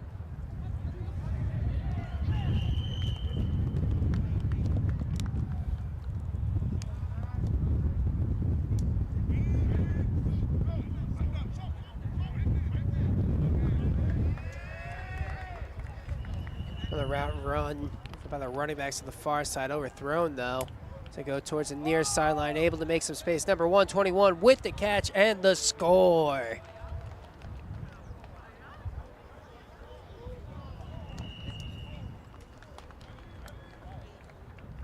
All eyes on them right now. These athletes are really trying to stand out, make every rep count.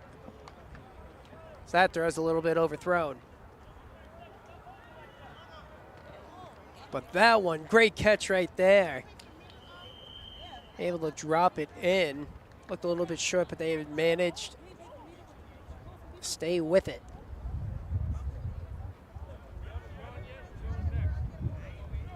The lineman, the ball is a little bit bobbled, but some really good footwork going on here. 293, owning the line of scrimmage right there. These linemen are only getting me more hype for the one-on-ones to come. Really say who the better men are.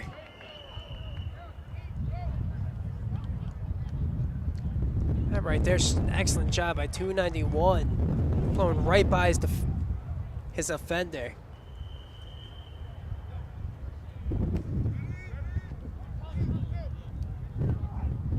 Got some great work going on over here at the line. It's 309 again.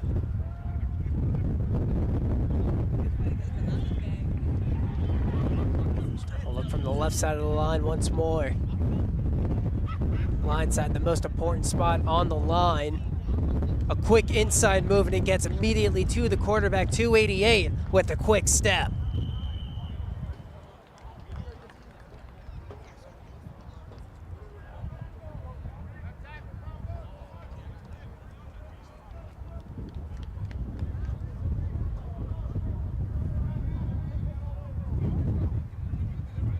New faces out there, number 98. Using his quick feet to get to the quarterback right there, able to jump on his offensive tackle.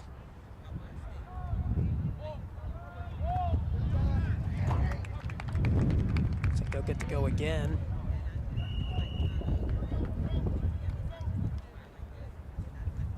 Quick little rip move to get right to the quarterback, 259.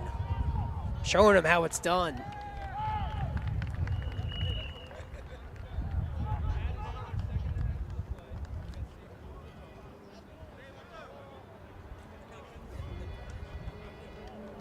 Quick little rip through again. Great move right there. What's really interesting about this drill too is just to see what count that these guys go on. So these defenders have to really be ready for as soon as that ball snapped, they got to go. One of the most important aspects of football. 297 really proving his worth right there. Great block, not allowing him to get by at all. Would have bought his quarterback plenty of time on that one.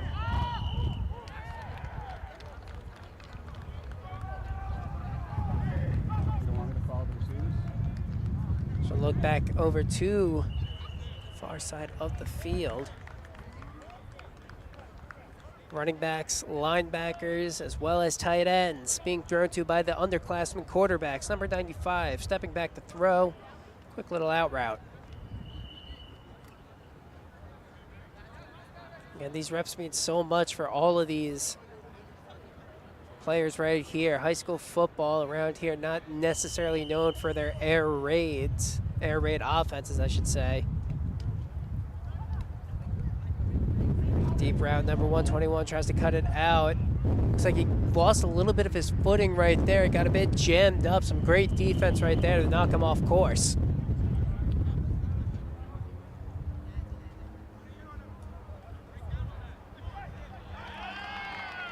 So we now bring you the split view once more. Got some great reps all around here. It's a deep ball throw. Number 33's got no man around him. It's as simple as that. Look at the speed to blow by his defender and have nothing but open space.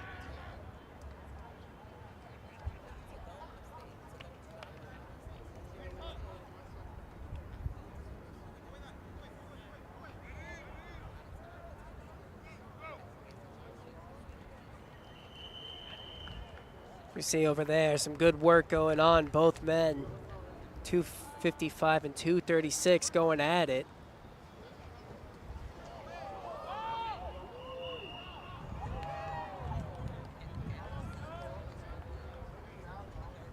.127 trying to get open, gets guarded very tightly. It's a deep ball. It's going to be a one-on-one.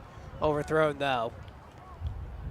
So look back towards the lineman. A great move right there. That would have been a clear line directly to the quarterback. 157.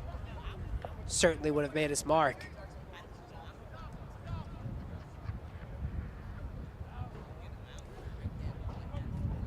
Approaching these one-on-ones, I guess, for the linemen as the running backs, linebackers, and tight ends are going at it now, as well as the underclassmen quarterbacks.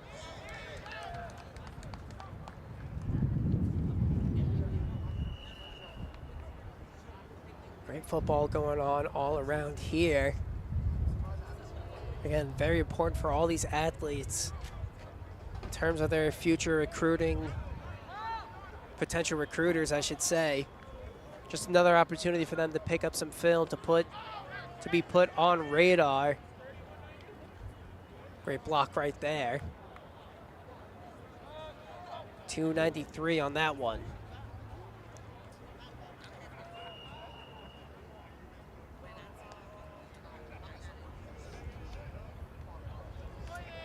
To throw straight over the seam. Looked like it was a little bit too low though.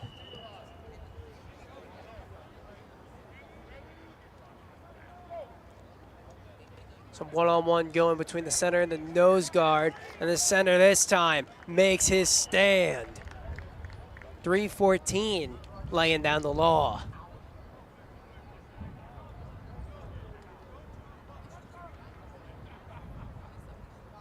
Sixth annual Elite 5 showcase here. What showcase we have for you as that ball's a beautifully thrown ball. Number 27, as wide open as can be, gets into the end zone for that one.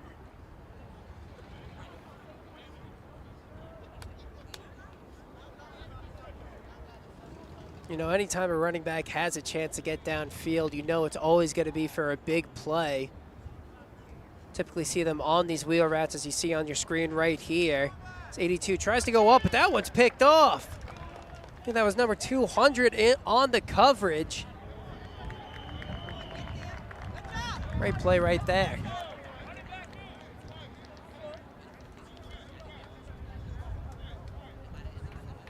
Take another look at this one. So you can see right here, 82 nearly has a step on him, but number 200 really just getting the right place at the right time and taking advantage of that underthrown ball.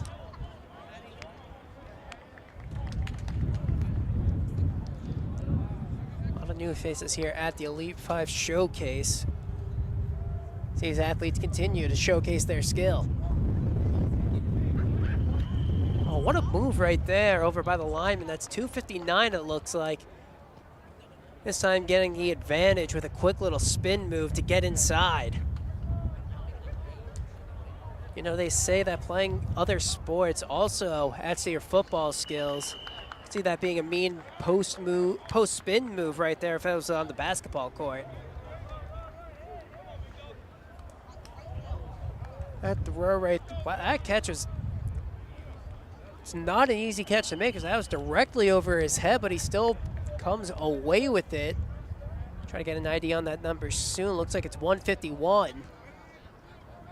Another wheel route coming your way.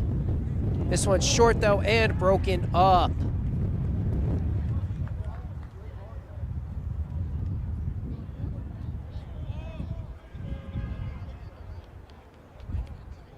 A lot of action going on here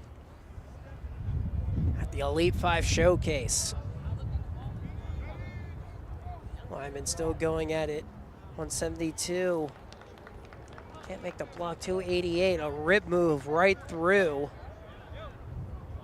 Gets him a one-way ticket straight to the quarterback. You know, these guys just have a wealth knowledge to learn from with all these coaches that are here currently at the showcase. We talked earlier. Tommy Dennis, former old lineman back at UPenn, had a chance with the Giants in the NFL too.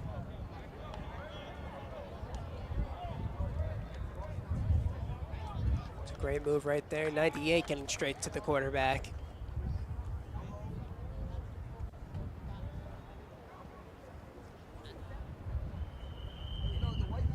Rip moves are really working out.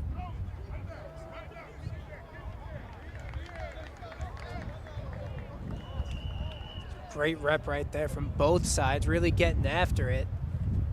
I gotta tell you, being a center is arguably the hardest part on the line. Not only do you have to snap the ball and make sure it gets delivered, you also gotta make sure don't let your man go by.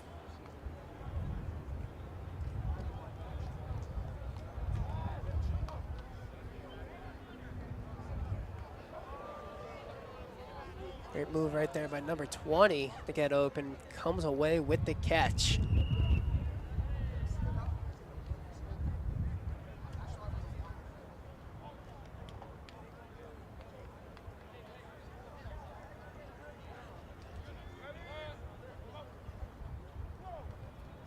Interesting to see which of these kids will be able to, well, not only make a name for themselves here, also to see what exactly they can learn and if they can apply it here, especially as we approach these one-on-ones. Linemen never get enough credit for the amount that they have to do in order to put themselves in the best position, including all the footwork that they have to go through. A lot of alignment things, and wow, what a catch right there. Jumping up to make the grab. We'll get another look at this one. Over his back shoulder, drops his foot back and comes down with it. Whew. Number 188. Great adjustment right there and way to finish that play.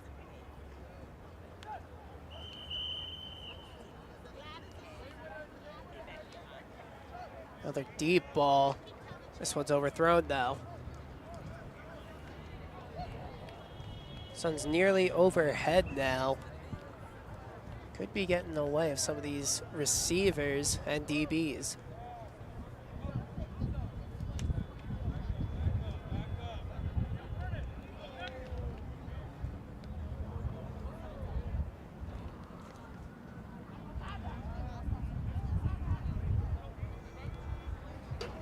we got another one, 132, able to blow by his man, but he's able to pick him back up. That ball, though, goes out of bounds.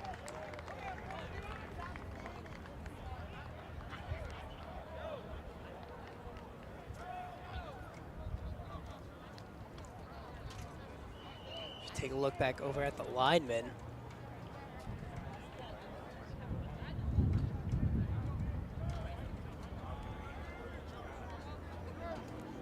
.293 this time. The offensive lineman.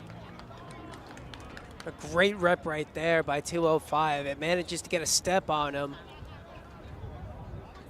and get by him. Some great footwork right there.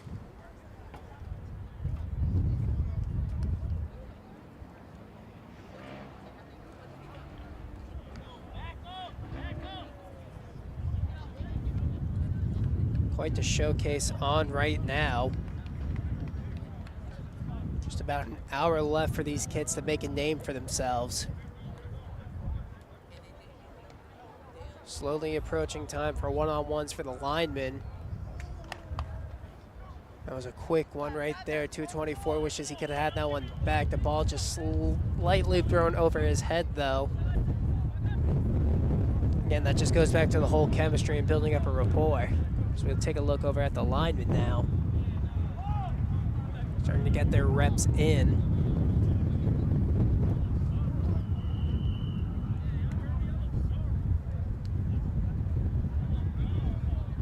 Take another look at this one here.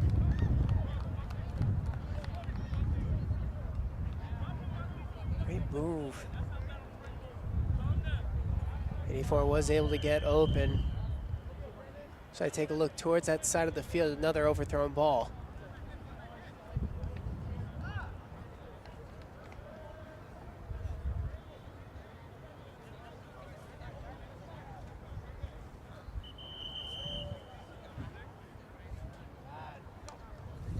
Ready for another rep, drops back the pass.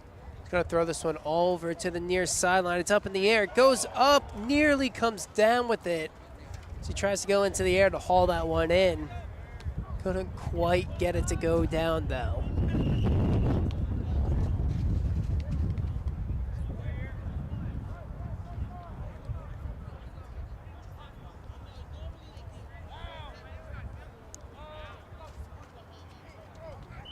Back to pass.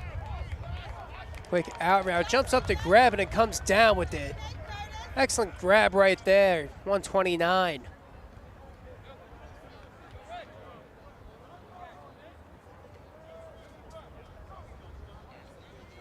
Take another look at this one. To go up in the air to get it.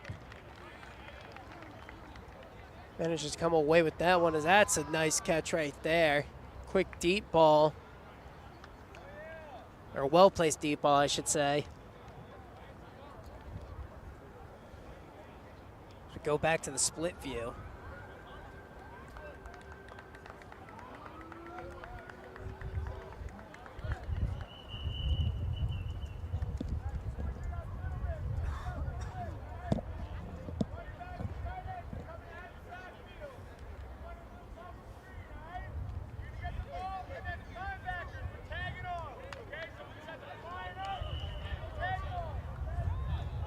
Looks like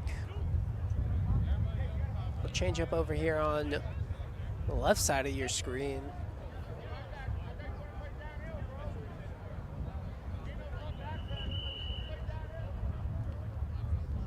Take a look at the lineman as I get set on the left side of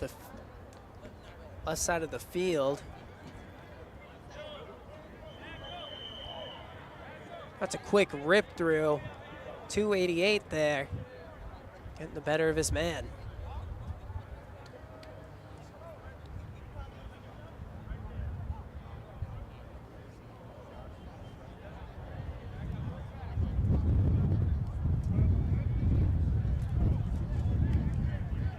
Some great blocking right there by number 300.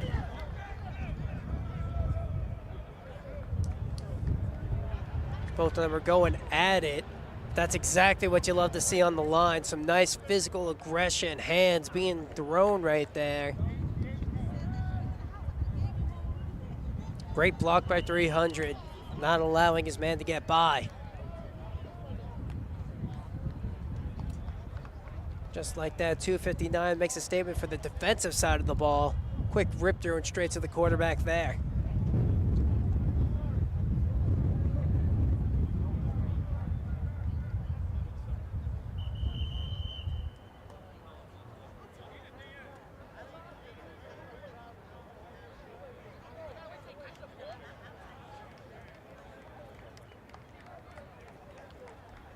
Continue to get some good work here at the Elite 5 Showcase.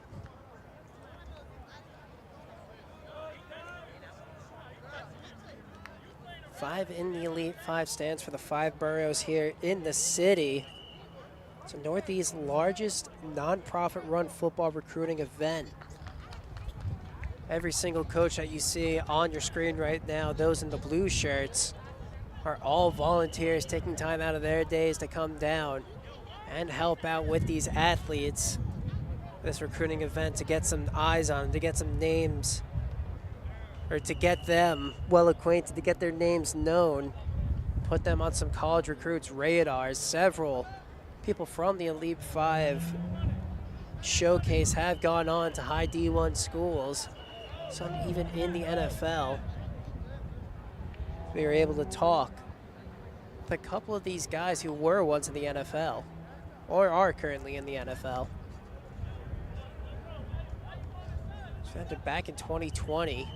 As we spoke earlier with Pat Godfrey, he never imagined that something like this could grow this big. It's just an opportunity for kids to be able to have some kind of football, showcase their skills due to the cancellation of that 2020 season.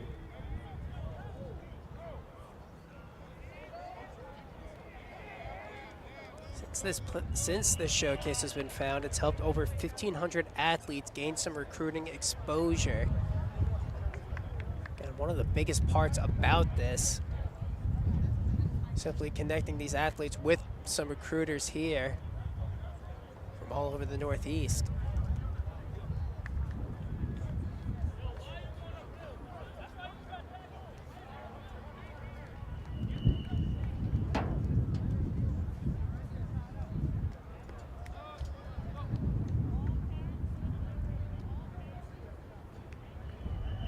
Taking a look.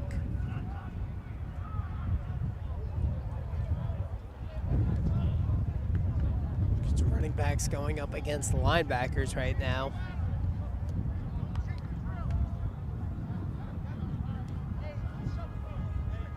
Just a couple of pursuit drills here. Linebackers love playing downfield.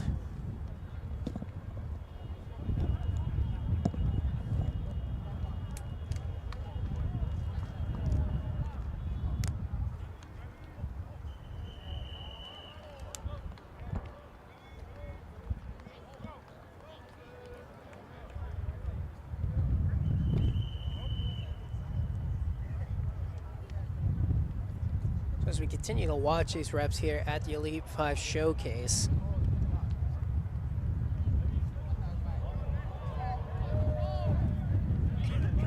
It's worth mentioning as well that over 60% of the athletes who have participated here throughout since its inception, they've all gone on to play collegiately.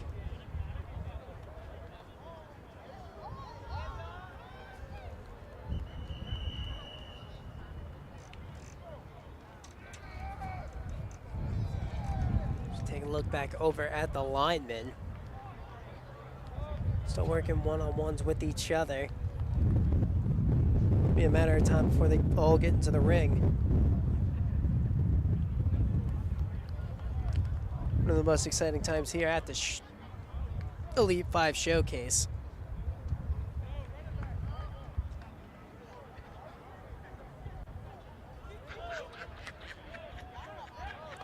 So we see right side of the line. Great job right there by 257. Knocking the end out of the way.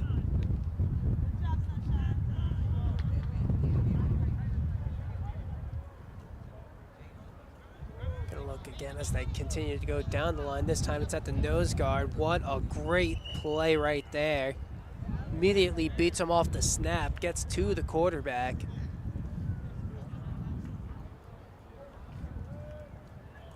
Again, showcases like these just really show your individual skill. It's a good sort of benchmark. See where you line up against all these other kids who you might not otherwise play. See where you rank among some of the best, not only in the city, but the state.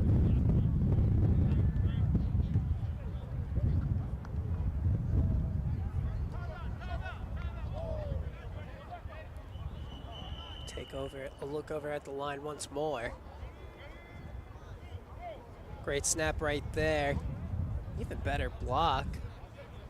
267 this time. Putting the work in. Earlier today, we had the senior quarterbacks as well as the wide receivers and DBs go.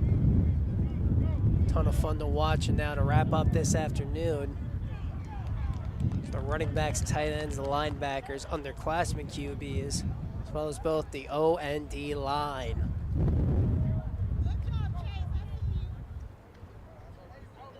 Just throw out of the backfield. Continue to work on some pursuit drills.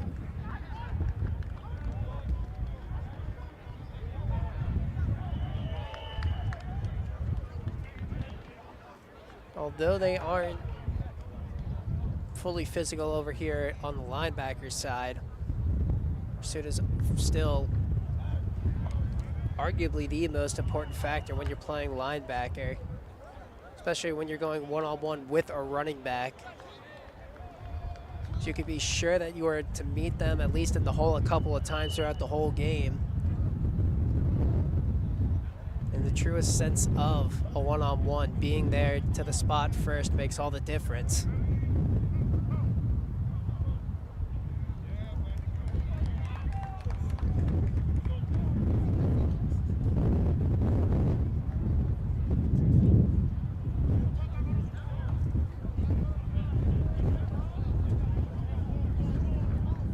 Looks like the offensive line really starting to show up here.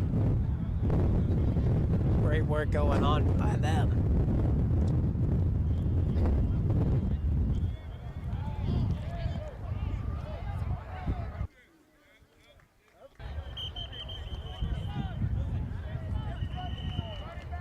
These guys getting their hands, although it's not full contact, it's about as full contact as you could get without pads. Great play right there. 322, guiding him to the ground. So now on the left side of the field, it looks like the linebackers and running backs, tight ends.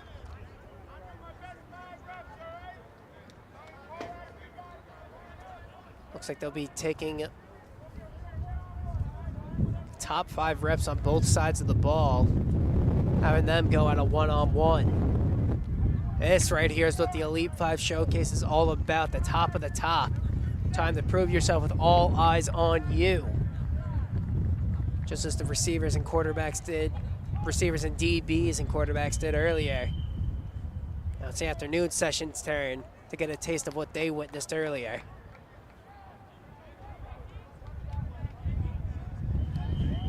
Well, there's several kids on the field right now as well.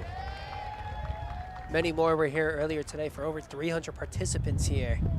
Drops back to pass. It's going to be a wheel route to go over short.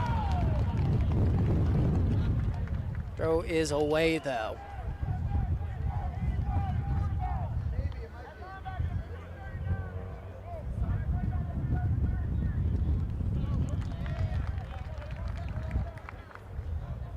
So it looks like it'll be 81. At quarterback 33. Playing over in the slot. Get an ID on that linebacker as soon as we can. Drops back to pass. It's going to be a deep throw over the middle, and it's just out of reach. I'm not sure if that hit his hands or not. 239 was the linebacker on that one.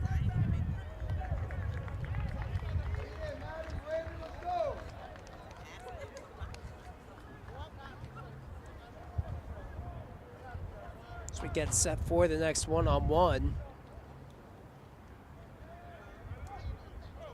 57 at running back this time. So back to pass, it's an out route caught. He'll turn that one upfield. First catch here amongst.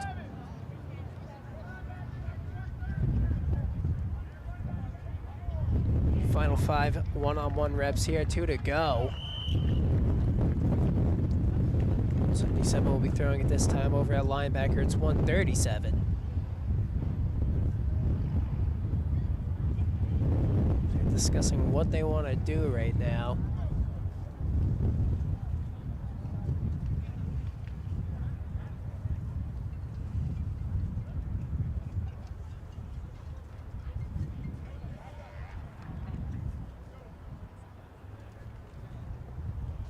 Again, nothing more exciting than these one-on-ones where these kids can truly showcase what they can do with the pressure on them. Drops back to pass. He's got to step on the defender. He goes all the way to the end zone. It drops in. Perfectly placed pass and an excellent catch to finish it all off. Take another look at this one. Able to get a little bit of separation. And man, you can't place that ball better if you tried. Great throw right there. Good catch to finish it all off.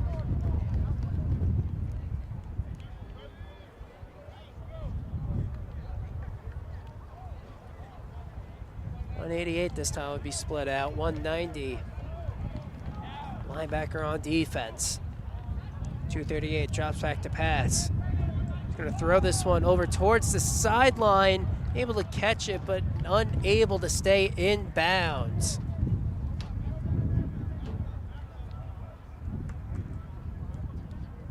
Do it for the running backs, linebackers, tight ends, and underclassmen quarterbacks. But we still got the linemen on the other side of the field going at it.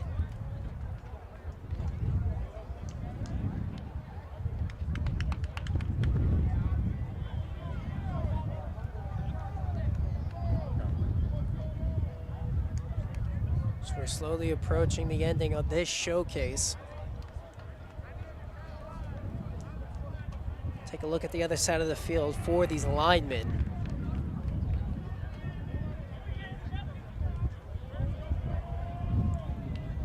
This is the best part right here. Taking some of the best linemen of today and pitting them one-on-one against each other in the middle of it all.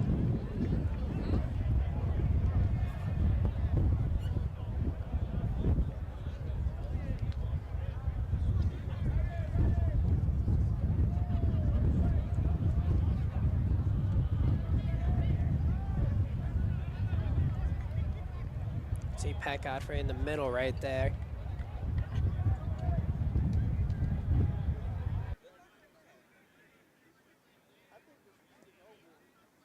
Some linemen lining up. All eyes on them now.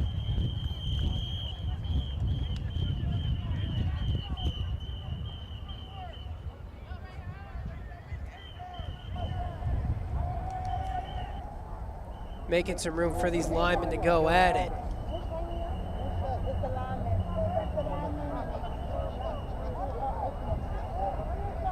See right here, the offensive line.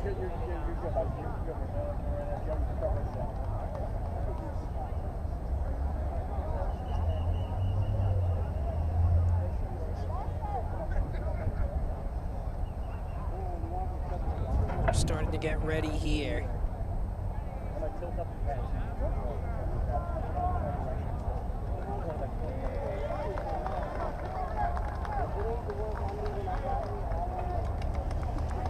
They're now starting to call out top D linemen they saw all afternoon. You could feel the tension in the air. Top of the top from this afternoon session going at it.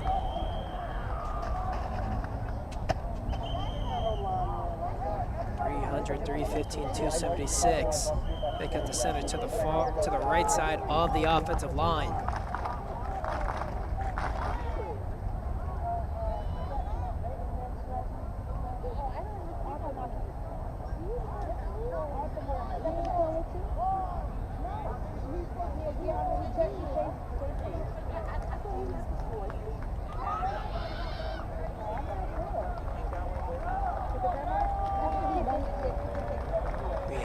5 selections for our top 5 linemen on both sides of the ball.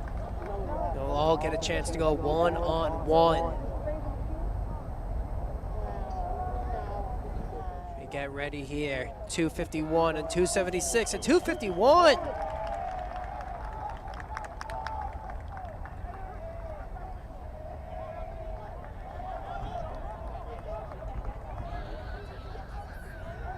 Looks like they gave the offensive line that win.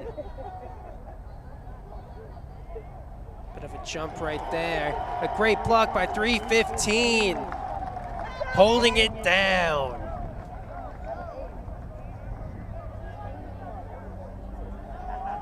This time will be 300 up for the offensive line.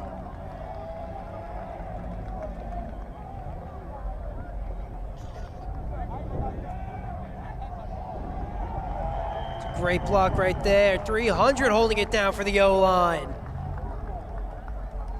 We'll see if they could go for a perfect 5-0. 5-0. 262 this time, the O-lineman. He gets the job done. You can feel the excitement coming from inside that circle right now. All eyes on him. It comes down to this. Offensive line 4 wins, defensive line none. Tries to make a move inside.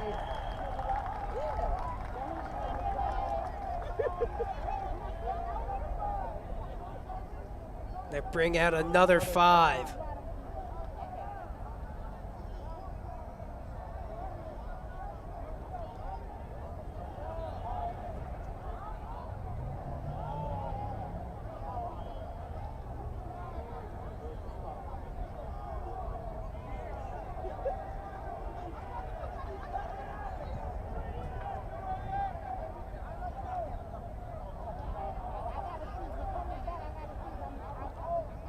Offensive line won a perfect 5-0 this time. Let's see what they can do this time.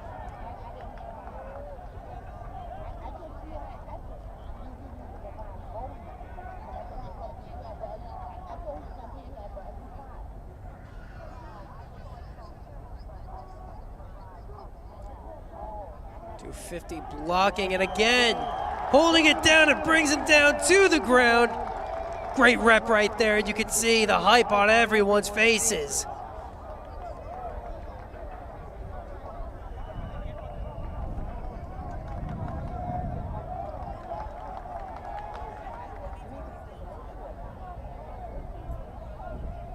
.303 this time going up. Once more.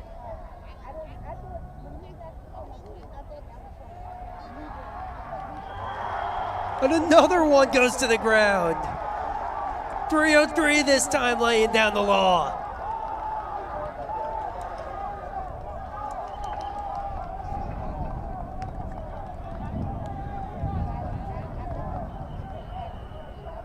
Offensive line has yet to lose.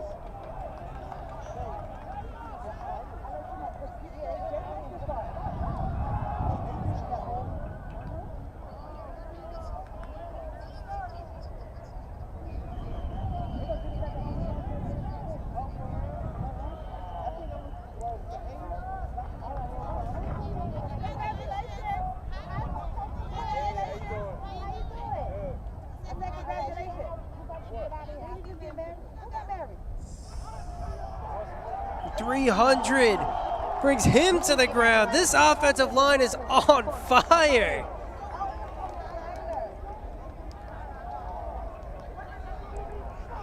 A wall that can't be broken right now. That makes win number 8 in a row total for him.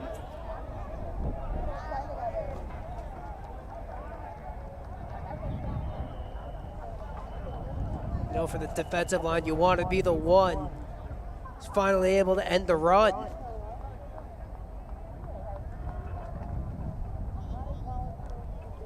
Swing move, this time a spin. We'll see who they give the win to.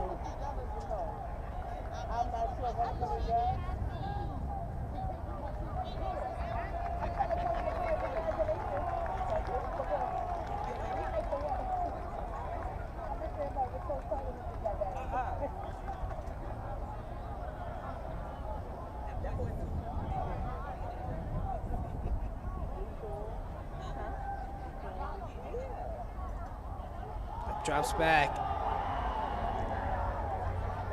The defense gets another one.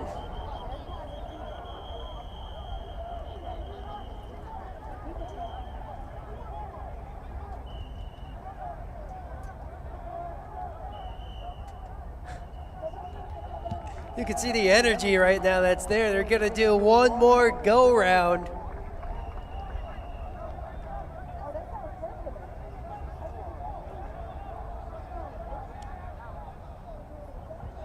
Offensive line still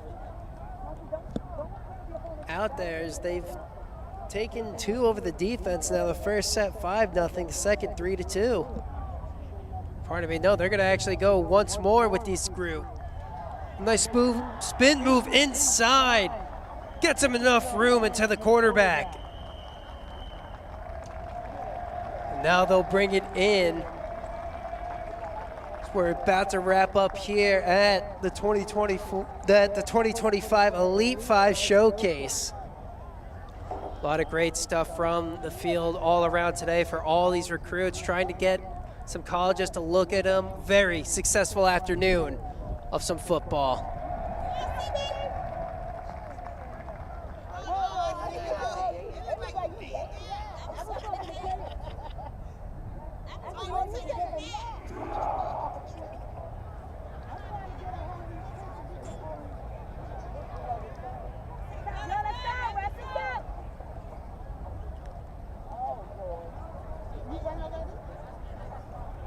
That will do it here from Brooklyn, New York, here at Lincoln High School to wrap up the 6th annual Elite 5 Showcase. Thank you very much to everybody who tuned in here. This has been a Varsity Media sports production. Thank you very much for watching.